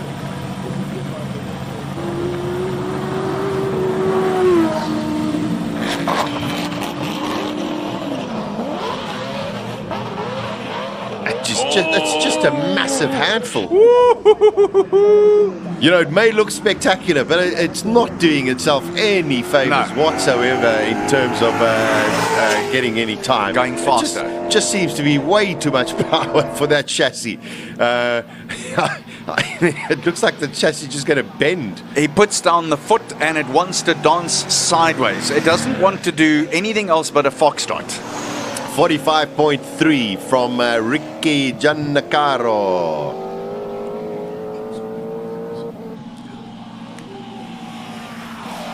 This is Jimmy Giannacaro in that bouncing along. He didn't do any running yesterday. And by the way, if you just... I don't know if it's going fast or not, I'll be very honest. No, I think that was foot off the accelerator in the end. I can't think that that was full bore. So if you've perhaps just joined us for the first time today, I'm Arnold Gertz together with Sasha Martinengo, and our man out in the pits is Colin Hastie. We'll listen to him a little later. But the reason that I'm saying this whole preamble to you, you'll see what looks like smoke coming from the back of the cars, but that's actually not it. Those are sunflower husks that have been powdered up and that's been used to suck up oil that was left on the track from earlier today. So no worries about cars blowing up all the time. Yeah, which is really cool. Unfortunately, it did put paid to Farouk Dangour's run. Because there definitely seemed to be some kind of oil issue, so he is no longer taking part. This is one of the Subaru WRX STIs that is out at the moment. There have been some people that haven't made it through here today. We haven't seen Dane Riley, we haven't seen Claire Vale for the whole weekend. Yep. So that's why we are reduced to 63 cars at the moment. Wynand deploy in that... I daren't even call it the Beetle, because that's not a Beetle. That's a Beetle with some serious war clothes on. Yeah, he seems to be going a little bit slowly, but hopefully we'll get some sound from him, because it sounds magnificent as well. Oh, he's going.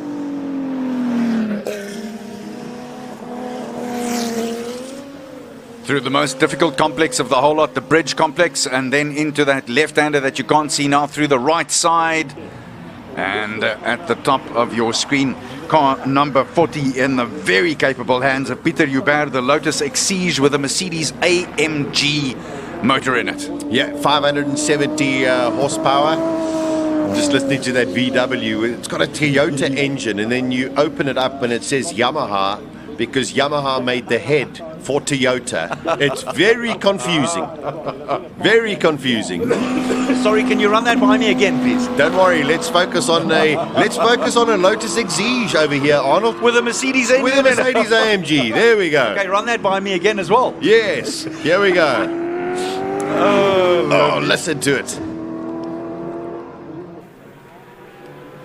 Listen, just while we're looking at this unbelievably quick Canary, I do want to pay tribute to our cameramen out there. Oh, yes, who please. are doing an incredible job. So we've got a whole lot of locked off cameras. That, for instance, is a locked off shot. So that doesn't have an operator. But all the cameras that move along, we've got guys out there who are doing an incredible job all the time. They just don't miss the shots. So, boys, well done. I lift my cap. You are world class. Yeah, I tell you, rain and shine, no matter what the circumstances, everyone from our whole production crew's just really done a wonderful job so far. So you Paul Munro, 44.9 as Munro goes on his way. So Paul Munro is in the M3 CSL. Okay, this is a 3.2 flat six, beautifully decked out car, and basically the only genuine BMW CSL race car built in South Africa. He's looking at a time of 47.3. That's what he wants to better. That was his last qualifying time. He's fastest. He's fastest so far. We've got the overall list so that's with us. Overall List, yeah. 47.3 is his target. Well, better than 47.3 is his target time. So let's see.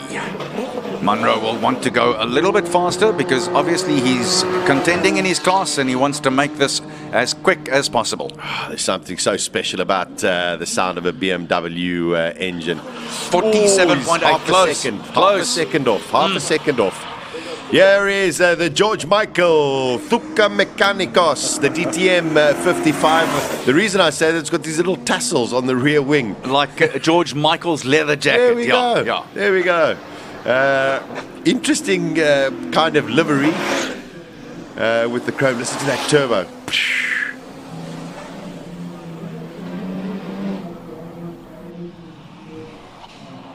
Here we go. And it's got crazy power in it. 500 kilowatts, 900 Newton meters of torque. Whoa. Really pushing it as hard as he can. Probably stolen from the Formula One Mercedes team when they had that chrome look a few seasons ago. 45.3, that's not slow. That's a very, very good lap. Dalton. So this is an M3 E46. 480 kilowatts. And he has, believe it or not, the 18th fastest qualifying time, but he is chasing De Matteo, Zank and Hubert in B4, as well as Charles Hubert. So he's got his work cut out from it, and he's also chasing Wade van Zimmeren's 42.1. Oh, he really had the wrong lines coming through that air spin there. Everyone pushing the limit, the focus, the mental concentration. 44.362. Here's the Noble coming out, the LM400 Noble, built in Port Elizabeth. Lovely cars to drive as well. And let's see how fast it can make it up the hill. Very compact looking vehicle and almost scrunched up a little. It doesn't look like there's much weight to this at all. No, very, very light. 1,200 kilos, 500 kilowatts of power, 900 Newton meters. And you know, this is where you want torque going up a hill. You really, really want as much torque as possible so that you don't have any lags anywhere. That displacement is magnificent. Just push it up the hill.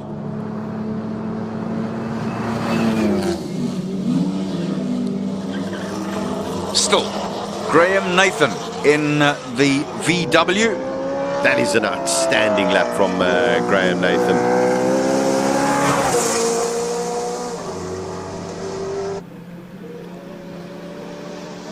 As a commentator, I'm supposed to talk.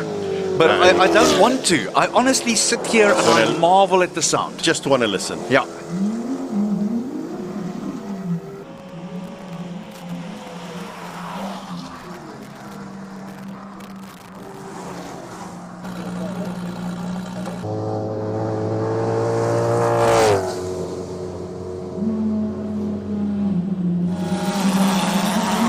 Wonderful commitment from all of the drivers. A 42.5. That is outstanding. Franco Di Matteo, well done. That is a magnificent drive. You could actually tell when you looked at it.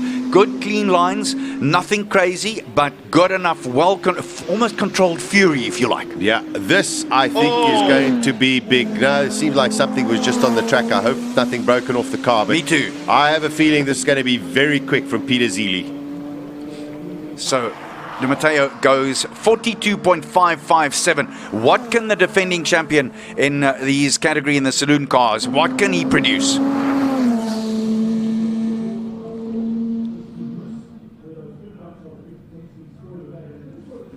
Peter Zeele, there we go, 42.1. He's 4/10 quicker than Franco Di Matteo. They're both in the same class as well. So great laps from both of them. And I expected something special from Peter Zeele. His last run was unfortunately spoilt by the red flag situation. He did have another run, but he really didn't put it together. We have got a yellow flag. And the reason was, I think either something came off the car or something. I can't see that anyone would have left a piece of something, whatever that was, that big on the side of the road. So I think that came off that vehicle, and I think they're just going to make sure that that is cleaned away and not unsafe for anyone. So Zeele also goes a half a second faster than what he's produced so far in any of his qualifying. As the legendary Eduardo de Freitas says, full course yellow, full course yellow. Beautiful. Oh, you did man. look. If this commentating thing doesn't work out, you can always get a job directing boats in the harbour. Is that what they say? Oh, okay. There we go. There's the piece. So there you go. Something. It doesn't look. I wonder what it is. That must be off the car. It must be off the back There's of the car. no other way. There can't be anything like that lying around on this track now. There's no doubt. Okay. Seems as though they've got that sorted out. Marshals. Oh, I know what that was. That's the racing snake. That was a racing snake in the back of the car. There we go. Seems as though that's okay. We should get back to action. Next up is going to be another Lotus. This time, can you believe this, Arnold? It's got a Ferrari engine in it. No. It's a Lofari. Plus, also, on the back of the car, it has a dining room table for 6. I think it's for 8. Is it 8? Yeah.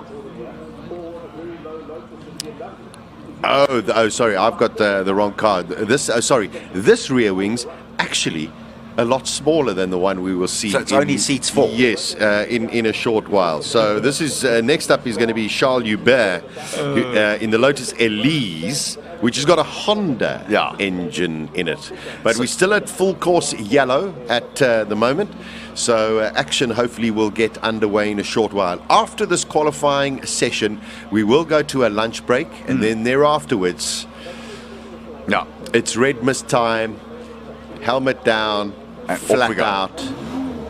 Hold nothing back. So Charles Hubert is actually in 8th spot overall at this stage. Excellent. With his Lotus. He qualified with a 41.408. But the interesting thing is that he is still behind Reggie Roots, who is the B5 class leader with that 40.296. Let's see how close he can get to breaking 40 if he puts together a really good run. Hubert off the line and a good launch. Very, very good. That car looks planted. You listen carefully. You hear it bumping down.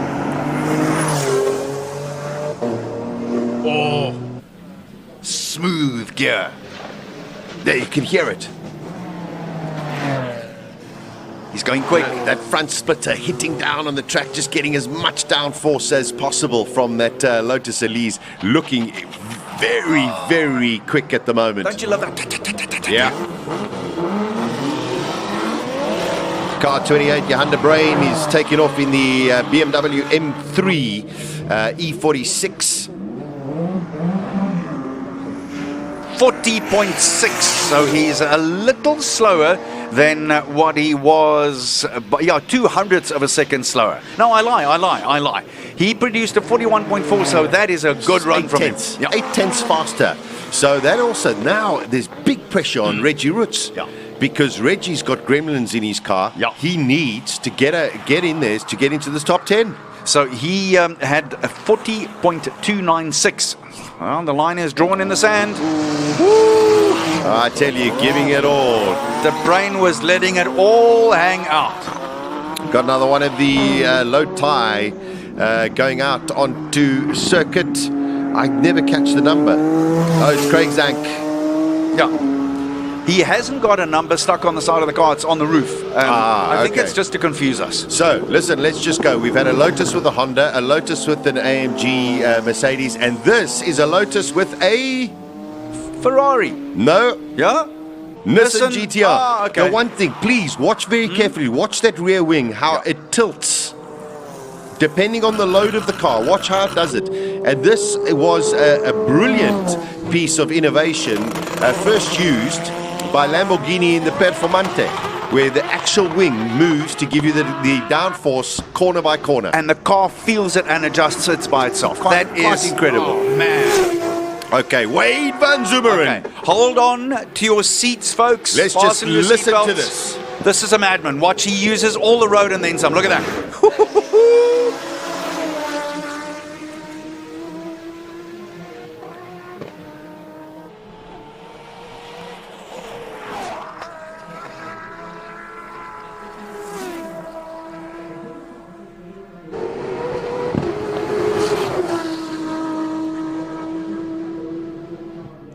Love it. This looks fast. Yeah. 41.9. 41.9 for Wade van Zumeren. That looked quick. It really, I don't know what his previous best time was. I'll tell you in a second. He put down on paper 42.1. So he's improved by 2/10ths. Yeah. And any improvement is a good sign. Yeah, very much so. And it also means confidence. Yeah. It also means I'm going in the right direction. I need to keep doing what I'm doing. I'm on the right track. This is the BMW. I think it's Gary Martin's. A little wide going into the left-hander and now sweeping left and right. The S's. Ooh, that back end was fighting him and he was fighting back. And over the brow he goes. 46.4. This is Darren Goodman's in the Nissan R32.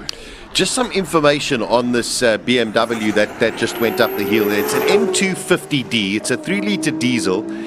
It has got astonishing 447 kilowatts and 1,000 Newton meters of torque. It's only 1,500 kilograms.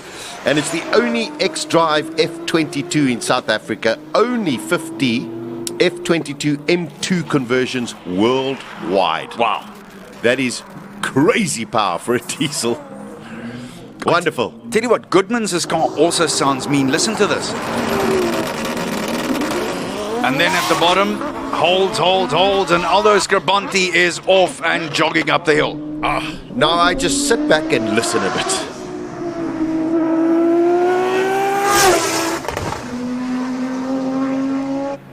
I love it.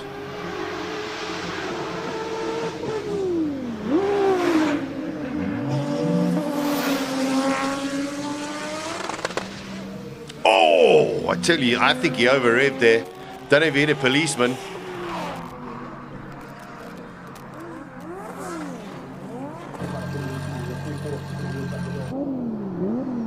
He's lost gears. Something's gone. He's lost gears. He's lost Something's gone. Yeah, he was going so well. There was something went wrong going into, I think, turns 3 and or 4 and 5. Oh, This is going to bring full course yellow. Full course yellow. Beautiful. I think we've got to record that, and you've got to play it out on the track. I think so. Right. There we go. Full course yellow. Oh, he's got it going. He's got it going. This is what you got to love about electronics.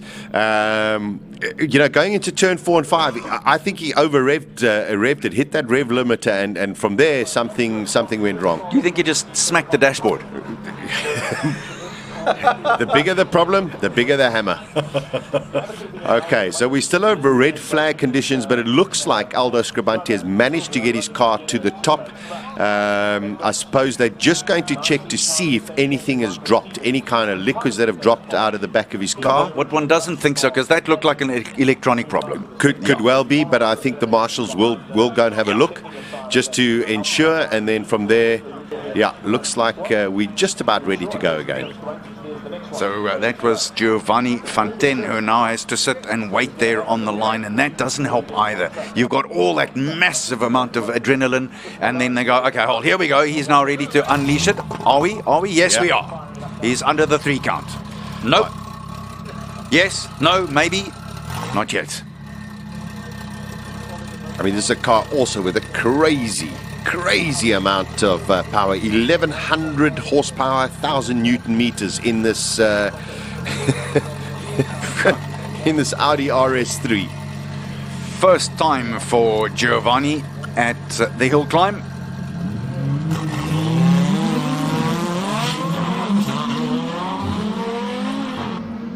I can tell you that's not a car you want to meet at a traffic light and the guy just has a little smile at you and then he says, "What do you got in there?" Or you say, "What do you got in there?" "Nah, stock standard." Sure. No big deal.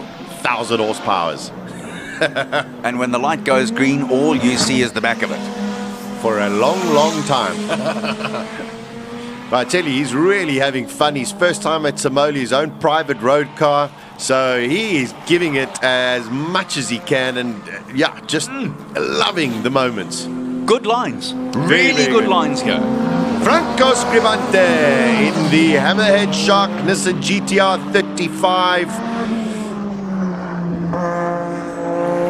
He's got gremlins, he's got an issue changing from 5th to 4th, and basically he says he's not going to use 5th gear, and we'll just have to hope that he doesn't run out of revs. So let's see, he's chasing 40.5. He is currently in 7th place overall.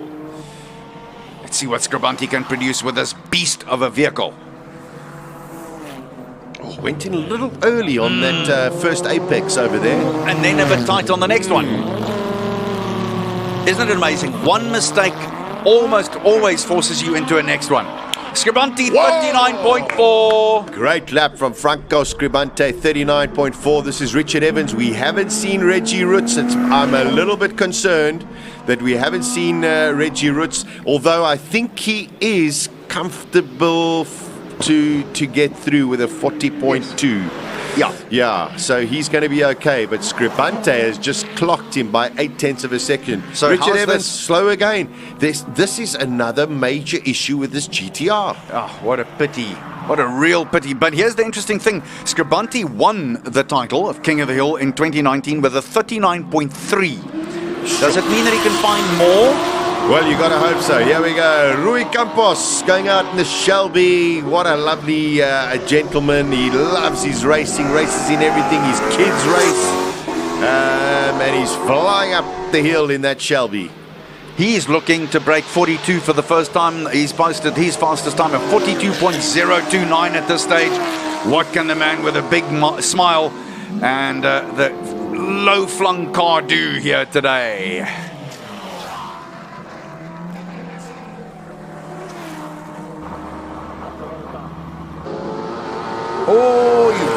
spotted that and then floated it out. He is pushing like crazy. Let's see what Rui Campos, 41.6. Matthew Campbell is in the top of your screen now full screen for you.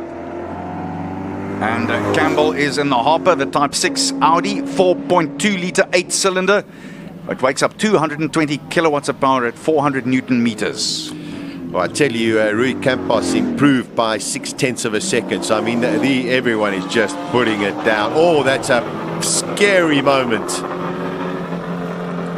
Now, Byron Mitchell in the Reynard. He has gotten progressively faster and better all the way through, which is exactly what you want. 39.9 is his best time. Let's see what Byron Mitchell can do. So, Scribanti has broken 40 for the first time for the weekend so far. Let's see what Mitchell can do. The hopper is across the line, and off he launches. Great launch in that Reynard Formula VW. Talented young guy, Byron Mitchell. Send it, young man.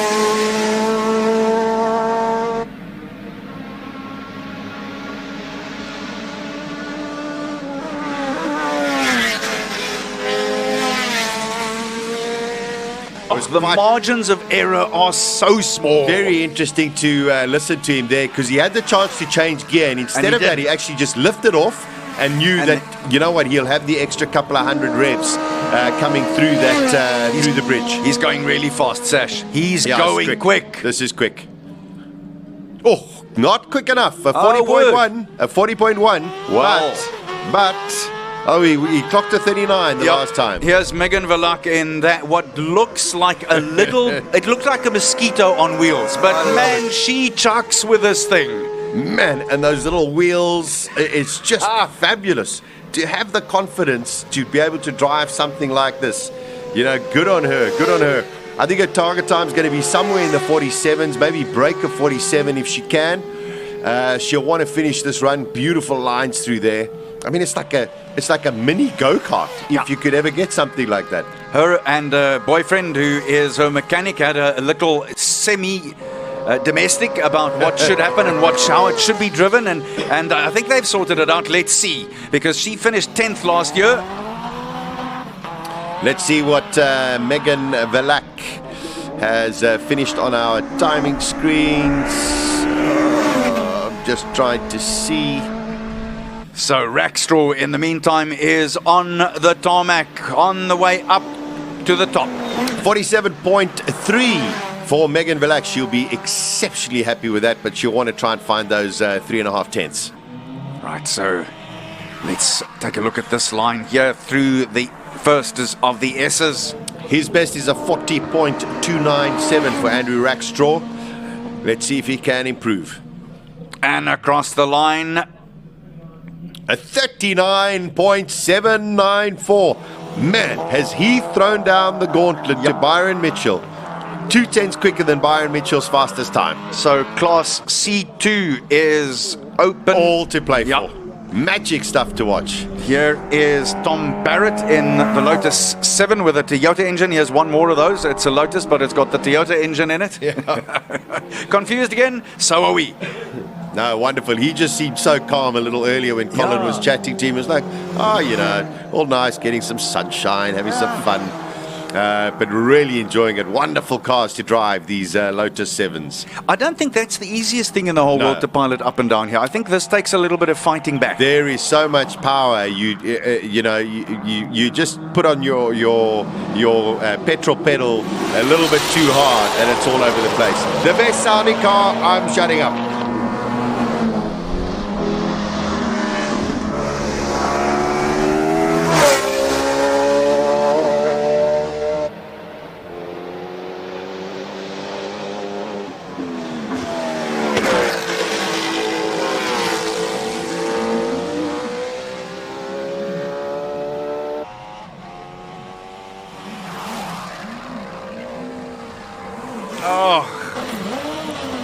The downforce is pushing that car. The harder he goes, the more it pushes down. Schofield.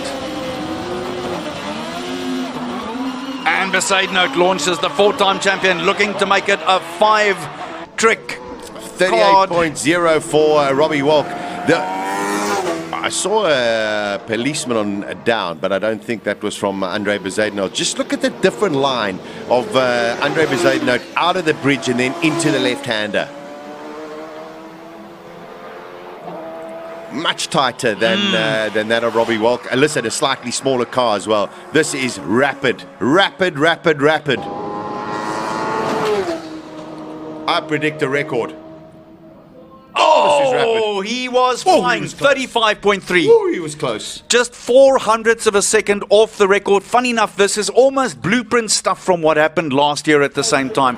Faster and faster and faster all the time. Andre Bezuidenhout, you beauty. Oh, that is an astonishing time. And I tell you, Robbie Walk, Franco Scribante, third overall. But Rackstraw and Mitchell, that is fascinating to watch this duel between these two youngsters. Magic to see. Charles Hubert in 6th position, Rui Campos 7th, Wade van Zumeren, Peter Zili, Franco Di Matteo. That's our top 10 at the moment. Yeah. They will put together all of the cumulative times from qualifyings yesterday and today, and then from there we will determine our top 10. Yeah, and the top 10 at this stage. Look, anything can still happen. Sure. Because what happens from here on in, let's just give you a rundown on the rest of the afternoon before we take our lunch break quickly. The class finals start at 2:05. And you'll find this will be absolutely fascinating with the top 3 shooting out in each one of the classes, and they go hell for leather now, because now you know who you're up against, you know what you need to do, you've had a few runs up there, you've had a few look-sees, and it is gloves off. Then at 5:03, it's the road and the supercar shootout. Same goes for them. Modified saloon car shootout is at 3:10. The single seater and sports car shootout is at 3:25, and then we have prize giving after that. And I, for one, cannot wait. I'm going to chew my lunch in double quick time because I want lunchtime to be over. I tell you, it is going to be amazing. We're going to have the class final, and from there, you know, you still, if you pump in an unbelievable time, you can get into that top 10, you know. So, there's all to play for. It is really coming down to the wire. Exceptional fun. We're going to take a little break, I think. We are. We're going to have lunch. We'll be back right after this. And Colin isn't going anywhere, so we're going to go. And I think we earned our lunch today, man. Don't you think? I think we've done okay. I think we did a great job, Sash. So we're going to go and have lunch. And Colin is, after this, going to chat to the main protagonists and whoever else he can find in the pits here at the 12th edition of the Simola Hillclimb. Bank Eastern Cape. Awesome, welcome. Yes, thank you.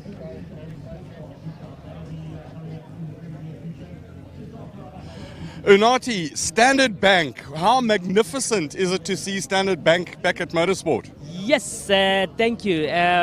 Look, this is amazing. It's our first time here. When we were approached by Ian, we thought, why not for our clients? Let's go with their hospitality for now and really just taste the waters. And the experience for clients, ourselves, has been so beautiful. And yeah, possibly this is home. One of the cool things about this event is that you can bring customers and you get so close to the track and you feel that vibration inside. How cool is it? Yeah, no, definitely. I mean, I was commending the organizers yesterday, how it is safe to move around here. And I mean, this is accommodating for families. Some of the people in our VIP suite actually has children, you know, so it's not one of those that you take the husband and the wife, you know, it's a family thing, and everyone is thrilled with what is happening here. And from a client interaction point of view, Motorsport gives you a whole day to interact with clients and explain the right stuff about the bank. Yes. No, and I mean, it's amazing that just by us being here as a bank, people see association. People have been coming and saying, yeah, so we didn't know you even fund and finance cars of this magnitude. I mean, we do business with everyone. So this has been a nice draw card for us, and people, they actually, you know, appreciate the association, even the organizers. The racers here, in the afternoon, just after the race, we had people flocking in just to say, thank you, I actually bank with you. That car of mine was financed by the bank. So it's amazing. And of course, Standard Bank has got a massive history in motorsport, going back to the late 80s and rallying and track and finals. And so the top 3 in each class will have a go to see who's the class winner. Then in the single-seater and sports car category, the top 10 will have a go to see who the king of the hill for single-seater and sports cars is. Likewise in the modified saloons, and that's where we've got the vicious GTRs, we've got the Roots and the Scribanti fight. We still need to see whether that fight is on. And then you also have the standard road car, with the moment looking like JP van der Walt is the main contender there. But now we're going to talk to Robbie Walk, who another run. Robbie, you've got probably 2 more starts to do on with your starter motor. You chipping away at it? Yeah, the car's reliable and starting now, so that's great. Yeah, obviously just our first runs in the drive of the car, so a lot of setup changes to be done, just a lot of power understeer, so can't come on the throttle, lose a lot of time. So we'll work on the setup, and I think we'll change some ratios, try to get the gearing a little bit better. We're not. Have you still got your understeer? Yeah, a lot of understeer at the moment, a lot of power understeer, so it's difficult to come through the corner. It's turning in pretty well, just can't come on the throttle, so losing a lot of time. So what do you do? So power understeer, you're putting your foot down, it's ploughing a bit. What sort of changes are you going to do to try and get it a bit more balanced? This car's so old, I don't even know what we can do. But yeah, it doesn't have the same geometry I'm used to, so we'll have to work on it. Maybe we can just soften the actual spring itself on the shock absorber, try and take a bit of preload out of it, so might drop the front, so I think it'll work. You tell Stuart and Greg, and they do the tweaks. I ask them what I want, and they try to tell me what they need to do, so other way around. Lovely stuff, good luck. Cool, thank you. Awesome, man. Andre is back deep into the computer. Andre, that was while he's busy swallowing and getting his energy up. They were 35.38. But all never ever satisfied. Always need to go just a little bit faster. We'll wait while Andre's busy swallowing the last of his lunch. We'll talk to Stuart. Stuart, what are you going to do to get rid of the power on understeer you got? Colin, we have a few ideas, but we've been working down that road and it's been getting better, but it seems that it's perhaps a bit of an inherent characteristic of the car, which I suppose makes sense. You'd prefer an understeerer to an oversteerer. But we'll keep going down the road that we've been going down, and then the other thing we're going to do is change the gearing a bit. Hopefully, you're going shorter. Yeah, we're going shorter, and we're trying to change probably going to change the second gear as well, just to try and make it a better spread and get a bit more top speed out of the car. What top speed have you got at the moment, Stu? I think the best we've seen is 224, which is quite a lot shy of where we need to be. You need to be somewhere close to the 250, 260 mark. Yeah, I think you need to be above 250 to be in the game. So I don't think we'll get there, but hopefully we can improve it a bit.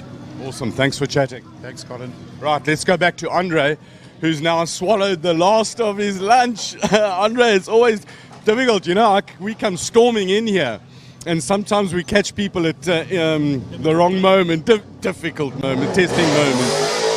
You've been chipping away at your time, slowly but surely getting down to where the potential of the car is. You've still got more time to come. Yeah, certainly. I mean, that was the most ideal opportunity to put a proper time in. The temperature is right, the track is good, the water is reclining a little bit, so we put new tires on. So that was, if I say installation lap, with Hillclimb tires, coming from a circuit, it's inconceivable that you go into the first corner with ice cold tires flat out. So there's always a little bit of resistance. So I was a little bit down on turn one going into it, and I lost a 0.1 of a second there, but the remainder was there, and I think a 34 is on. Awesome. A lowish 34, you're going to break your record? You can't say. But you're going to have a go at it. I'm going to have a go at it. I mean, why does these 0.1 or 0.2 make a difference for us? Because we're motorsport people. It's completely insignificant for the rest of the universe, but for us, it's important. So if I can take a little bit away, it'll be good enough for me. Awesome. Good luck. Thank you, sir. All right, there's your fight. The two protagonists. Right, okay, so what we're going to do is we're going to go and do some other stuff. As we got the Hyundai Media Shuttle going up in the background. always a good idea to have something, transport media around, because without media, we don't get a whole lot. Right, so we're going to do some other stuff. We'll be back.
Move smart with Auto Stop Start in the new gen Suzuki Celerio.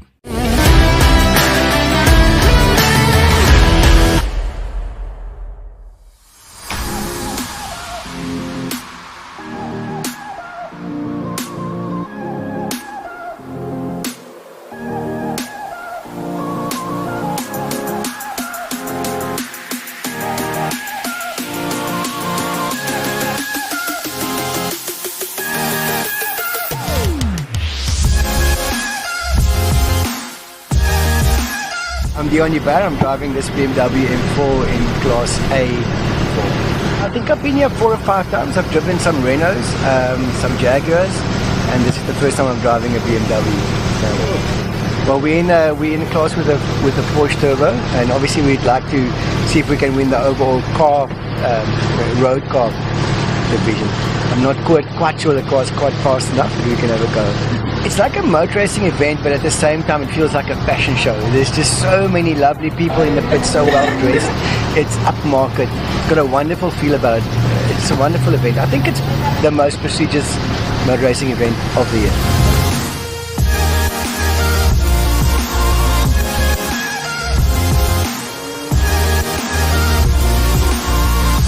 I'm Byron Mitchell. I live in Cape Town, and yeah, we come up here. Well, this is our second time running the hill climb up here in Nazi. This is actually my second hill climb. Last year was my first, and I'm looking forward to this one because obviously there's spectators, whereas last year it was a bit unfortunate. But yeah. Yes, we're running in Class C2, so we've actually got Andrew Raxler running in a Formula Ford or something like that, and then we've got a Lotus next to us, and we've also got Hayden in the Formula Ford, the old Swift or whatever. So this car is actually a Formula Renault, built in Germany to race. I think it was F2 back in those days, in 2002. And then, in 2000, I may be wrong, but 2010, 2012, Volkswagen bought the series for South Africa. And then they ran the series here for about 4 years. And then all the cars were sold to private owners.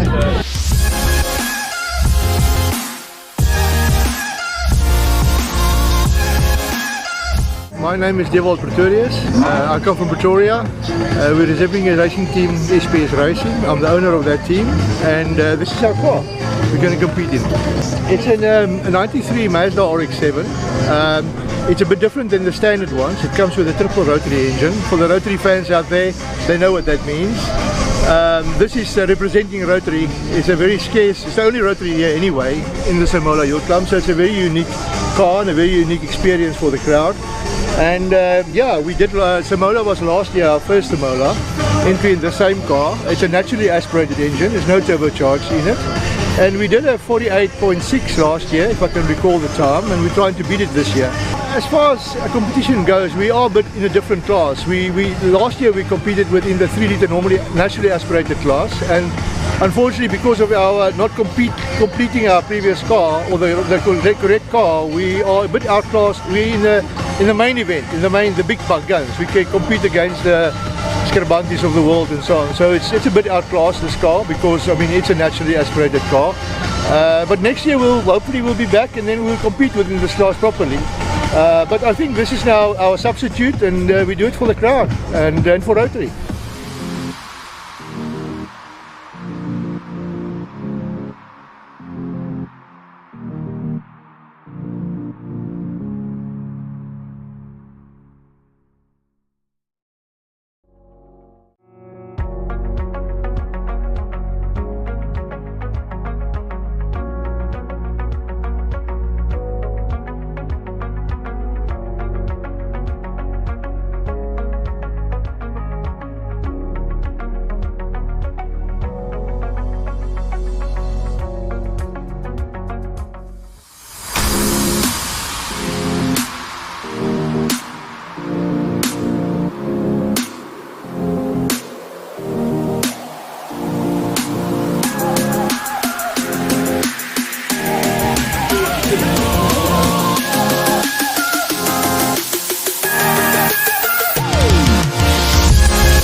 So yeah, as always before an event, last minute glitches and issues.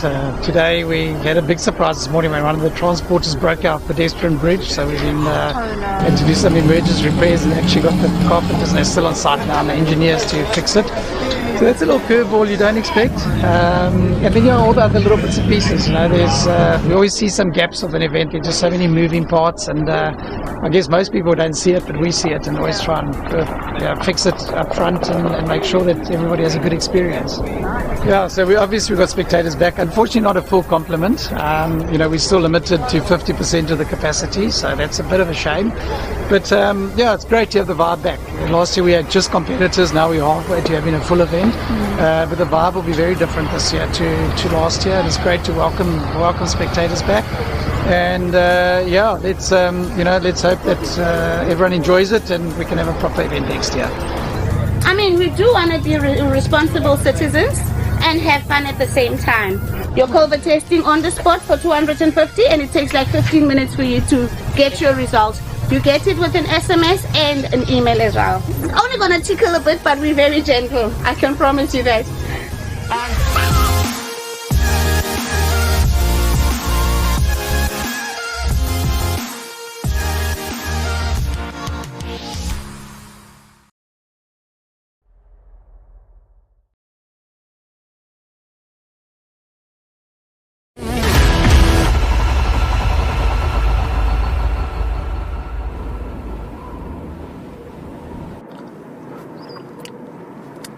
Nothing like ice cream on a cold day.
I think I made my point.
Mason, that was quite a good lap and you run, but you've got a lovely fight between you and the Honda. Absolutely, yeah. It's a great fight. Owen's doing a really good job.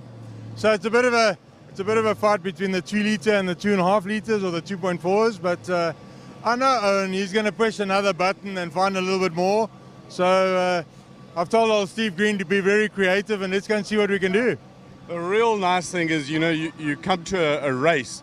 You want a race. You want the competition and those tenths and half tenths that just make it even more exhilarating as a driver. Absolutely, and it just adds to the nervous tension because this is it now. If you do it wrong now, you don't get the prizing. Yeah. It's down to 44 odd seconds. Next time in that car, most important 44 seconds of your life. No, it's going to be 43 something. I love your confidence. Good luck. Roy Campos, you've got it dialed in, eh? Well, we're down to a 41.6 now. You happy? Yeah, happier than yesterday. Obviously a bit drier now. Yeah. This morning session was still wet. A bit of a breathing water out of the tar. A weeper. Yeah, a little weeper. Yeah, it caught me by surprise, but luckily the car understeered, not oversteered. So yeah, we're going to go into the finals now. So I'm going to try a bit harder. Have a go. Thank you. Cheers, Roy. Franco Scribanti, you've chipped away at it.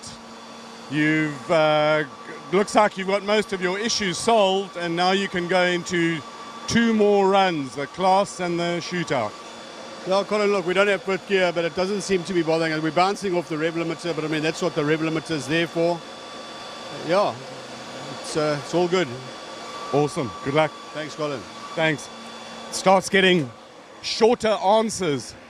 And the one that we've got other answers, the one we need answers from. Richard Rutz, you sat out the last one looking for the gremlin. What kind of gremlin did you find, and have you beaten it? It's a bit of a guesstimate at the moment. So we've got an oil pressure problem. Car goes a little bit low in the oil pressure, and then the alarm gets activated and goes into limp mode. So to save the engine, we didn't do the last run, and we're going to do the class final and the King of the Hill, holding thumbs that it's going to stay together. It's got motel in it, so it's got to stay together. But yeah, so even with a little bit of oil, we're hoping it's going to do the job, you know. So what you'll do is set the alarm, the low alarm, kind of make that even lower, and just hope it all stays together. 100%. So we've just pulled it down. What we've realized is as I shift to second gear, and when the revs drop and the pressure drops, it just goes into that dangerous area. And then once it activates, it doesn't deactivate till we get to the top, you know. So that's the end of my run. So exactly what you said. Now we're going to move that alarm level and hope for the best. Good luck. I'm gonna cross everything I've got. Fingers, toes, alles. Good luck, Reggie. Thank you. Thanks for chatting to us. Right, let's go and find Wade van Zummeren, because we like talking to Wade because he's absolutely complete and utter crazy man. And he's in the back there having a Coke. Wade, just to show you how big this wing is, you barely see over the wing there, Wade. Yeah, we try to lift it up a bit for the event and then for a little bit of extra downforce. Are you happy so far? Yes, we're just trying to sort out the car. It's new still, so I think we're trying to sort the handling out a little bit at a time throughout the run, so it was just a bit of time to get it right. Tell you what, from an excitement point of view, this is entertainment. The crowd goes absolutely wild. The viewers just love the spectacle of this car. We got to thank you for that. Thanks. Glad you enjoyed it, and the spectators. Yeah, have a full-on go. Thanks. Cheers, Wade.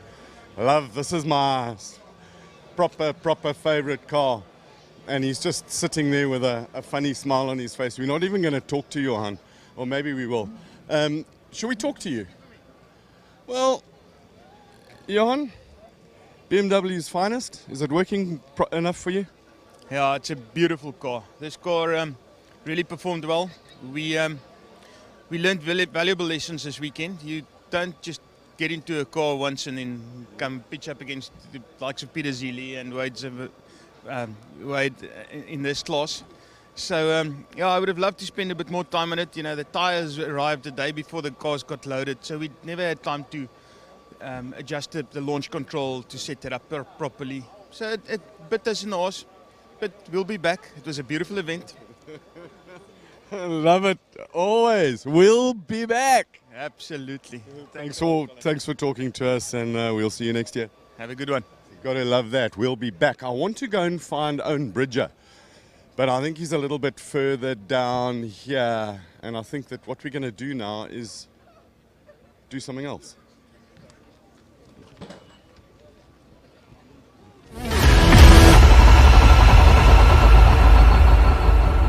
I can remember it like it was yesterday. I was 10, and Suzuki just launched Vitara. Anything Vitara. And it was like it was a different person. It was still our little Danielle, just better. Yeah.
Move smart with class-leading tech and fuel efficiency in the new-gen Suzuki Celerio.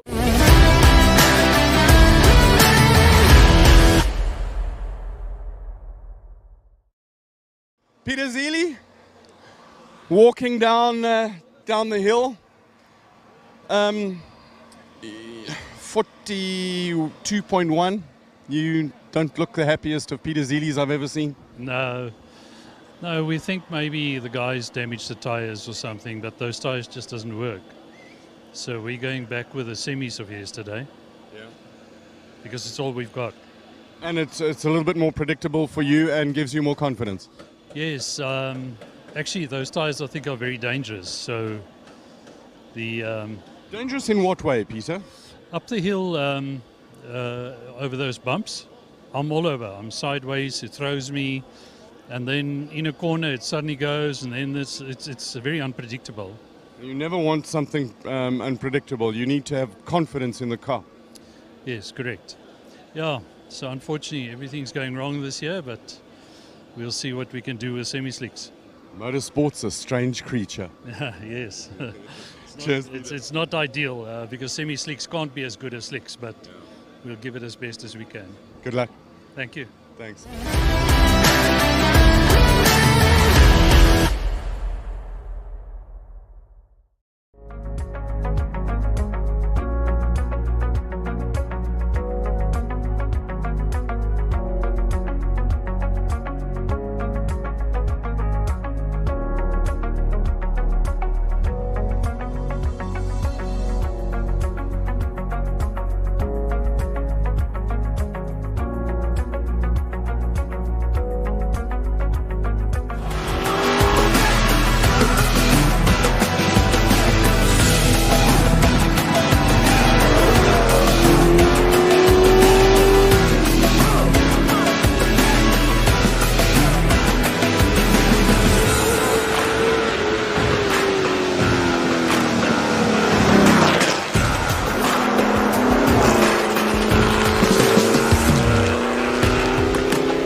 It's a tricky, untrustworthy snake of tarmac. 1,900 metres to the top of the Simola Hill, overlooking Knysna in the Western Cape.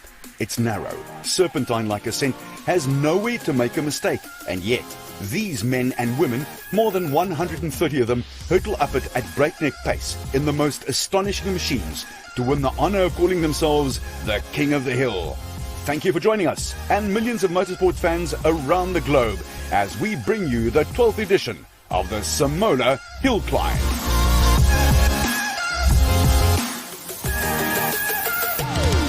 This is Supercar Sunday, and the class finals see who climbs the times. The shootout for the coveted 2022 King of the Hill starts right now.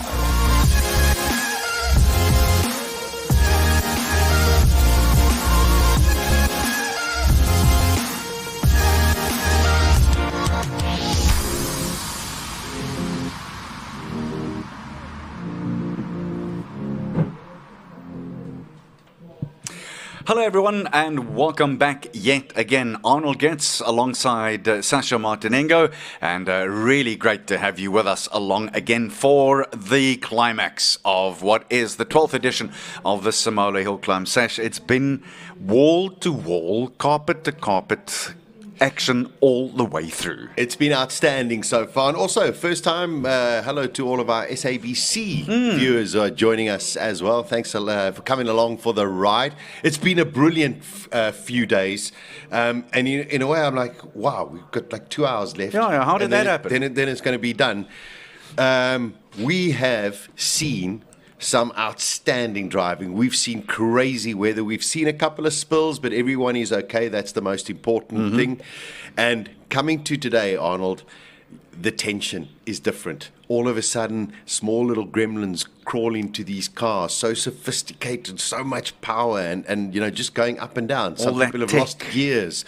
But they still got a job to go and do. We still got prizes to give away, and everyone's feeling the tension, getting ready, excited. One more run, 40 seconds could change your life. Absolutely. And the amazing thing about this is the pressure would have mounted for everyone as well. When we got here this morning, look, the classic cars on Friday is lovely, but with great respect, the competition is not nearly as fierce and as abrasive as what it is with the shootout itself. And I'm sure the classic car drivers will tell you that. But from this morning when we got here, there were these little sparks, these fizzons of electricity. That means today is race day, folks. Yeah, it is. It's red mist. You know, helmet goes down. That's what you got to do. Yeah. Can you hold your breath for 40, 45 seconds to get up the hill? Concentration, focus is what this is all about. You know what gears you need to have going through the various sweeps. You know where the right lines are, and from there it's just a question of couple of tenths of a second could be the difference between landing on the podium and being 10th. And following the right lines and being absolutely true to your game plan. Yeah, and also just having the belief in your machinery. You know, these are very, very accomplished drivers. And, you know, now it's a question of I've got to be able to be fast enough, but I've got to believe that my vehicle is going to be able to do what I want it to do. The other thing that I think we may not have translated for our viewers properly enough as of yet is the fact that you don't send your entry in to Ian Shrewsbury and the folks who put the Simola Hillclimb together and say, listen, I'd love to take a little trundle up your hill. You get invited to this. You don't just pitch up and go, listen, let me loose. You get invited. 88 drivers were invited for the King of the Mountain shootout.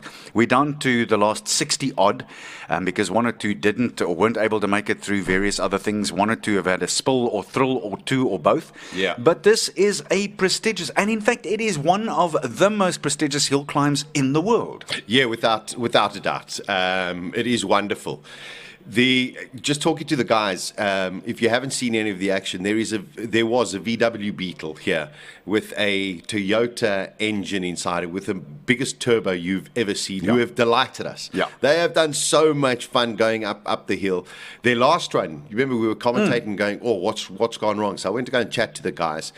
They lost third and fourth gear. Okay. They lost first and second gear. Okay. And, you know, that put paid to it.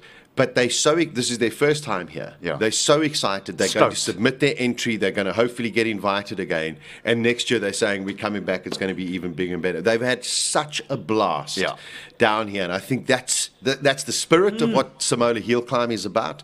But it's also got that competitive edge. And this is where we are. People are finishing their lunch. The pit lane is slowly moving. You know, people are moving away from it. And now it's down to the drivers. And they know what machinery they've got. Some of them have got issues. You know, Franco Scribante doesn't have fifth gear. Aldo Scribante doesn't have third gear. Richard Rutzestein can't find exactly what to tweak in the right way. Yeah. You know, so we're really going to have to wait and see. We've got four different shootouts. We've got the class shootout, and then of course the 3 King of the Hill for the various categories that we've got. So I mean, the action is going to be very, very fast. And it's going to be crazy. The walking motorsport encyclopedia. Colin Hasty is in the pits. We've got a quiet pit lane so far, and the tension has just got ratcheted up a whole lot. Everything that's happened until now means nothing. The times are all gone. All the activity over the last day and a half has been to buy a ticket to the class final and the shootout final. So there's stuff's happening in each of the contenders' pits. Let's go and have a look here. First of all, Robbie Walk. Well, let's start out with the fastest car, Andre Bezuidenhout. The car is resting, it's sorted. The covers are on the tires so that the sun doesn't bake them because it changes the stickiness of them. So underneath here are some super sticky tires. They don't want to get too much temperature into them because it's not so clever. On the other side of the pits over here, pull beam. Both of these cars have won British British Hill Climb Championships. This one is run 4, but way back in the day. Super old technology, latest current. Carbon fiber plays aluminium. Nicholson plays Infinity. Manual gearbox plays flappy paddle gearbox. Youth plays Experience. It's a wonderful setup. So the guys at the back here, Robbie needed some different gearing so that he can get some more speed out of it. They've got to get way over 200, so they're just finishing a gear ratio change. And then the smallest wing in the world with the largest overhang is going to go on that to provide the downforces at the back. And Bob will then help unleash with his computer all the hundreds of horsepowers that are there. Bob, have you got the engine all sorted and it's lovely now? Yeah, no, we're just having to optimize everything for the last 2 runs, Colin. So hopefully the gears will be a lot closer and better, more optimized for the hill and the run. And then, 2 runs to get the most out of it. And you've got as much spark and as much fuel as you can put into it, and you've lifted the rev limit. That's it. We got permission from Ian to give us a few more RPMs. So what have you got it limited at now? Going into the 11s now, Colin. Yes, 11,000 RPMs. Good luck, guys. So then let's go down here. Rackstraw. There he is, the smiler. Interesting car. It's a half a Formula Ford to here. Then it's got a 2-liter Duratec engine in it. And then it's got a sequential gearbox with a Formula Renault wing on the back of it. Lovely hybrid of a car that Ian Schofield has got developing. Proper warmers on it, and the young man is completely chilled. We'll leave them to their relaxed way. Byron, this is a fight for the 2-liter single-seater cars, and at the moment, the youngster's ahead of another youngster. So Andrew, as it should be, A, B, and so it goes on down the alphabet. So the A is ahead of the B. Devin Robinson put in an unbelievable lap to a run, not a lap. It was just 1969 meters up the hill. But the class finals are starting. And we've got, first he goes. It's Ruben. So he can talk to us. Ruben, nice electric windows. Tell me about the dirt on the tires. How did it get there? So a certain car from Clarkstorp left a little bit of oil on the track, and the marshals had to clean it up with cement. So I was the second car to go after that, and it felt like I was a long time past in that early morning mist. There was so much dust. And you couldn't see so well?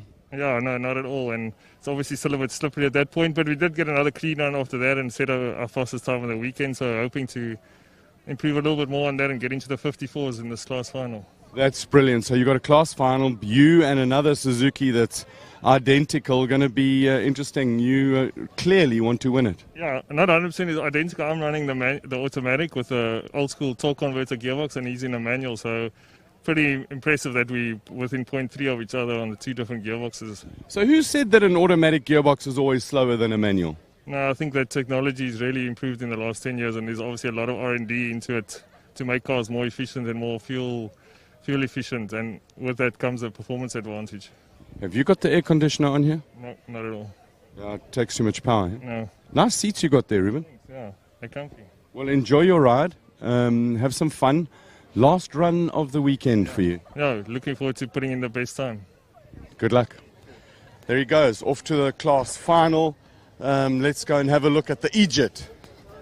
He's not really an Egypt. Jared Yo. Jared, this is it, eh? Class final. Of course, yeah. I'm going to give it all I've got, actually. I'm going to try and see if I can do a bit more in corner one here, just to try and put a bit more speed, go flat out if I can. So corner one, important because you end up carrying more speed on the entry into that long climb up the hill. Yeah, precisely, exactly that. So I want to see if I need half a second. Let me see if I can do it. Half a second in corner one. What a challenge. Let's see if I can do it, right? Yeah, sounds great. Go for it, good luck. Cool, thank you. You got to love this stuff. The guys are absolutely complete. Another BMW. Red seats. How porno is that? For sure. No, I told my brother it makes it faster as well. Red and carbon fiber are the fast things. So you ready for this class final? I'm ready. The two Supras are quite fast, but I'm going to see if I can beat my own time from a 49.6 to maybe a 49 low or even a 48i. So. What were you going to find that time? More corner speed, hopefully. Going to try, so we'll see. Good luck. Thank you so much. Love the stuff. Right, we finally have some action because the cars are moving forward. It's getting ready to race time. It's go time. Time for class finals to begin. Time for glory. Time for fun. Take it away, you guys in the box. Thanks, Cole. You're an absolute champion. So it is Class A1, and it's the two Suzies up against the Porsche of Jared Yo. And first off, it's Ruben van Niekerk. I love how eloquent he was about putting it together and saying to you exactly what the difference was between the two vehicles. Yeah, it's wonderful, and this is what it's all about. Their last run of the day, Ruben wants to go as quick as he can, and we're going to let the cars do the action for the first time. A lot of people seeing this on their screens. Believe you me, this is one hairy course of 2 kilometers to climb up this hill at Simola. It's 2 kilometers long and it's a 150-meter climb in elevation. It is a hard and exacting climb. It's challenging. Oh, I love that. I tell you, that car just loading itself onto the left-hand side. Really taking some good lines. Here is young van Niekerk in the first of the Suzukis in the Swift. Goes across the line in a 54.93. His good mate, Wesley Graber, in the other. And he's driving the manual version of the Suzuki Swift. So Ruben wanted to break 55. He just did. He well just did done, it. Boyke. So the great thing is, Arnold, as well, every one of these drivers have set themselves a time. You know, they really... I tell you, a bit of a wheel screech, you just don't want to overdrive it. That's all you don't want to do. Smooth is better. Yeah. No doubt he was a little out of shape there, but handled it nicely. Yeah, you're putting it on the line now. This is what you have come here for. All of the practice sessions, all of the qualifying, this is where it counts. You keep on saying it, and it is so important. These two Suzis are up against a Porsche, and it's the Cayman 718S in their category, and they're only 6 seconds back. That's remarkable. Yeah, it's quite amazing. There he is. What a wonderful lap from Wesley Graber. 54.5, 4 tenths quicker than his teammate Ruben van Niekerk. Jared Yo, here we go, coming through in the Porsche car number 76. And of course it is the Cayman 2.4, 257 kilowatts. His fastest time has been, I think, in the 48s. Yeah, quite right, 48.5. So Graber actually has gone 0.03 of a second faster than what he's gone the whole 2 days. Fantastic to see everybody really going to be punching it and pushing it as hard as possible. Also, great temperature right now. It's probably the warmest it's been all day. Yeah, it is, and they will enjoy that. Whoa, that is incredibly wide. Now, this all of a sudden, you know, he could lose a lot of time because this is most probably the trickiest part. He's going to come up to the... yeah, he's going to cross over. 49.4. Yeah, he did lose some time. He lost a lot of time. He lost a second compared to where he was.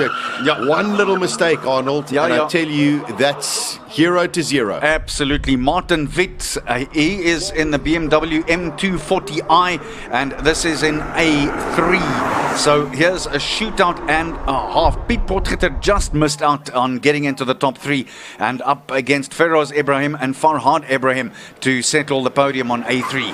You can see pretty bouncy for that M2, but just beautifully controlled. Punch it through there in 3rd gear, push it up into 4th gear, and now right up the hill as fast as you can.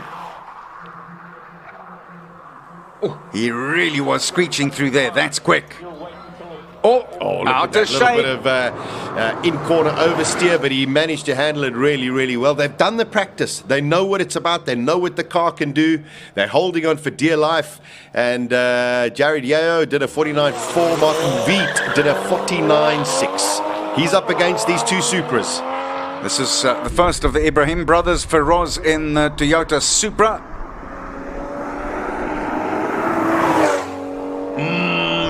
That sound, oh, just beautiful.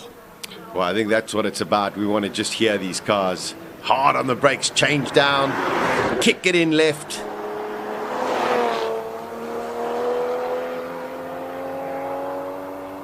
Great lines through there, getting the apex and not losing any revs at all. This is going to be a very quick time. This is going to be good.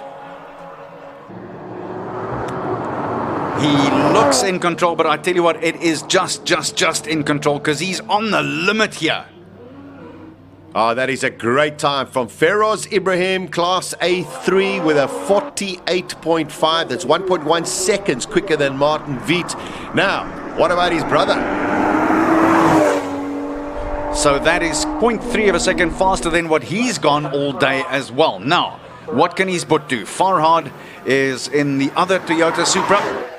This one is now running the BMW engine. Of course, don't forget this car. Oh, man, getting very, very tail happy. A little bit of understeer going in there. This one's got the BMW engine in it.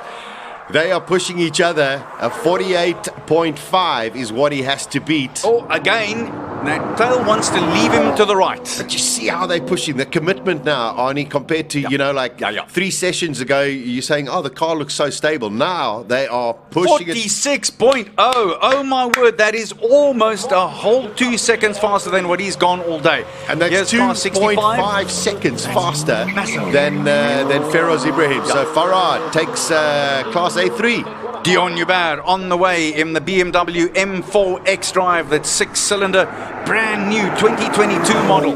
Well, he's got to lay down the marker now because his competitor in this category is JP van der Walt, who has been quicker than him throughout the whole of the weekend. By 2.3 seconds. But I tell you, Dion knows how to go out there and do things when it matters. So this, I think, is going to be a little tighter than maybe we anticipated. Let's hope so. For Dion's sake, we'd love to see some really tight racing. I love that shot. We haven't had that shot all day. They've moved the camera a little bit for us.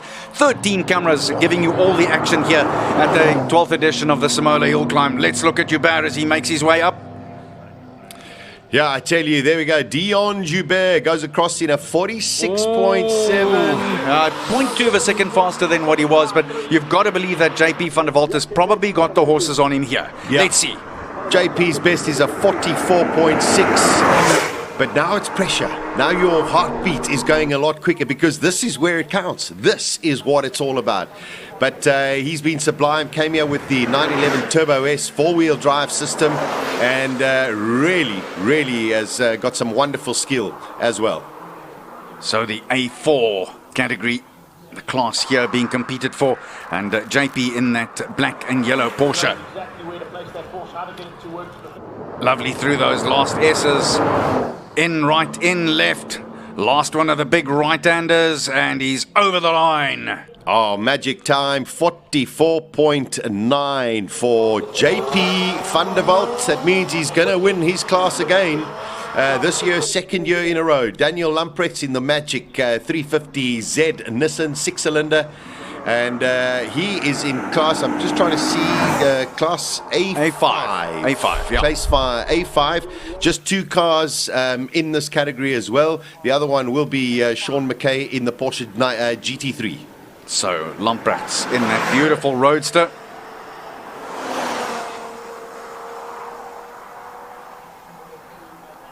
Beautiful and tight through there. Yeah, I tell you, and this, you cannot believe how steep it is. Television doesn't really give you, or pictures here, doesn't really give you how steep this this hill is. Oh!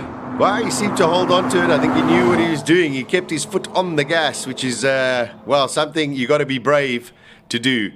So Alex would have called it squeaky bum time. It certainly was. Daniel Lamprecht's 55.3. He's up against this car, which of course is the Porsche GT3 of Sean McKay.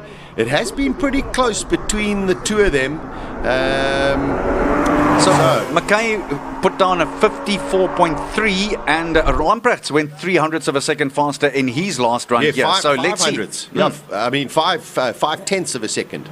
So half a second faster. So there'll be a little bit of pressure on Sean McKay. But I mean, that's a classic GT3, beautiful car, brilliant balance, and of course, purpose-built for racetracks as well. Massa, I really enjoy that shot. It gives you such an impression of how quickly they are actually going. They're going like they're clappers. Coming into the final, a right-hander, and then clipping on to the top, Sean McKay. He wins A5 with a 54 clocking again. He has been so consistent. Now we go to the A6s. Here we go, Dan Hirsch coming out there, the Ford Mustang. This is going to be very, very close between these two guys. Oh, it sounds absolutely mean. Brute power, just listen to this.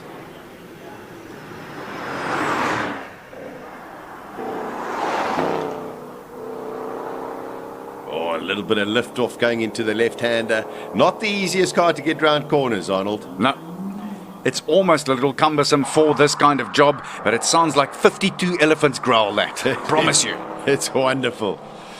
You got to believe the Audi A8 will be the class winner in this. But it all depends on your run. So Hirsch in the Mustang stops the clock on 52.2. That is a whole half a second faster than what he was able to produce earlier in the day as well in qualifying 6.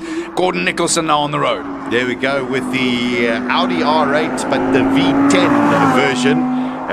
He's quickest, I think, has been in the 46s somewhere around there. Right, 46.7. 46, so I've got a feeling I would go to say a 46.3. That's the number I'm going for. 46.3. Let's see how close we get. Other than for one driver so far who's gone 2 seconds faster than the whole day, that's about the figure at this stage, where they're letting it all hang out one last time. Yeah, and track conditions will be different to what they've had. But they will just be going as fast as they can. And over the brow with Neisner in the background. Great lap, 46.726. So winning for his class, Gordon Nicholson, A6. Just a fraction slower than what he was earlier on in the day. Here's the A7s. The McLaren MP4 12C 8-cylinder came out in 2013. You can see that wing lifting up to the air brake at the back of the car. Beautiful, beautiful car, and very expensive car as well. So Wheeler on the way. Oh, how is that sound? Oh, he's lost a lot of time there. Seemed to have missed his brake mark, and now this affects him, unfortunately, going all the way up this long stretch of this hill. That is a flat-out piece of road as you get that into fourth gear, but he blitzes by now. He's going quickly again, but that is going to cost him. How much, though? In third spot, he qualified for the last three in a 7. Yeah, a 47 dead is his time. Let's see what he gets through now. Oh, that's hello. Well, I tell you, wow. He definitely fixed that one up. A 46.7. Wow, that is massive because he qualified with a 49.2. That is huge. So James Temple now on the way in his Shelby. This is the Terlingua. Yeah, well, listen, he's got to try and beat a 46.7, so he's going to have to hang out because his best time is a 49.2. So, whew. Wow.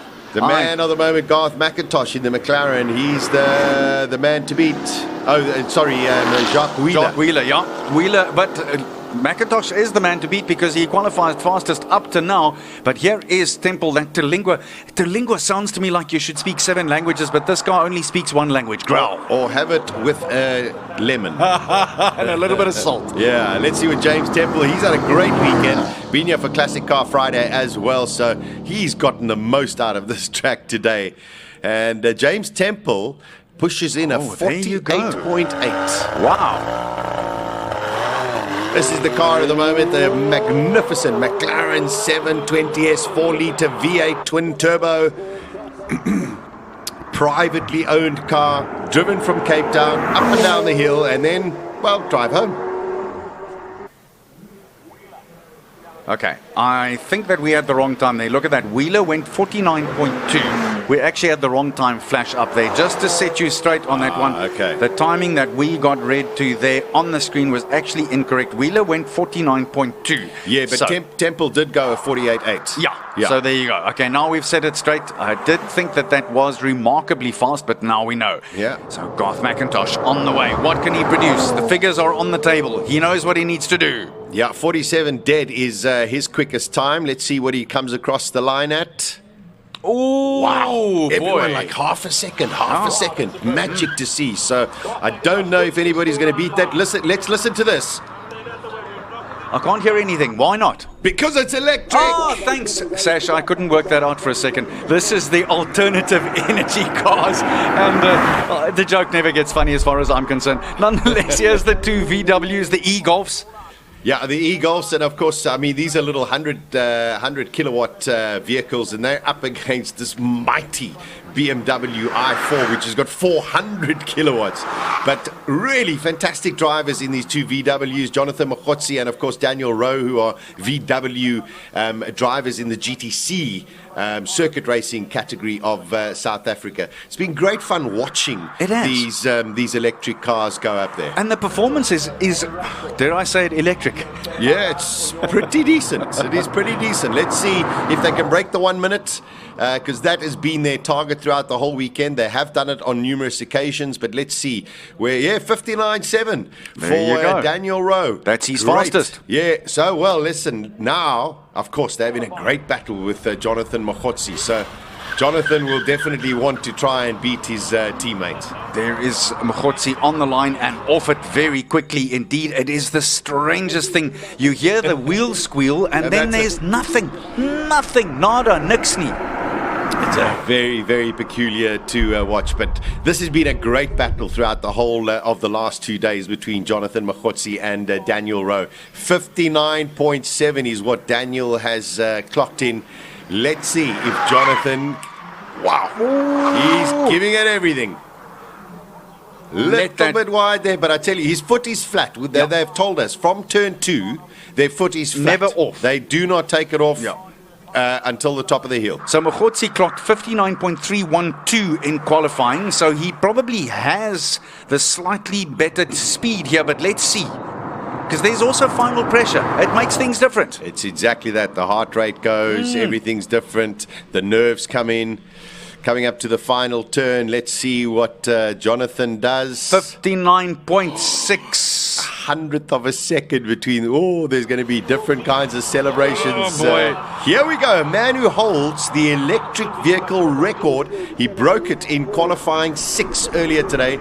Ciro Di Siena in the i4 M50 BMW 400 kilowatts. The man from cars.co.za, he spent a lot of time commentating here with me last year, and he said he was rather going to drive, and I understand why. This vehicle is just stunning. i4 M50 BMW, and he holds the record now, 49.366. Can he break the 49-second mark? I bet you that's what he's thinking. I'm sure he's pushing as hard as he can. It's got 800 Newton meters of torques. Here we go, getting towards the end of the lap. Sliding through there and fast. He looks very, very quick. Good boy, Chiro. You go, boy. 49.307. What's Still his time? faster, 366. So he's quicker than he was earlier. Quicker. There we go. Well done, buddy. Proud of you. He's broken the record again. Magic stuff. One of my favorite cars here, Arnie, the Honda Type R, 4-cylinder, but this has got a sequential box as opposed to the 6-speed manual box. Just listen to this. So this is in B2.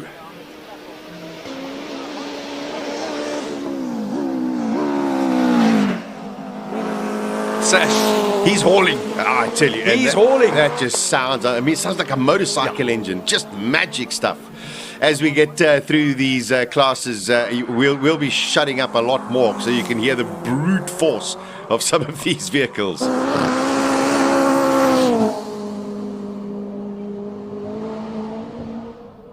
Right, so it is Dane Riley and the rest of the crew who are fighting here for B2 honours, and Owen Bridger in their Honda, the Type R. But here goes the man who stunned them all with his 44.247, Graham Nathan in the Golf.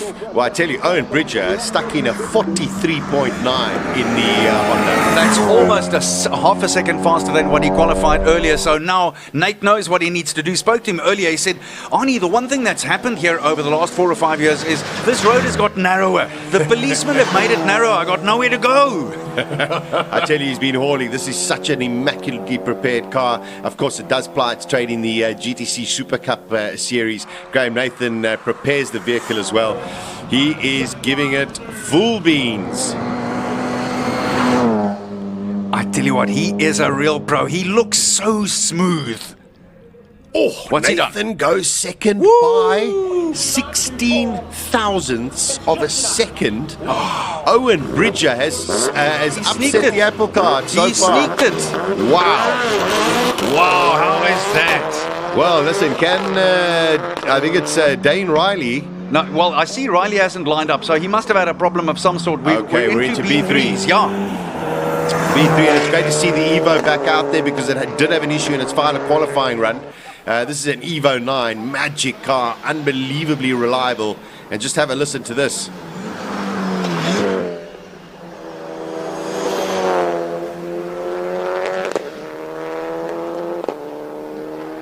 Popping sounds coming from the exhausts. Turns into the right-hander now. Into the left-hander, and then, of course, the sequence of bends. Left, right, tight in again on the left, and now into the sweeping last right-hander as they go over the brow of the hill right there. 50.678. He's gone a half a second faster than what he was earlier today. All right, now it's Pierre Bester. Well, here we go, the Mercedes A45. It's, put it this way, it's not stock standard, Arnold. No, not quite. Not quite. Well, I think he's got a bit to do. Let's see, Pierre's best time is a 47 dead.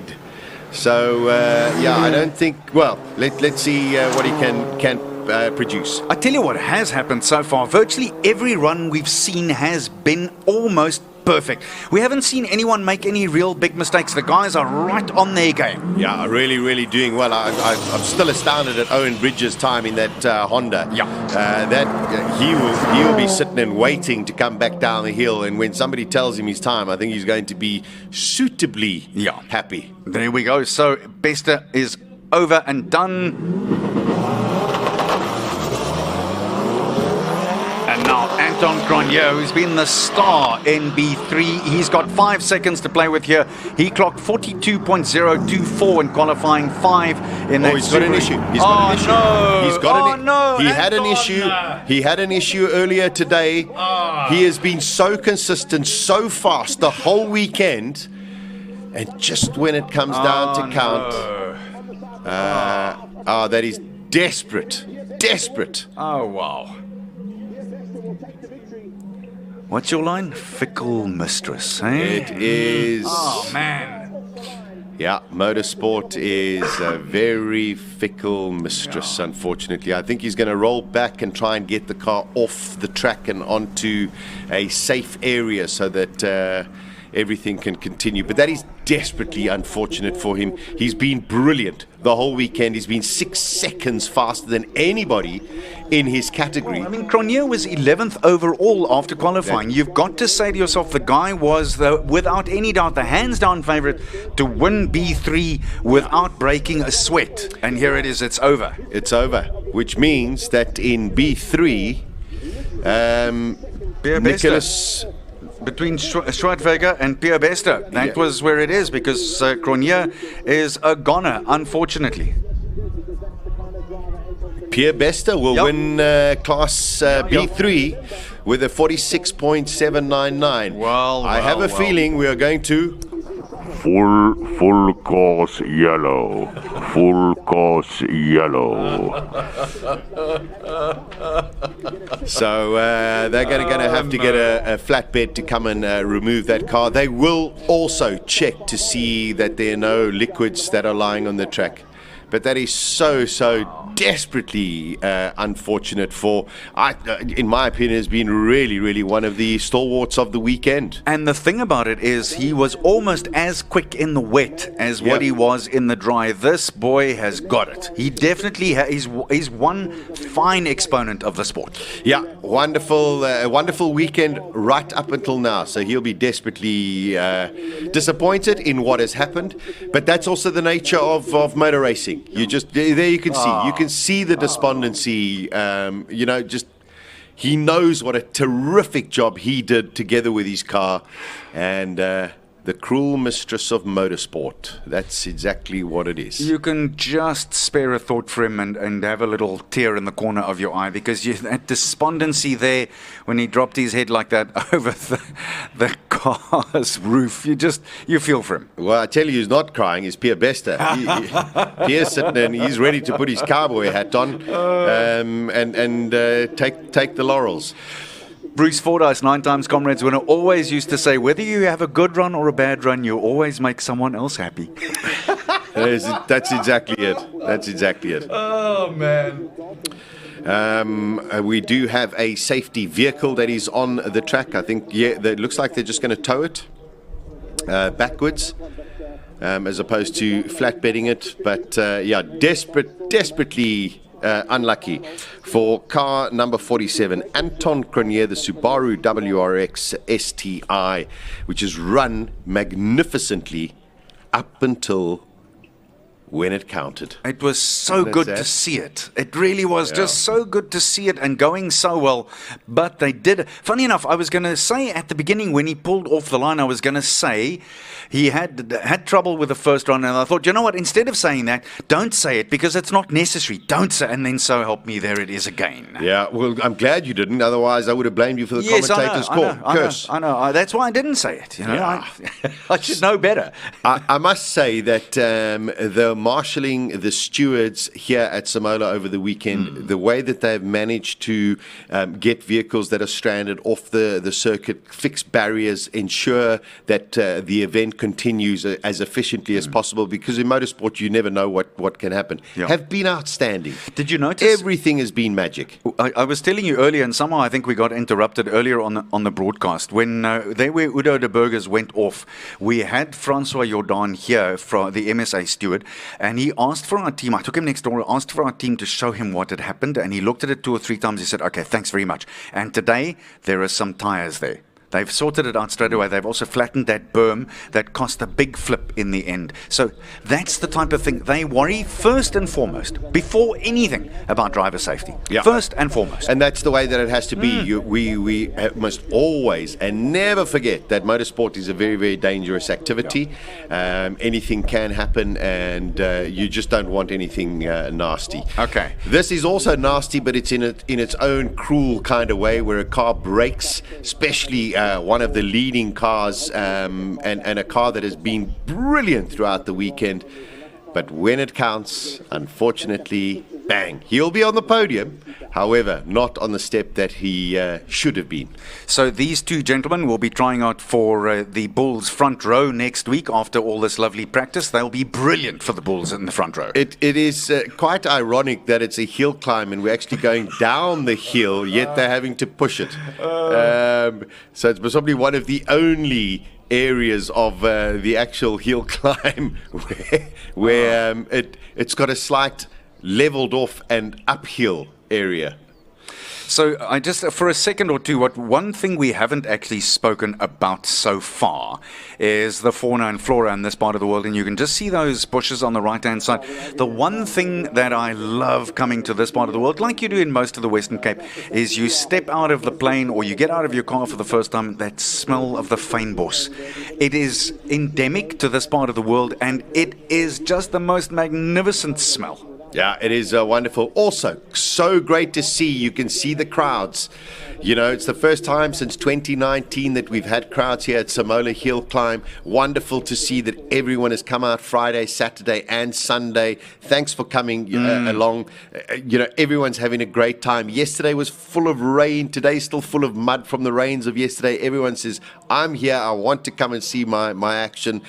Locals from all over, from Plettenberg Bay to Mossel Bay, Oudtshoorn and George, everyone streaming in, even with COVID protocols, to come and enjoy. The organization, if you came here in the morning, you could have a quick antigen test. So everything's been incredibly well organized as well. And the big thing is we have to again state that it is under very strict protocol orders and protocols, and it's been kept that way. 50% of the normal amount of spectators in.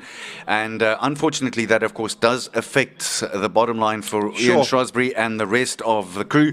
But that is the way that it is at the moment, and you have to dance to that tune. But to those of you that have come out, and you know what's nice, Sash, I've also noticed people are sitting in the stands, they're looking at the live action, and then they look at us because it's a delayed by between 15 to 20 seconds, so they're getting like a double dose. It's a double helping. It is, it's wonderful. I'll have 2 of those, please. Yeah, and also people have been sending comments from all over the world watching the live stream. We've got such a wonderful crew that has looked after us, from our cameraman to our producers to directors, graphics people, all of the people who work behind the scenes in making pictures come to your screen. So we've really had a lot of fun. As we wait for the action, they're just going to move that car into a very, very safe place. And then, of course, the clerk of the course, Sparky Bright, will decide, okay, action can continue. The one thing I have to ask you, did you choose the graphic behind us? I had nothing to do with the graphic choice. However, I will say that is a mighty fine graphic to have at the back of the screen. The prosecution rests your honor. You didn't. I shall consult with my advocate, Mr. Bizade. Of course, next to me on my right-hand side is the biggest Alfa Romeo fan in the world. So here is Mr. Zili, defending champion in this category. Let's go. Watch this thing.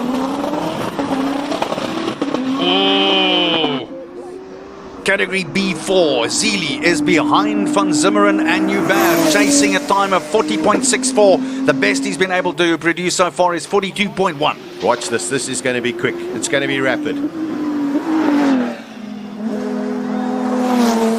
wide there.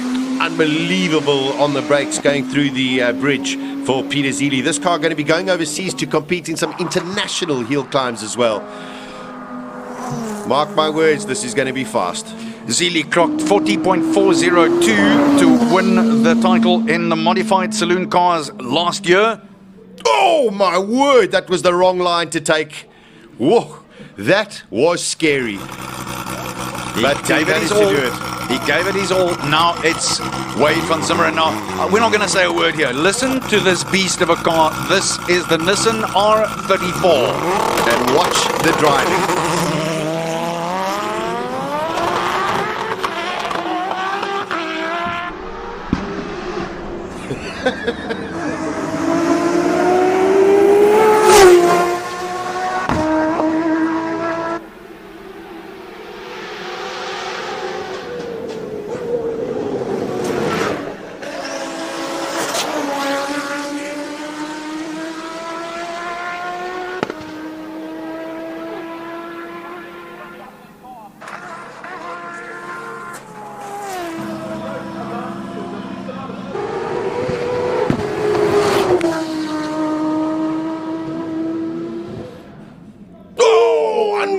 Sideways, but what a run! 41.5 for Wade van Zumeren. Oh man, that oh man, is oh man. Pushing it to the limit. What an incredible run. I forgot to breathe. Saw you, man, in the Lotus.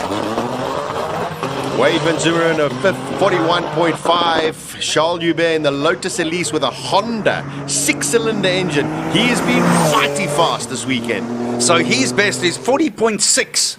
That is less than 1,000th of a second.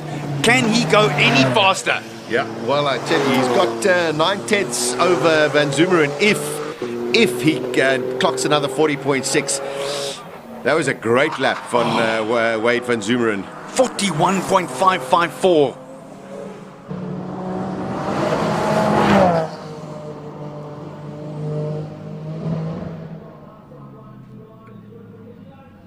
Oh, 41.12. That's the fastest he's gone all weekend as well. That is a mighty effort. First place in B4 goes to the fastest qualifier, Charles Hubert. We're on to B5. Here is Aldo Scribanti in the first of the Audi S4s. It's been a disaster. It's just unfortunately, you know what? I spoke to the guys a little bit earlier. They didn't have third gear, but it's all gone Pete Tong, unfortunately. Yeah, this is desperate end to Aldo's weekend. He'll take it up to the top. Hopefully, he'll be able to get there.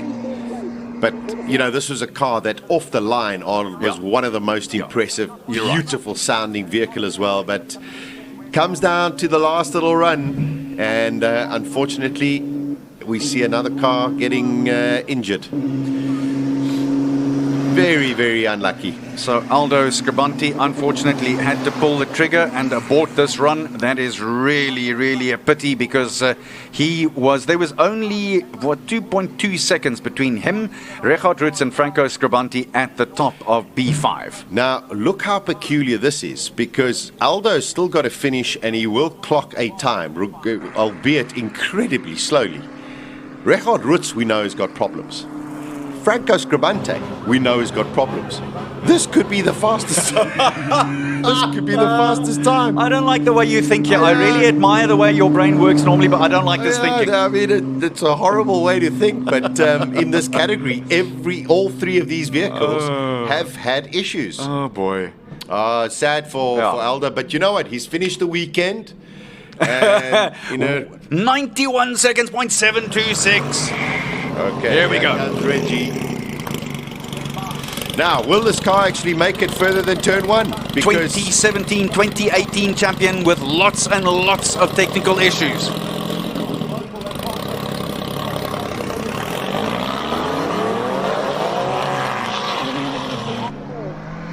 It's sounding okay.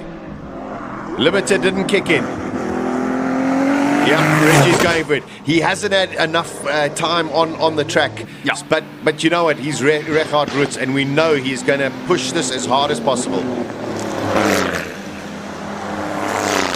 Nah, it's not right. Doesn't sound right. No. I thought from the word go, it doesn't sound right, and it didn't sound right when he launched, and it didn't look fast at all. And there's trouble here too. Listen to him. Although all he has to do here is finish the run. 131. Yeah.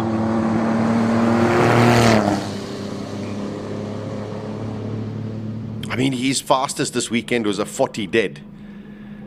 Yeah. I mean, he still did a 45, but and you could. I mean, the car was basically in limp mode. Absolutely. So very, very unlucky as well. Here we go. The hammerhead craziest Nissan in the world, driven by Franco Scribante. His best time is in the 39s. 39.488 for the R35 GTR. But he's also only got 4 gears. Hits the launch button. Go, Franco. Let's listen to this.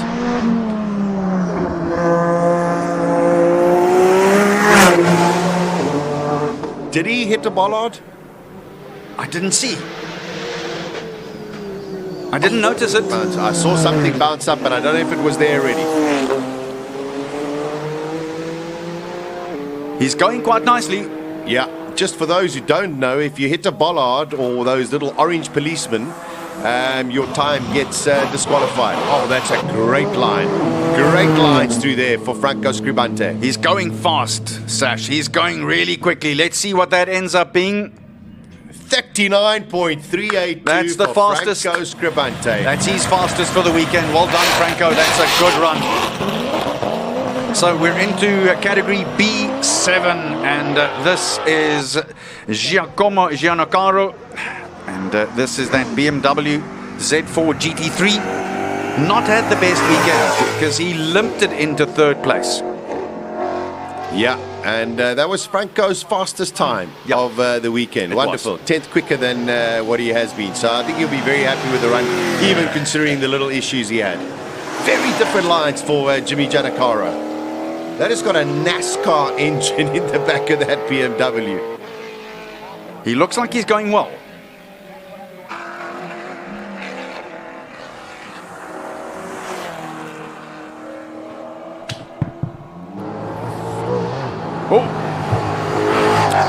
Almost lost it. There. Yeah. Almost lost that left. Tail wanted to go. 54.232. I don't think that's going to scare Peter Hubert or Ricardo Giannacaro.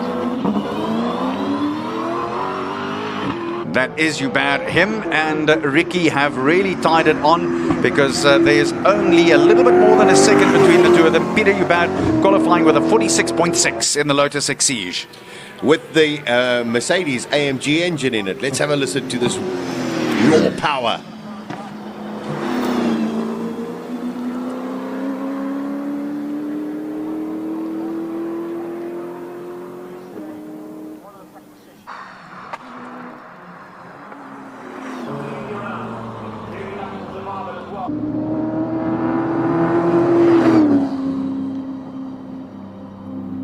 Coming into the final turns.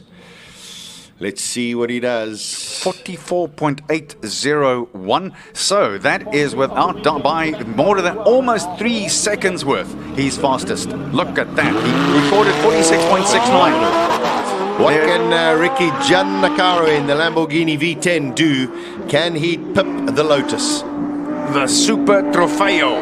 Will it be the Super Trophy? Let's see what Ricky can do.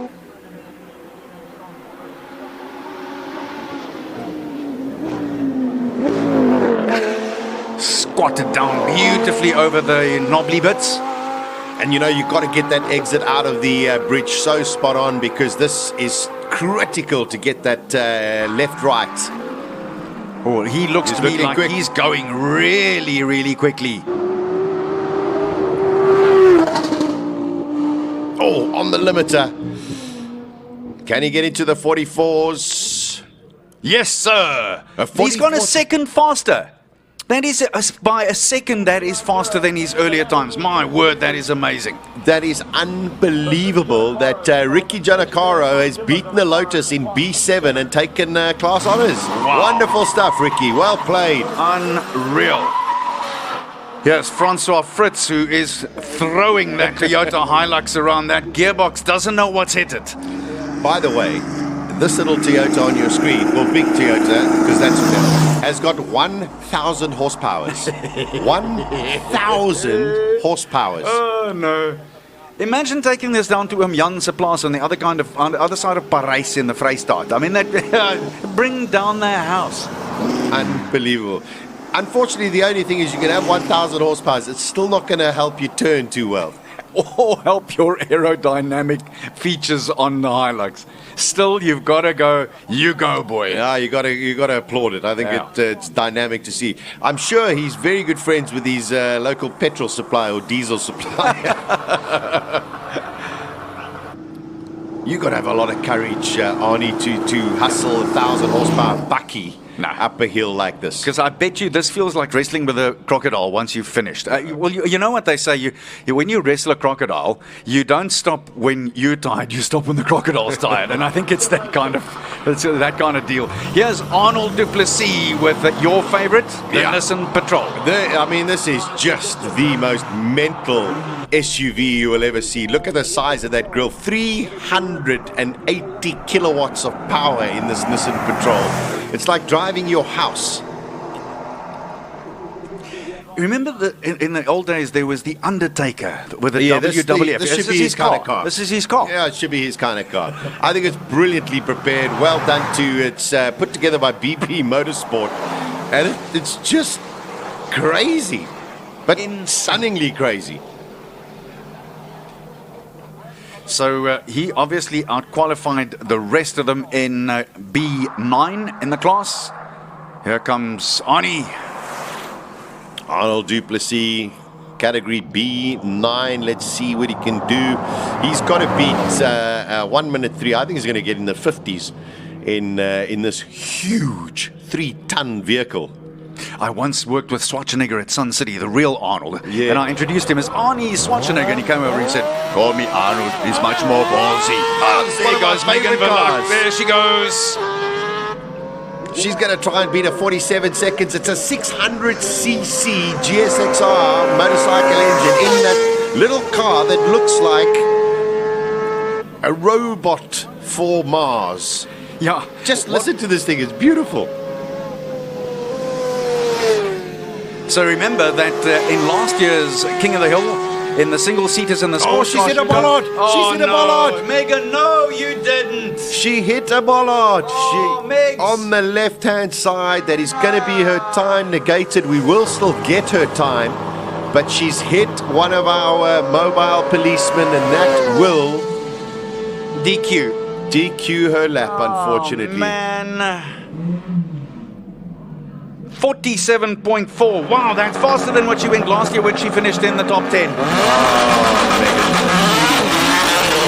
Oh, no, here we go. This is in the C2s. Byron Mitchell is off and running, looking to improve on his qualifying time at 39.9 in the Reynard Formula V.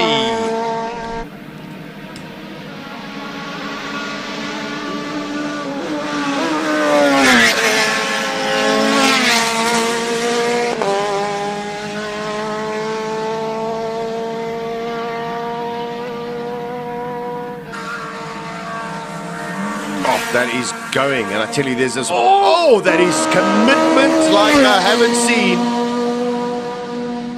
seen. Mitchell versus Rackstraw. Oh, what a lap! 39.8.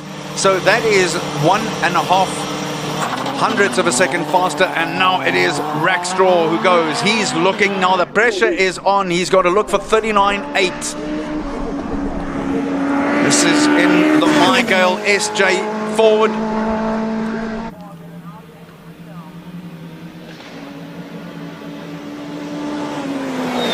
This is the C2 category. It's nothing between Rackstraw and Mitchell.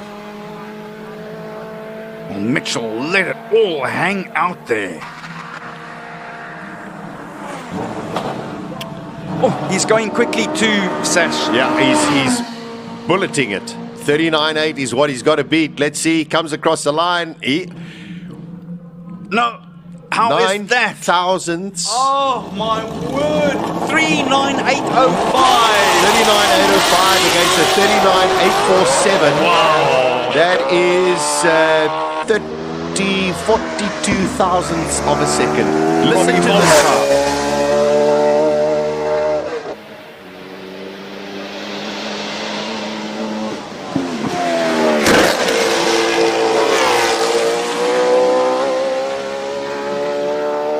The full beam Infinity V8 in great voice.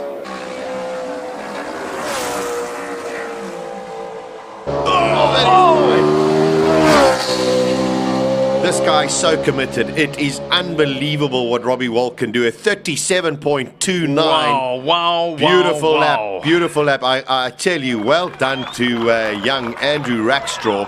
Look at that. The whole pits has exploded when they saw that time. So, wow, what a run by him. I thought he'd lost it for a second there. I thought he'd actually gone. He is so committed. Here we go. The star of the show. This car is just brilliant. Four-time champion, looking for a time of faster than 35 seconds. That's a good launch. He's barely held on to that. Sequential box, McLaren design, 8 cylinders. Specially built for hill climbing. He's trying to make it 5 in a row.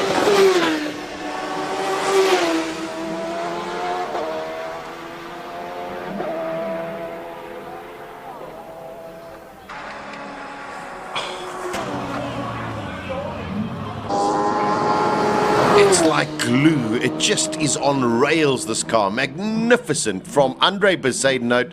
Oh my word. Almost broke 35 seconds. He's got faster yet again. It has been incredible. Here comes Devin Robertson. We haven't seen him, so there must have been some kind of a day, but he's still allowed to get out there. C5, he qualified with a run of that 39.001, so in category C5, and this is in the Radical, the SR1 Prospect. Oh, listen to him keep the revs up there. Yeah, I tell you, this is also a really, really fantastic racing driver, is Devin Robertson. So he's up against Craig Harper in C5.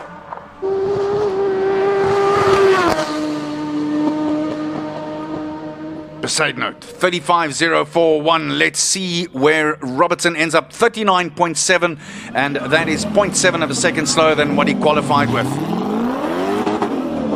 There's Matthew Campbell. He is next in C6. So just 2 runners here in C6. He's up against the unbelievably quick Rui Campos. Campbell laid on a marker with a 49.7, but Campos way ahead by almost 8 seconds with his 41.625 in that Shelby Can-Am of his. We haven't seen Craig Harper come out as yet, so we'll have to wait to see that. And also Andrew Schofield in the Formula Renault, unfortunately, had a big off at that corner that we're watching right now, so no longer taking part in today's proceedings.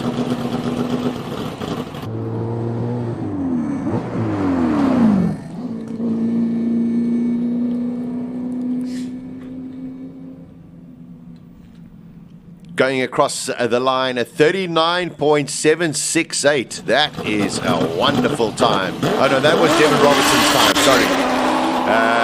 Our timing screen's going a little bit haywire at the moment. Here is Rui Campos in the Shelby.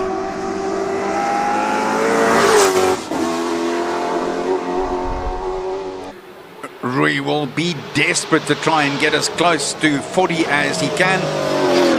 Already run a 41.625. Had a great day on Friday with the Classic Car Friday, where he piloted his Porsche so well.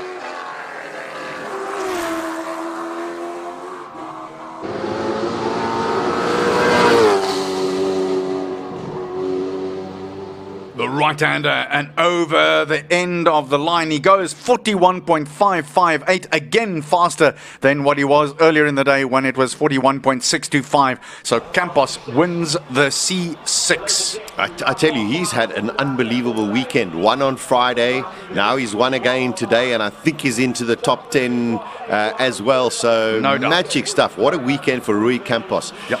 And there we go. Those are the class finals. A couple of upsets, a couple of disappointments, but that is the nature of what motorsport is about.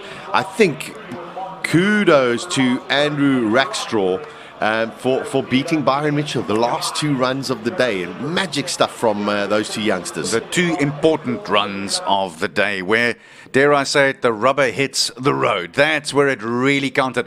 I do think that Colin is probably ready to chat to us in the pits.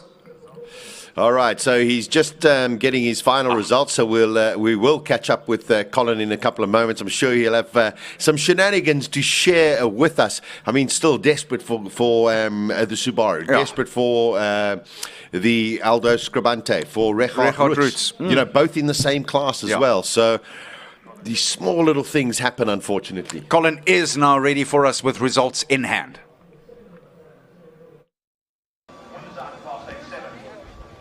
Right, we're walking down. Class finals is done. It's only the shootout, 30 more runs. But I suspect there'll be one or two cars that don't start. Top of the class. Franco, first part of the job done. You won your class. We did, but the gremlins are starting to come in. Those little lights are starting to all talk their language. So we're going to take all the safety devices out. Let this thing scream now. So it's either going to scream or stop. We don't, sorry, I didn't mean that, but you've taken all the devices off, you're going to throw everything you've got at it and have a full-on go. Just let it scream for mercy all the way to the top. It can stop afterwards. I love your attitude. Good stuff. Good luck, Franco, because now it really counts.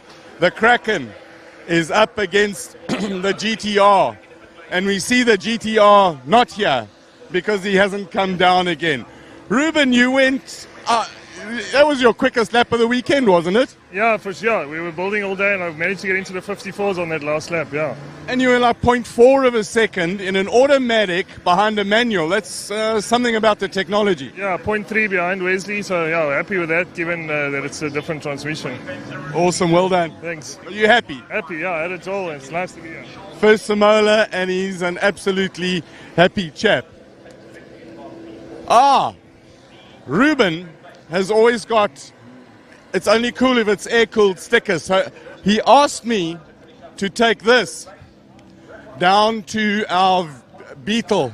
Wade Van Zummeren is here. Let's see if we can have a quick chat with Wade. Don't see him. I don't see Wade, but Wade's car is here. He's somewhere there, but we'll leave him. He's getting ready for top 10 shootout. Peter Zeely is over here. Peter? So frustrating, isn't it? Yeah, no, I don't know, it's suspension, I think, because the tires did the same now. Now I'm sideways up the hill in straight lines, so very scary. What you going to do? We're checking everything. They haven't found anything yet. I'm hoping they find something wrong, but otherwise I must just go. You must have a full-on go. Yeah. Good luck. Thank you. Franco de Maria. Now it's just one more run. This is when you open up all the taps and give it everything. Oh, Colin, I'm surprised that I've got into the top 10, you know what I'm saying? Compared to what I had yesterday, I'm surprised. I'm really, different tires, different everything. But you know what? We are, and now the taps are open. Let's see what happens. Good luck. Thank you. Right, so Ruben asked me to put the sticker on this car that says it's only cool if it's air-cooled. So Ruben, that's for you. Got to have a little bit of fun. Ricky Giannacara. Ricky.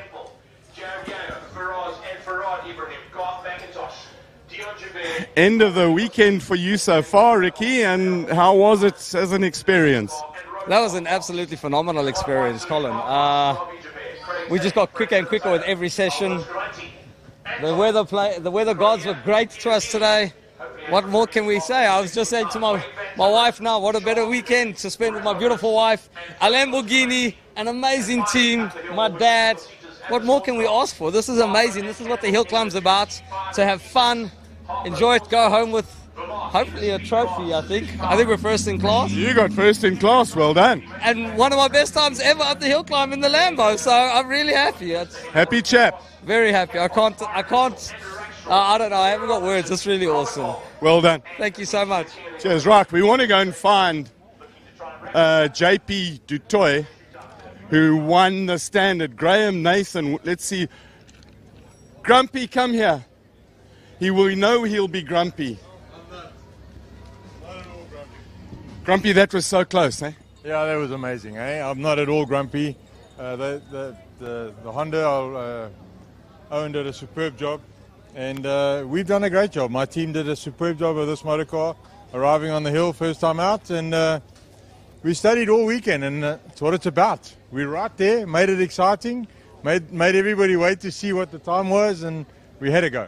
I think what's it, 100th of a second, and that's the kind of thing that you want in a race. It's got to be nice and close, and who's going to win, and then boom, you got it. All weekend we've been going at them. I've been that 1/10 ahead, and then he found a little edge with a little button. I'm sure that he pushed, but that's what it's about. We got to do our homework harder. This car was superb.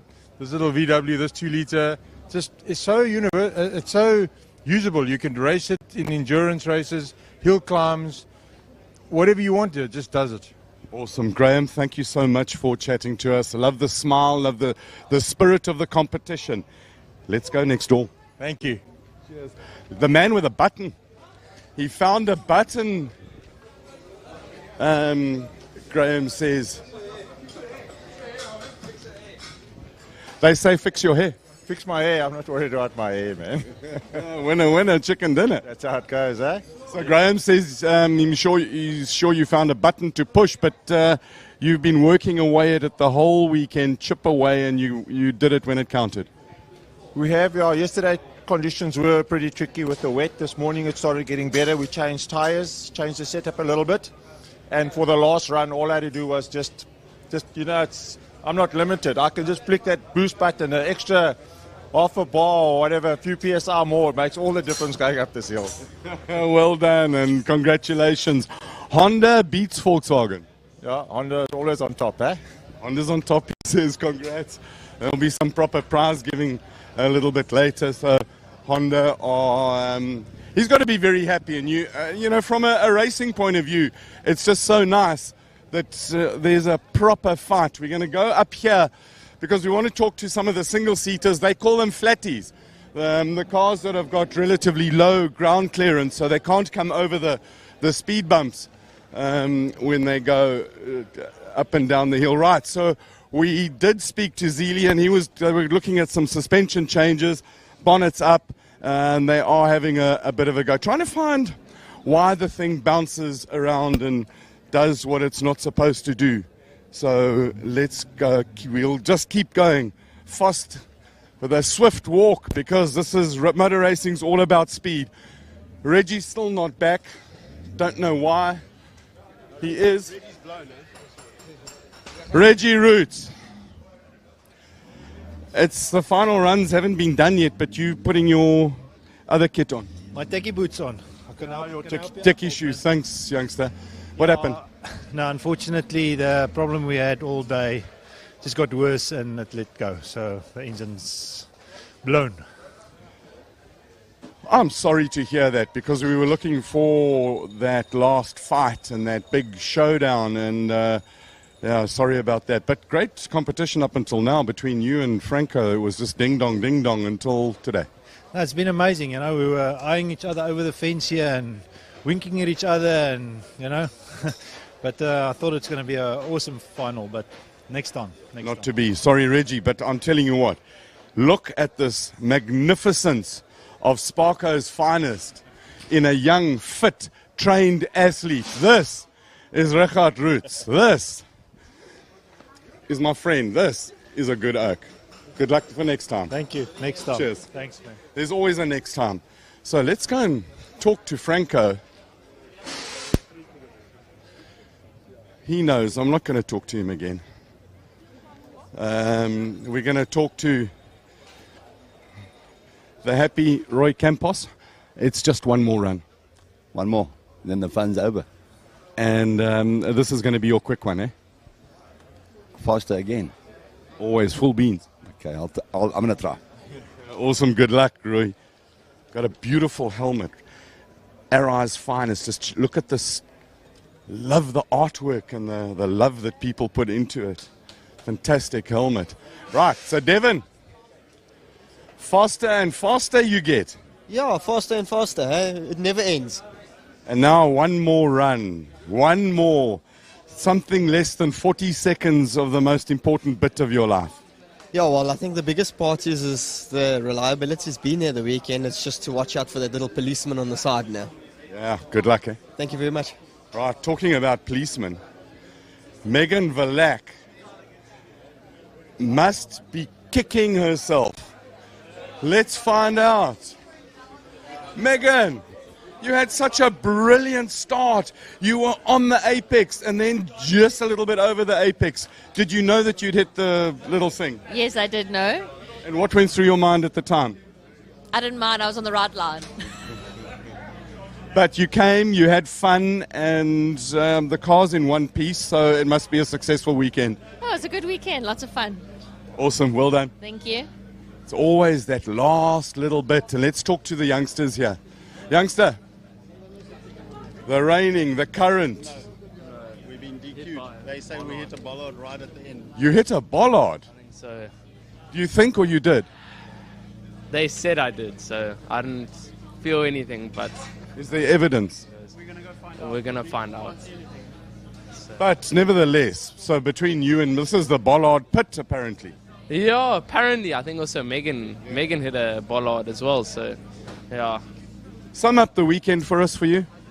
A jewel, an absolute jewel with my dad and the team, and fun.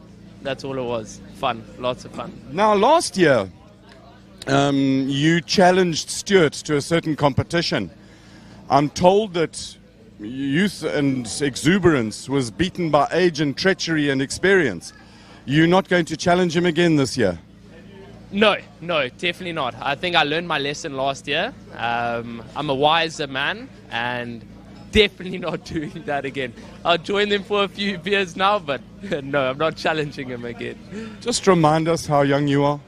I'm turning 21. So Turning 21, the current South African Formula 1600 champion and current driver of the Audi SA Audi in WCT. You enjoying that car? Oh, 100%. It's amazing. I can't wait. We're going to get a new chassis, so everyone watching, it's going to be awesome. And yeah, I'm just having fun, learning the ropes. Obviously, never driven a GT car, so yeah, lots of fun.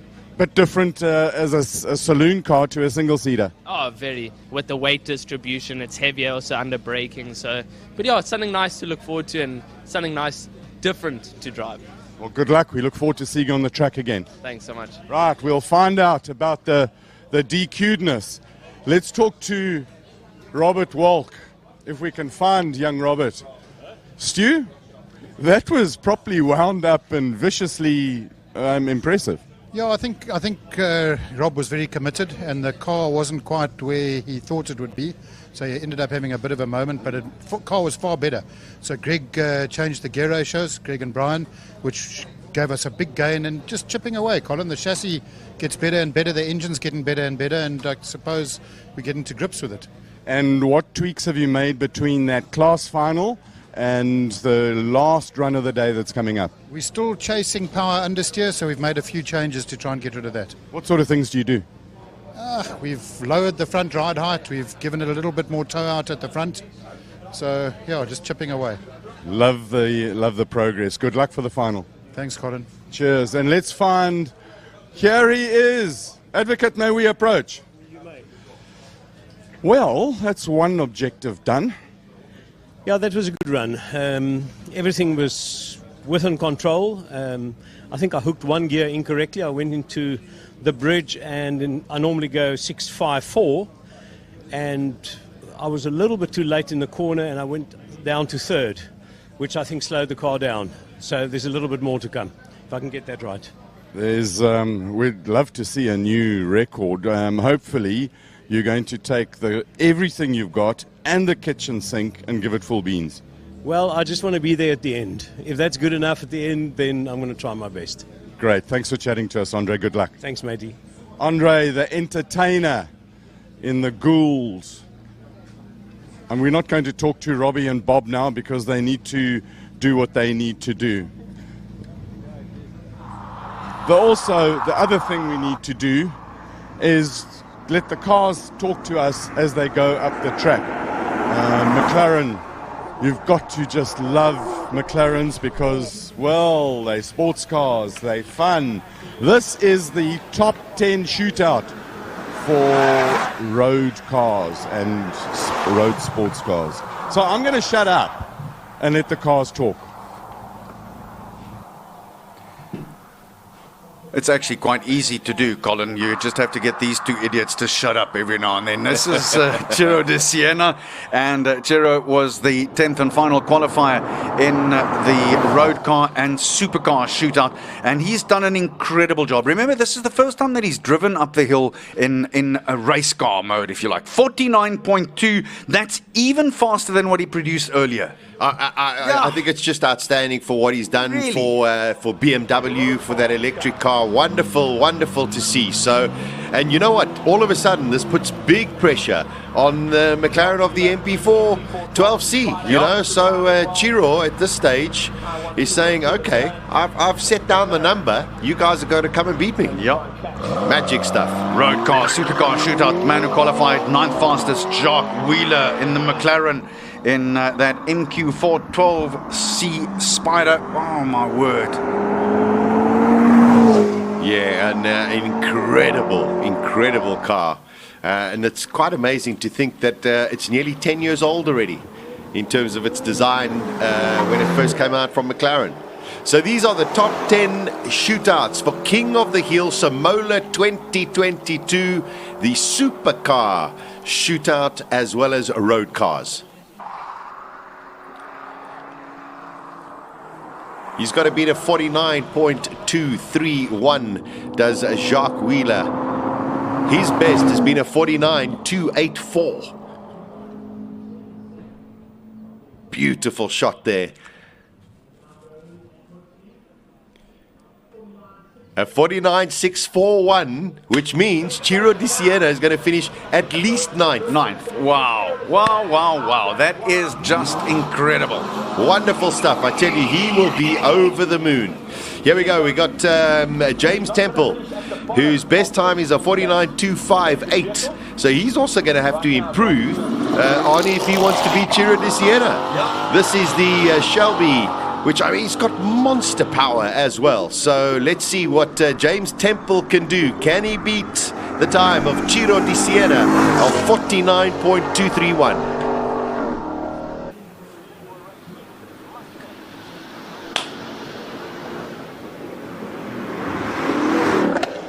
This again is that lovely Terlingua. It sounds absolutely superb. Oh, it's a brutal sounding car. That looked very, very quick. And you know, not an easy car to get round the corners at speed. So mighty effort from James Temple. Right, what you got? 48.3. Wow, that's impressive. Is nearly a second quicker than he went earlier. So magic time there from James Temple.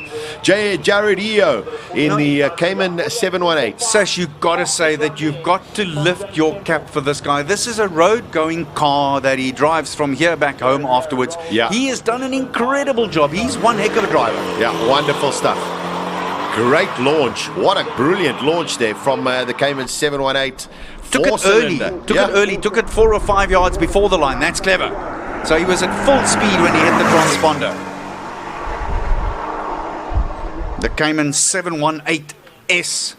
I mean, it is only a 4-cylinder, 2.4, but it punches out, 280 kilowatts of power. Wow. We are smack bang in the middle of the road car and supercar shootout for the 12th edition of the Simola Hillclimb King of the Hill title. There we go. James Temple at present, the fastest of 48.345. Jared Yeo on track at the moment on the Porsche. Let's see, he was in category or class A1. Come on, Jared, come on, give us a good time. There it is, 48.25. So he's gone. That's his fastest time of the day. Everybody's pushing it. These two Toyota Supras, look at them, trying to get some heat into the rears. This is Feroz Ibrahim. Yeah, the Ibrahim brothers up against each other. Let's see what Feroz can do in the Toyota Supra.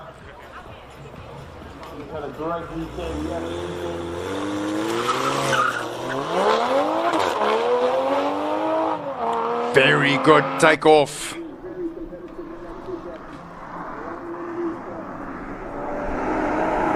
And he would have generated some decent heat into those rear tires, so you really give it full send.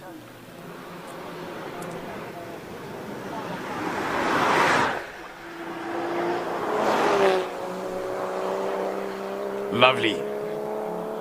And I mean, everybody seems to be improving their time. So, he's got to put in a time here. He's got to beat a 48.285. Let's see what Feroz Ibrahim can do. Ooh!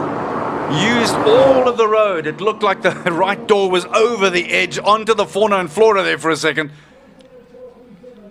Oh, that's a huge time. That's a second faster than he's been. 47.4. Oh, I think he's laid down a marker to his brother. Big one.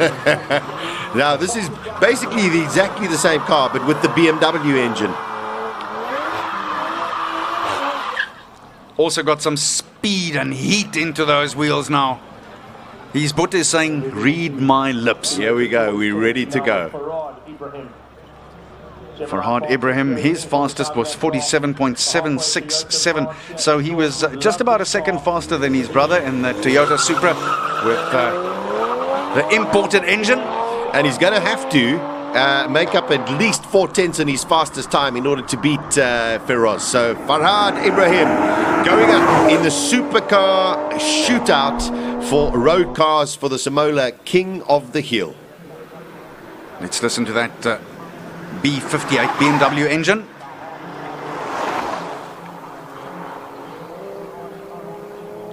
This car loading onto the right-hand side, just keeping your foot on the gas. What are you going to do now going into the left-hander? Oh, they're going. They are pushing. Look at that. He tried to get out of shape and he got it back into shape again. What is it? What a time. That is a brilliant time from Farhad Ibrahim, a 45.9. Listen, and that could get him right up there into the top 3 in the end. Into the podiums. Look at that. Third fastest is 46.9, second fastest 46.7, and fastest is 44.6. That could get him straight into the top 3 here. With that is just a brilliant lap. 45.9. Garth McIntosh on in the McLaren 720S. You got to beat a 45.9. Garth, you've been brilliant the whole weekend. You got to find yourself a second and a bit. Listen, I want to tell you, Farhad was as close to disaster as he possibly could have been. He was skating on thin ice, and he made it work. Well, this is it. You got to push it to the limit. You got to know your own limit, and you're here to win. Oh, that thing got very happy. A little bit of turning oversteer for the McLaren. He's also trying to push it as hard as he can, but he's got to find a second and a bit to beat the time of Farhad Ibrahim.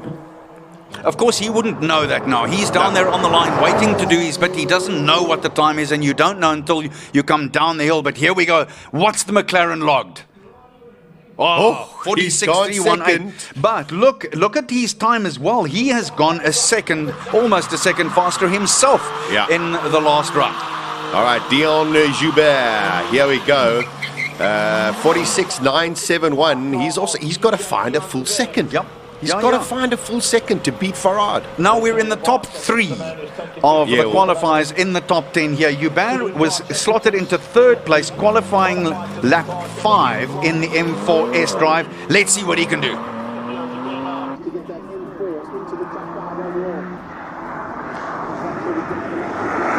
Don't you love how that bit over the left front wheel as he took it in with a little feather of the brakes and then into the right-hander? Yeah, such a super talented racing driver as well, Dion Hubert.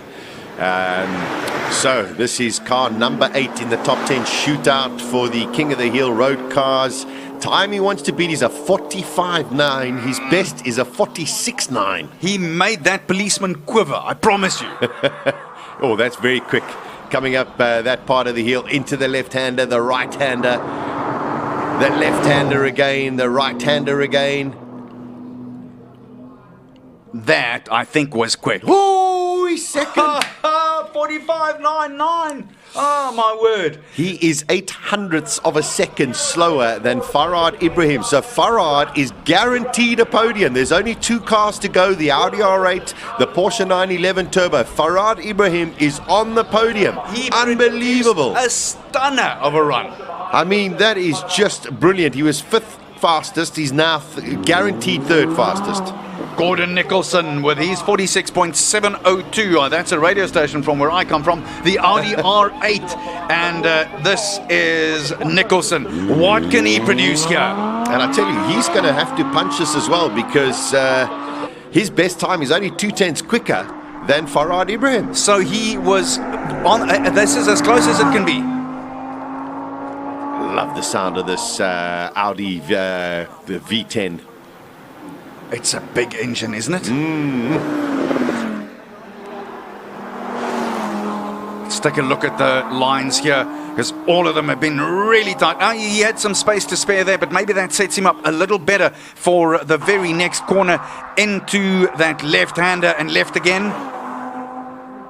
More left and then through the right-hander and the S's here. Oh! Tell you, got some great overs here, but it just shows you pushing the limit, pushing the limit. 46.0. Wow. Can Look you at believe that. it? Farad Ibrahim is sitting in 2nd place, and even though JP van der Walt is a good 2 seconds quicker than everybody's on the track, he knows there's pressure. He knows there's pressure. He cannot afford to make a mistake. So, JP van der Walt, who has had this title one hand on the trophy already all the weekend through. 44.632 is his fastest qualifying in the 911 Turbo S. Let's see what he can do. Yeah, a terrific launch as well. Of course, it does have 4-wheel drive. Whoa! Big moment for JP van der Walt. Definitely had to back off, and this is a critical part of the track coming up the hill. Did that scare him enough to back off, or does he keep going back up to it? He would have had to just have a slight lift, but hopefully it hasn't cost him any time, but it just shows you right on the edge. Totally right on the red line limit here. Oh, a couple of corners to go. How is JP van der Walt? He made it shake again. Wow. Oh, he does it. 44.562, which is his fastest time. Fastest time, and he wins the Road Car Supercar Shootout. Unbelievable for JP van der Walt, but man, star of the show, Farad Ibrahim in the Toyota, putting it in 2nd place. What a champion. What an absolute champion. So, Davy Hubert is not here, and Craig's... Oh, he's off! Oh! Oh, man, that is a bit... It just shows you there's so much power of the car coming off the line. That is a huge crash for Craig Zank. And, of course, you know, you've got the grass, Arnold, and then it's just trees. There was no grip. Luckily, I think the bushes here, my one worry is there is a little bit of a drop down here, and I saw some of the car. I don't think he's gone down there, but that is, it looks like it could be precariously balanced down there. Thank goodness the bushes were there, because that slowed the speed. Well, I tell What you, did he do? It just is. You want to get on the gas as fast as possible, and over the years coming to Simola, the amount of times. Oh, there we go. Great. Craig Zank is okay. That's the most big wave to everybody. Wonderful to see. Unfortunately, the end of his running, but he's okay. That's now, not a Mexican wave. That's a wave of relief. Yeah. But also, I mean, just look how outstanding, how quickly the marshals are there, medical cars. I know it's just off the start-finish line, but everyone is there. It's a question of now, what are they going to do with the vehicle as well? Because they can't leave that there. Well, if their one has gone in there, then maybe you don't want something to happen like that. The main thing is Craig is okay, but that was a big incident. I'm sure we'll get a replay. He just lit up the rear tires and got a tank slapper and lost the rear of the car and tried to hold on, and it just said no, my friend. And then when he hit the grass, it was there you've got no. So here we go. Pulls off, puts his foot down. Oh, did something break? Second gear. Yeah, there was a puff there from the front. Okay. Oh, yeah, he just yeah, he just got caught out. The rear caught him and spun him onto the grass. Very, very unfortunate for Craig, but he's okay. You see, from here on, you are at the mercy of the gods. Yeah, You've got no chance. You can do whatever you like. Your steering wheel is useless. You are just holding on for dear life. Yeah, there we go. So, have you ever had one of these like that? I did in Port Elizabeth at Aldo Scribante circuit. I was left, right, and managed to catch it right at the end. But it wasn't a car nearly as powerful as this, I can promise you. But it still wasn't pleasant. The frightening thing is, like you say, you're a passenger. I've had it in a 540. Where you are just going, I take my hands off, and you can put them behind your back and put your feet on the steering wheel, and off you go. You're ice skating. Yeah, you know? Yeah. There's not much you can do. Nothing you can do. Not a nice thing. All right, it is a red flag situation. We honestly don't know how long it's going to take and what they're going to do in terms of the recovery of that vehicle. Yeah. Whether or not they're going to be able to pull it out of the bushes. I think that's in that little donga there. Yeah. Yeah. Okay, so our cameras are around about that area as well. So fortunately, didn't take any of those out. He was looking like he was going. Thank goodness those bushes caught him and slowed down the velocity, because that could be ugly. Funny enough, that is one of the worst things. We lost a dear friend at Midval who I worked with for years, and a tribute to Nick Lowe. He was one of the best cameramen ever you could find, and unfortunately, Nick was wrong place, wrong time, and that's the last thing you want to see. Racing drivers, and then of course staff and people who are involved, who are there to delight other people. That's the last thing you want. Yeah, but you know, one cannot say it enough. Motorsport is a dangerous sport, and we always have to be cognizant of that. And these incidents do happen. They happen. And that is just the nature of the beast. Yeah. So the main thing is Craig is okay. It's at the end of the day, it's just a car. Yeah. I was overjoyed to see him climb out of the car. Yeah. And that's the fourth biggie that we've had over the weekend. And every single one of the drivers get out and they walk away. Yeah. And for that, we are truly grateful. But again, I've also got to say it, I'll hop on about it forever and a day. That's the beauty of the sport, that the safety that we see is the price that the Jackie Stewarts and the Manuel Fanjos and the Chris Severs and all those, your great hero, Villeneuve, all paid to make sure that today those drivers can have an off like that, or like Udo de Burgess did yesterday, and open the door and walk away. Yeah, very, very, very much so. And safety, one cannot harp on enough about safety when it comes to motor racing. You can only do so much. Yeah. You know, these competitors spend weeks and months to make sure that their cars are well prepared. Now, a man who must be over the moon with his performance during the course of the weekend has to be Ciro Di Siena, and he's with our roving reporter, the consummate, incomparable Colin Hasty. Chiro, looks like you've got the electric car record and winner of the class. Well done. Thank you very, very much. It's a truly wonderful feeling. I think I now understand why race drivers put themselves through this. I think I now understand what you're chasing. You know, you're chasing this high, and it is a true high. I mean, I was emotional coming down the hill when I realized I'd got the record, and it's just a wonderful, wonderful feeling. Last year you were talking in the microphone. This year you're going to be lifting the trophy. Yes, yeah. No, that feels good. And you know what? I hope that this victory or this new record inspires more people to bring more electric cars here and more manufacturers to enter more of their cars. There's so many cool electric cars coming to South Africa. I think BMW were very brave, not only giving someone like myself this car, but they were very brave in just entering the car in the first place. And I really hope this kicks off a EV revolution for Simola. Tell us a little bit more about the car. So it's a 2022 BMW i4 M50. They flew it in for Simola, especially for Simola. 400 kilowatts, 800 Newton meters. They claim 0 to 103.9, but some people are getting 3.5 out of it. Dual motor. It's quick, eh? Yeah, it's a bit heavy, 2.2 tons because of the battery pack. The battery pack's massive, obviously. But, I mean, you don't really feel its weight up the hill. It's incredibly fast. Over the 2 days that you've been here, have you had to charge it at all? Yes, so it got down to about 50% yesterday, and then I just popped down to the Knysna Mall. There's a fast charger there. Plugged it into the fast charger for about 30 minutes, and it was back up to full. And I only used about 30% of the battery going up the hill, so got 70% to go home. What a happy chappy. Now you're driving it back to Cape Town. Yes, we are. BMW have asked us if we can take it back, so we're going to be doing a nice road trip back to Cape Town in it. Nice and comfortable, quiet road trip back to Cape Town. And no doubt you're going to do a review for cars.co.za? Yes, no, that's correct as well. We'll do a full review on it as well. And we'll be making, I've had the awesome Cars.co.za crew here the whole weekend. As you can see, my car's all rigged up with cameras there. And we'll be making a full film about my experience for our YouTube channel as well. Awesome. Chiro, thank you very much and congratulations. Don't forget to go to cars.co.za.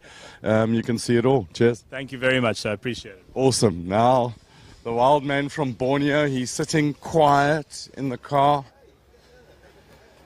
Dion, it's been an amazing weekend and, you know, you're sitting here. I'm miserable, man. I did my best run and it was really great. I made a great start and everything nice, and then I hit one of those bloody cones.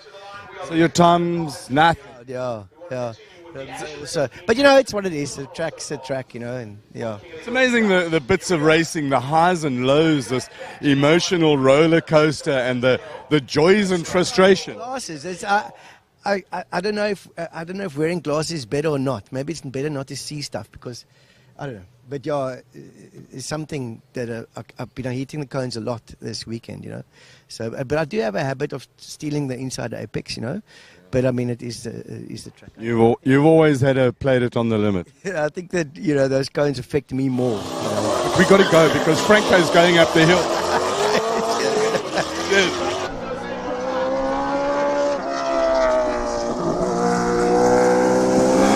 Insight there from Dion, who's miserable, but in the meantime, it's Di Matteo. He's on the way. He was the 8th fastest qualifier in the Jaguar XKRR V8 supercar. And he's been waiting for this run the whole weekend. So go, Franco, listen to the sound of this crazy car. It's got nitrous oxide in it as well. Yo, that's fast.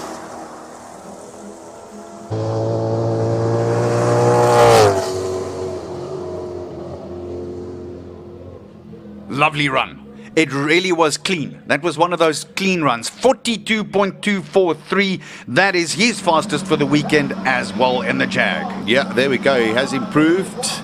Well, yeah, I'm actually surprised. I didn't think this car was going to go out. I actually spoke to them in the crew, in the pits. They said it's not going to go out. But here we go. Aldo Scribante. Never give up. Never give up.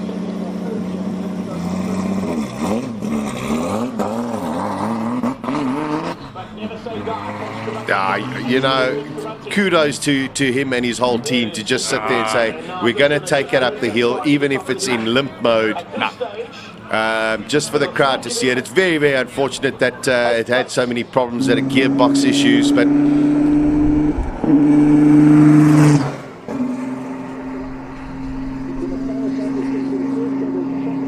yeah, trouble. No, it has. You know, he's just cruising up. He just wants to get to the finish line, and unfortunate. you know, well done to them for doing that. But you know, when I saw them earlier, they said no, you know, it just can't go. So I think he's only got about 2 gears left. My grandfather's tractor in Bloemfontein sounded better.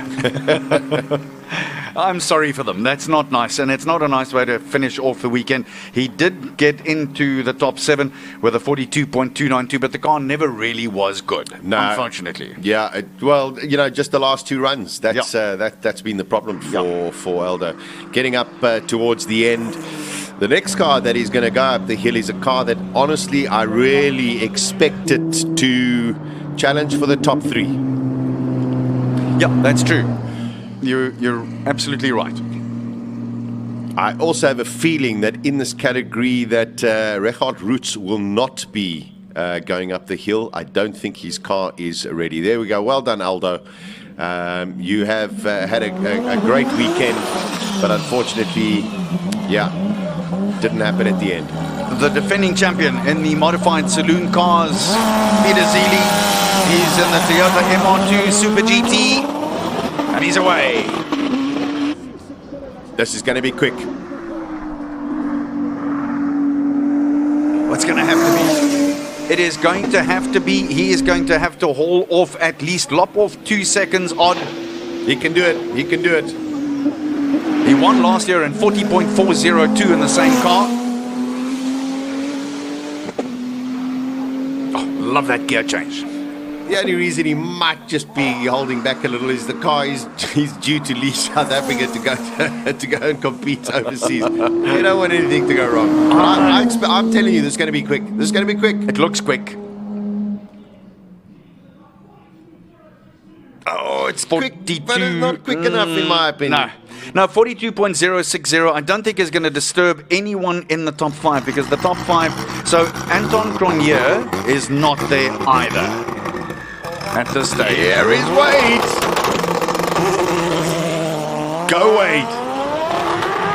Now this is the maddest of the whole lot. He's scared of nothing, and he doesn't keep it on the blacktop either. Watch this run.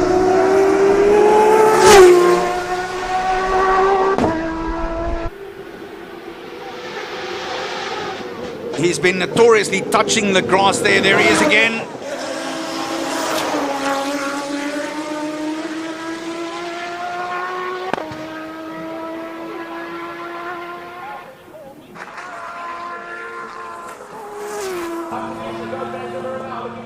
Ooh, sideways. Oh, this is a fast run. 41.6. Oh, 3 tenths quicker than he went a little bit earlier. That is a fantastic run from Wade van Zumeren. But now, Hubert in qualifying was almost a second faster than what van Zumeren was. What can he produce here? Qualified 3rd fastest in the Lotus Elise. Yeah, it's got a Honda powered engine. It's incredibly light. Charles Hubert, can he upset the apple cart? Can he get close to the times? He's not far off the times of Franco Scribante.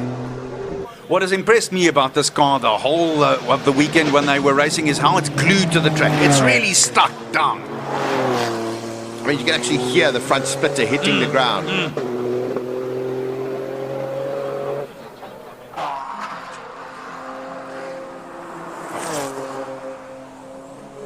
Oh, throwing it in there. Left, right. Left again, and then into the last right-hander. Over the line she goes. What a time! Woo! What a time from Charles Hubert. Wow. 39.278. That has thrown the gauntlet down to Franco Scribante. That is astonishing from Charles Hubert in the Lotus Honda Power. Well, let me tell you, in 2021 that would have been good enough to take 3rd place, and in 2019 that would have taken 2nd place overall. Unbelievable lap from Charles Hubert. Now, Scribante has got issues. There are many things that are wrong with this car at the moment. I think he's turned off just about everything. Let's see what he can do. Oh, that's a great pull-off. That is Unbelievable launch. super fast.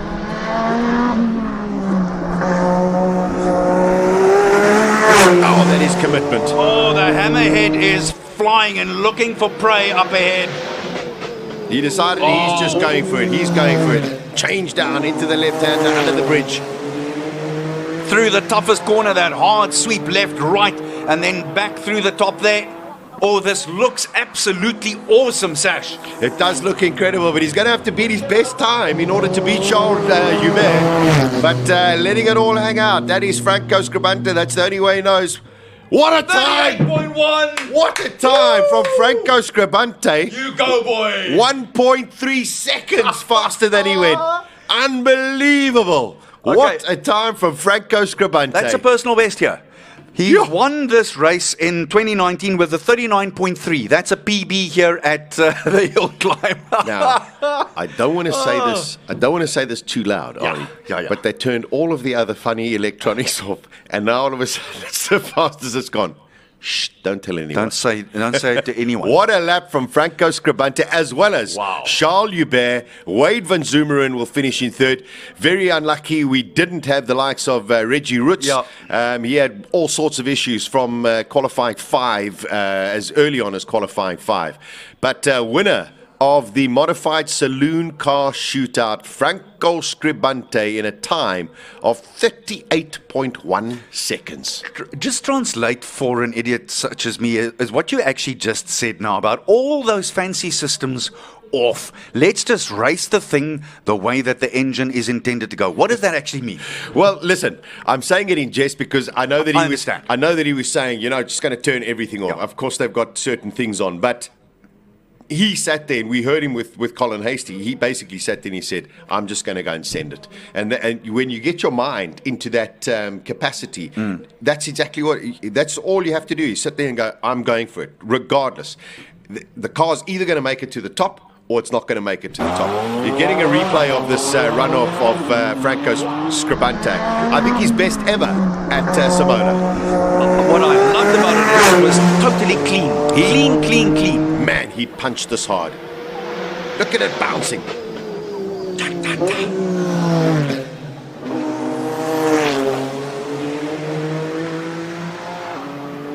That's an outstanding lap. The gear changes were so clean. The revs were up all the way through the gear changes too. That's quick going into that left-hander, the third left, then the right. Tucking the inside line. It's a fantastic lap. A brilliant lap from Franco Scribante. He almost broke 38 seconds.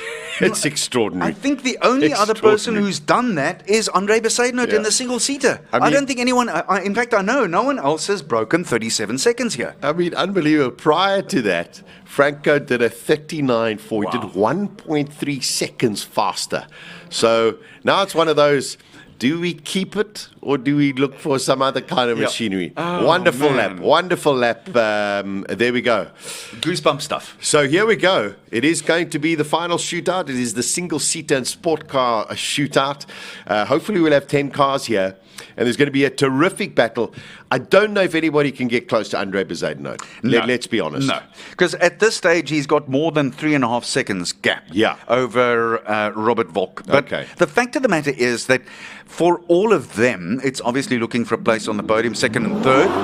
Here we go. The thing is, Robert Volk, Devin Robertson, Andrew Rackstraw, Byron Mitchell, there's nothing between them. No, that second and third step on the podium is all important. Craig Harper gets underway. Matthew Campbell. Craig Harper, unfortunately, I beg your pardon. Sorry. Matthew Campbell. Thank you. Matthew Campbell. He's in a Harper, funnily enough, but it's not a Harper. So, these cars are made in Cape Town. These cars are made in Cape Town. They drove them here. Unreal. They drove them to Simola to go racing. Unreal. Wonderful. So the Type 6 Harper is on the road. Matthew Campbell is at the steering wheel.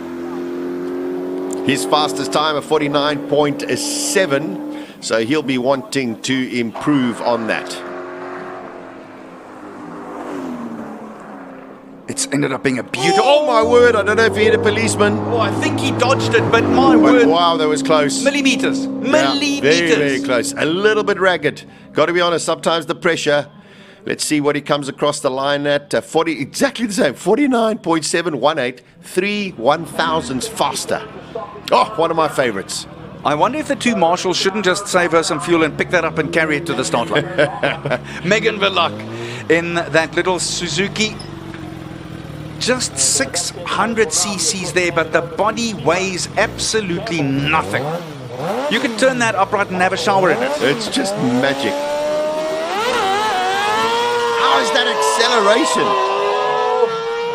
She wants to break 47. That's what she wants to break 47. Go for it, Megan. So she hits one of the policemen in in her last qualifying run. That's right. So she'll be wary of that and very, very much on guard not to do it again.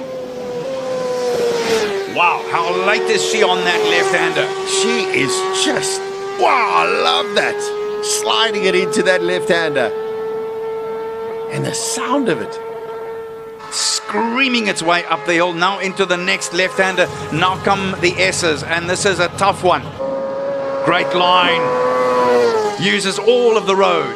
I tell you, she has got guts. This was quick as well, What I a think. time! Megan, you beauty! 46.8. She broke the 47. That's a 2.2 faster than how she finished 10th last year. How's that? She's going to be over the moon. Here comes the mighty Rui Campos in the Shelby Can-Am.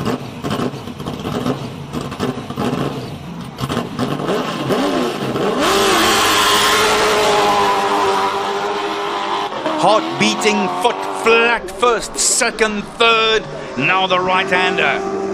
Just to let you know, Matthew Campbell did hit one of the policemen, so he's disqualified.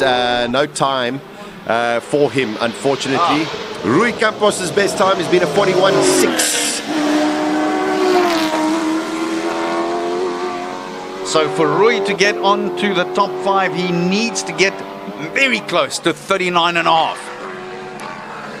We know that he'll give everything he can. Just a question of can the car give him that little bit more? He will leave nothing out there this time, and he hasn't. Oh, wonderful lap. Wonderful lap. 8 tenths quicker than he was early on today, a 40.8. Byron Mitchell in the Reynard.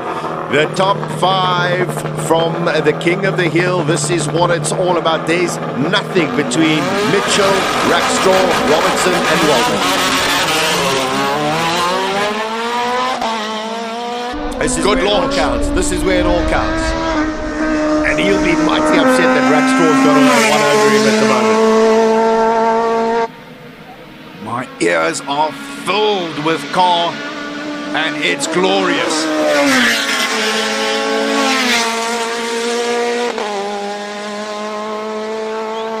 He's giving it full gas, Byron Mitchell.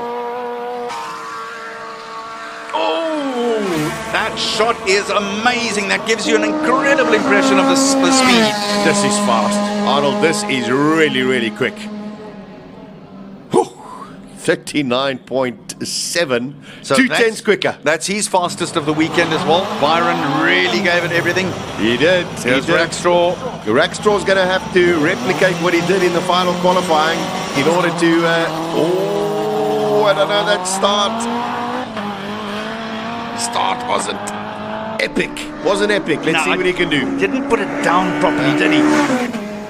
Got a little bit too much wheel spin. Great lap from Byron Mitchell, 39.7. He's up now. Andrew Rackstraw's best time is also a 39.7. A little wide there, but then slapped it through the right-hander. He's got time to make up and he'll know it. Also very quick. That shot is so impressive from a speed point of view. Kicking up some of the dust from earlier. Oh my, we're 600ths of a second slower. 6/100ths of a second slower than Byron Mitchell. So, I mean, this battle between these two youngsters has been magic to watch. But Byron Mitchell comes out on top. So Mitchell is now assured of 4th place at the very least. Third place at the very least. At the very least. No, fourth place, you're right. Devin You're right. Robertson is on the way, and this is the Radical SR1 Pro Sport.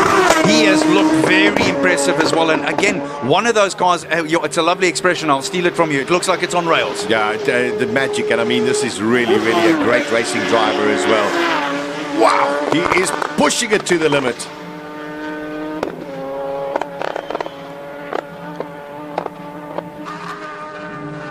Oh, sure, that's fast. Love that shot because it just makes you understand how utterly fast they're going.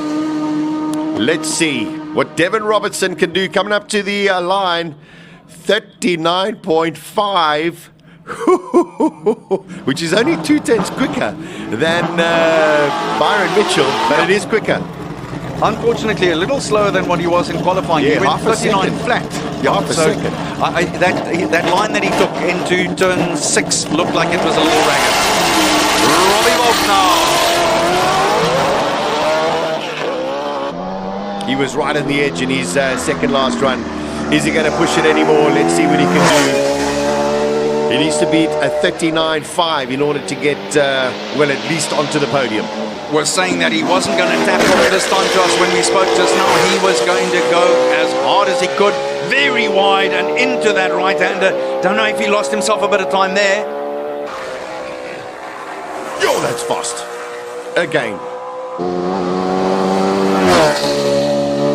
I don't think I've ever seen him throw the weight of the car around like that on a run here at Simola. What a time from Robbie Walk. Whoa! 36.335 from a 38.7. That is massive. 36.3. 2.4 seconds faster than anybody else. And I tell you, Andre Bezuidenhout will now sit and say, even though we know that this car can do under 35 seconds, he'll sit and say, Robbie, well done. I've got my work cut out. No mistakes here, Mr. Bezuidenhout. Only 2 men have broken 37 seconds. Here's one of them. The other one has just done it. Robbie Volk. Bezuidenhout is en route. Will we see a new record? He's looking for 34.9. And a 5 times champion if he manages to complete this lap. Let's enjoy Andre Bezuidenhout. Lovely lines here. Getting the most out of his car and the most out of the road that he's got available for himself. Oh, gorgeous. Oh, that's fast. This is unbelievable. Whoa! 34.1. New record, folks. 8/10 faster than he went last year. An extraordinary time from Andre Bezuidenhout to win the single-seater, the king of the hill, the fastest ever time up the Simola Hillclimb, 34.161 seconds. Take 5, Councillor. Take 5. Extraordinary. Oh, my word. You've got to just go. What a battle. And I mean, wow. Devin Robertson, you know, to stick that Radical with the time that he did, just 2/10 quicker than Byron Mitchell. And Robbie Walk, to go 2 seconds faster than he's been the whole weekend. That's frightening. Give me Robbie's time again. What did he do? He did a 36.335. Wow. So Robbie's fastest time before Here we that go. was 37.205. Here's another look at Andre Bezuidenhout. The fastest time ever up Simola. It was the perfect run, Sash. It was the perfect run. It's just unbelievable.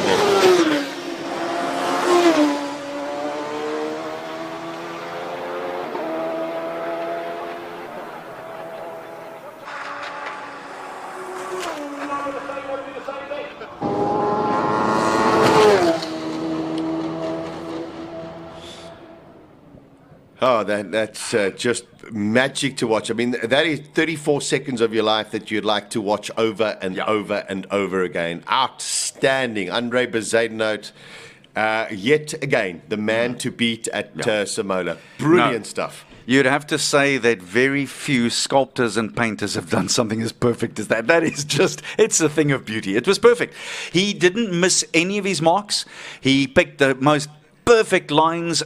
It was just a thing of beauty. It was amazing. I think Colin is ready for us as well at the very same time. He would certainly be very interesting to hear what he has to say about the 34.1.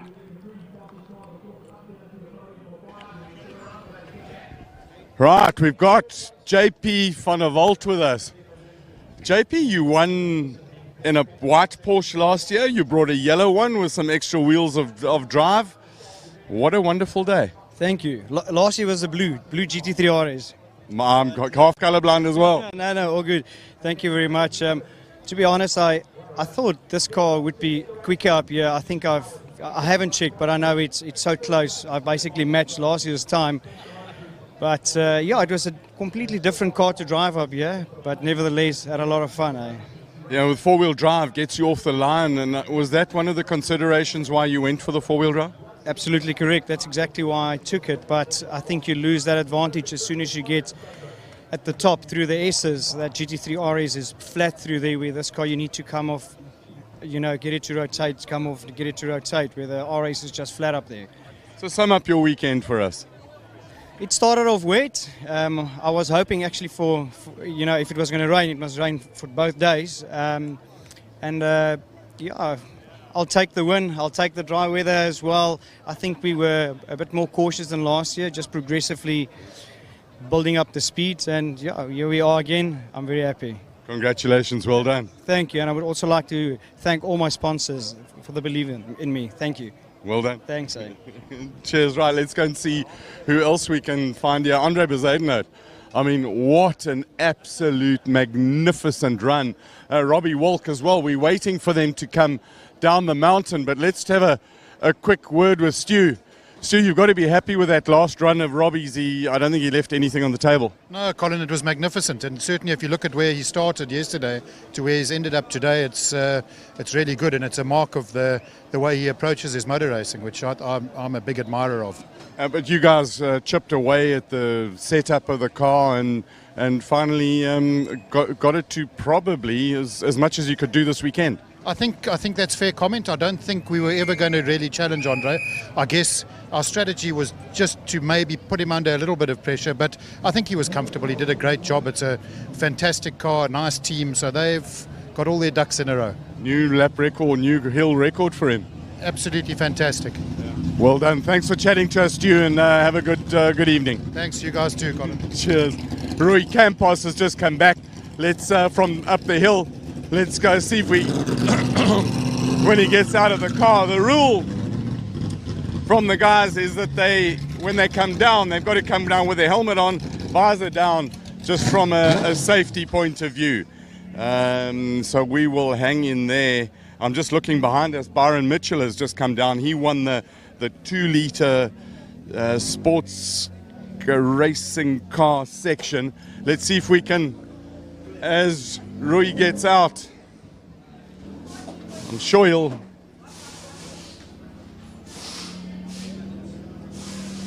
got to put the steering wheel back, get all the right stuffs done, and then I'm sure he'll talk to us. Flappy paddle gearbox, love that stuff. Roy, you happy? Yeah, very happy. Yeah. Your run just perfect? Yeah, it was. I wish I had done this all day. You know what I mean? But obviously, the last one matters. Lovely to see you smiling and happy. Yeah, I'm very happy. Sum up the weekend for you. Just a fantastic. Organisers, well done. My team, Gerald, who came and helped us. Just great. My family's here. I'm happy. Awesome. Thanks, Roy. Cheers. Emotional guy. Puts everything he's got into his racing. Devin Robinson's still in his car. Let's have a chat. Devin, you saved the best till last. Yeah, we opened the nitros for the last run, and unfortunately it wasn't happy. But I mean, it went quicker than what we were, so got us into the top 3. So I'm very happy with that. Big thank you to all the sponsors that actually made it all possible. Liquid Moly, Metal Used Spares, Don Bravo. Penta and Suzuki. Yeah, Penta and Suzuki for all their inputs. So without them, we wouldn't have been here this year. Congrats. Have a good evening. Thank you very much, man. Cheers. Cheers. Surprising little car. I mean, it's tiny, but it absolutely goes like smoke. Let's go and talk to Byron. I'm sure you'll have a quick word with us. Byron, that was close. No, that was too close. Eh? Sure, too close for comfort. Great drive. Was it just a perfect one for you? Yeah, I think we left a little bit more. I mean, I'm sure everybody left a little bit more, but definitely in the finals, I was a bit nervous for that, so I took it very easy. Just wanted to be conservative, and luckily we managed to take that. But geez, the finals, that was close. Gave it everything there.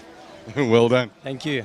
Right, let's go and see if we can talk to Robbie Walk, who was second, and then Andre Bezuidenhout, who is your king of the hill in the single-seaters.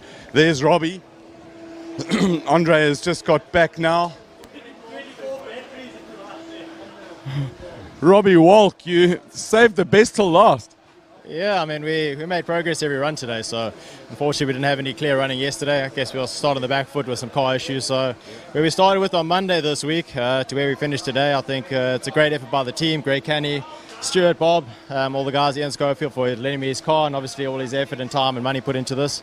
So yeah, it was an adventure we started last year and thankfully managed to complete this year. So for car in 1989, yeah, can't be too upset with that.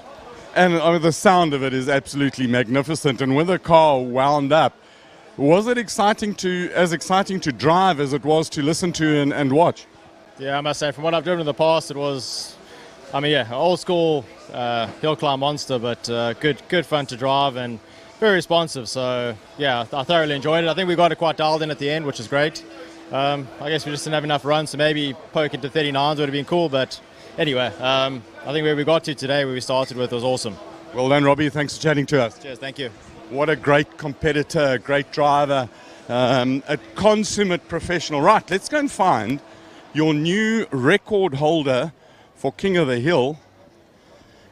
He'll be on the other side of the arch. So we're going to, the arch. We'll go down here. Farnes is our start line camera operator. And then here we go all the way past the Suzuki guys who did so well. And we'll get right here and be able to talk to Franco and to Andre. So we'll just go. They're busy talking. Let's see if we can find Franco. He's here. Franco, congratulations. Job done. Yeah, thanks very much, Colin. There was a bit, there were nervous times towards the end. There were nervous times. A few gremlins crept in, but we managed to work around them. Eh? And you delivered I think, what's a bloody good time at the end? Yeah, no, that's a blitz time, man. Well done. Thanks, Colin. And have a nice party tonight? Absolutely. We have a nice party every night. Go boy. Right, let's get through to Andre and see if he can talk to him. So, new lap record, saved it to the last. Absolutely stunning sort of stuff, 34.1 seconds. Haven't quite worked out the average speed, but it's got to be very, very close to an average of 200 kilometers an hour all the way up the hill. So we'll get to him now with his daughter. Just got to wait for some of the local media who go in. Jeff Goddard, while we're waiting for Andre to finish chit-chatting, how was the event for you? Super happy with the way it ran. The rain had us a little bit on the back foot yesterday, but today it's all come to fruition and good results, fast times, good vibe, just what we wanted. Yeah, great event now. You all start working Monday morning, you start working on next year. Yeah, I'm already busy with the regulations. Some little tweaks I need to put in there just to make sure that we keep everybody following on the right track with the rules. But yeah, super happy. Awesome. Congratulations on what we think is a brilliant event. Andre, champion again. Double. Double, new record. Saved the best for last. Yeah, look, it was just an amazing run. You know, you visualize the perfect run, like we've spoken in the beginning of the weekend. You know, when you sit there, everything went quiet. I could see the times were dropping, and the last run, was it as good as what I thought? I actually think it was a little bit faster than what I hoped for. I thought maybe we can have a you know, a 34.7 or 34.5, and now it's a 1. So the next question is, which I preempt from you, is can one do a 33? I think the answer is yes. It has to be, because you're going to go home, do some more homework in the next year, and come back fitter, stronger, faster, and have weight. and have another go. Yeah. No, what a blessing to be here. I'm just very glad I could still run it. All the crowd was back here, you know, great camaraderie, friendships, and these guys are just doing so well. You know, you speak to Dan Hirsch, the American who's here. He's a superstar in drag racing, and he says he's never ever would have believed that the quality of this event. Blown away. So we need to spread the story and get more international competitors here. Andre, congratulations. Brilliant job. We'll see you next year. Thank you so much, Carl. Thanks for your work. Cheers. So that's about it from Simola 2022. The cars have done all the talking. It's been for me, an absolutely brilliant event with the changing conditions yesterday. Drivers, some of them having some trouble, others going faster and faster. The Sheriff, I'll give it its name now, it's Sheriff. I'll still call it the Kraken every now and then. They worked hard, they dialed it in, and they delivered when it counted. Heartbreak for Reggie Roots, who spent basically the last couple of qualifying runs with some sensor and oil pressure issues. Finally, the engine broke. JP van der Walt in the Porsche, he won last year, he won again. And as we say, Andre with the record. A great event of friendship, of camaraderie, of new friendships and renewing old friendships. A technical, I think, a technically challenge event, both from a coverage point of view and from a racing point of view. I'd just like to thank all the spectators, plus all the sponsors, everybody who came here. And I'd also like to thank our production team, Ari, who worked with me for the first time. Thank you very much, Ari. I really appreciate your work. And to you who's watched, keep watching. We'll be back next year. You can go back and look at all the highlights and review the event. So from me and from the whole production team, see you at Simola 2023. Be good. He's a champion. Yeah, well done, Colin. Colin, Well done. we both say congratulations, Boyke. Firstly, I don't know where he gets all this energy all the time, because I think he eats batteries for breakfast. Well, you know, when you have petrol in your veins, it's incredible how you find the energy. Amazing. But what an event! What a privilege to be here, Arnie, and. You know, congratulations to all the competitors, all of them from Friday through right until the last half an hour.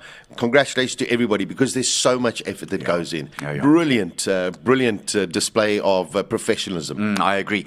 And also, you've got to say, all the people who added in, who helped the marshals, who give of their time for free. They come here and they have fun. Sparky Bright and his team who launched them all off. All the safety personnel, you saw the fire department who did endless amounts of running up and down. The folks who work with the 911 services and those sorts of things. Thank you to each and every one of you. It was lovely working with you, Sash, and I honestly didn't think that we'd see a record that was that quick. Seriously. That's the beauty of motor racing. You just don't know what is going to happen on the day. You sit and say, okay, well, you know, he's got this in the bag. Does he really have to push?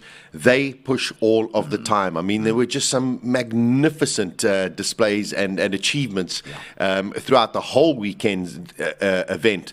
But, you know, to smash 8/10 off the fastest ever time. And just listening to Andre saying, can I break 33? Yes, I can.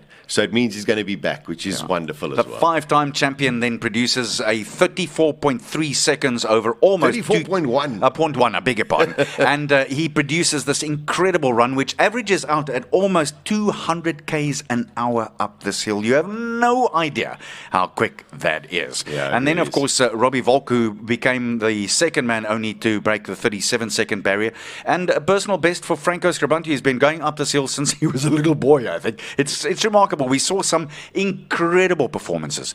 So wonderful. Sash, so lucky to work with you. I'll use the word sparingly, but it was fantastic. I loved it. It has been such a privilege to work with you, Arnie, and then also our whole team, Hank, Fritz, everybody else. I can't say everybody's name, but they've also make our lives a lot easier because we have the right pictures, we've got the right times, and from there, we've got to try and put a little bit of color into everything. But we've had such a wonderful team working with us. Great time. So thank you to all of them as well. But also massive thank you to you for allowing me to come and share next to you. I allowed nothing. I would have loved to have had you here, whatever the case was. When they told me Sasha Martinengo was coming, I said, great, when can we start? I want to start today. That's very It was kind, awesome. Folks, we thank you so much for watching. And if you perhaps joined us late and you didn't see some of the earlier action, it's in the cloud. You can go and find it. You can look for it. It is magnificent. That run from Andre Besaidnout, you can watch again and again and again. It'll take your breath away every single time. So for Sasha and for Colin and for the whole team from Race Day TV, for the last time here from Simola and the 12th edition of the Simola Hillclimb, I'm Arnold Gant saying thanks for watching.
Move smart with Auto Stop Start in the new gen Suzuki Celerio.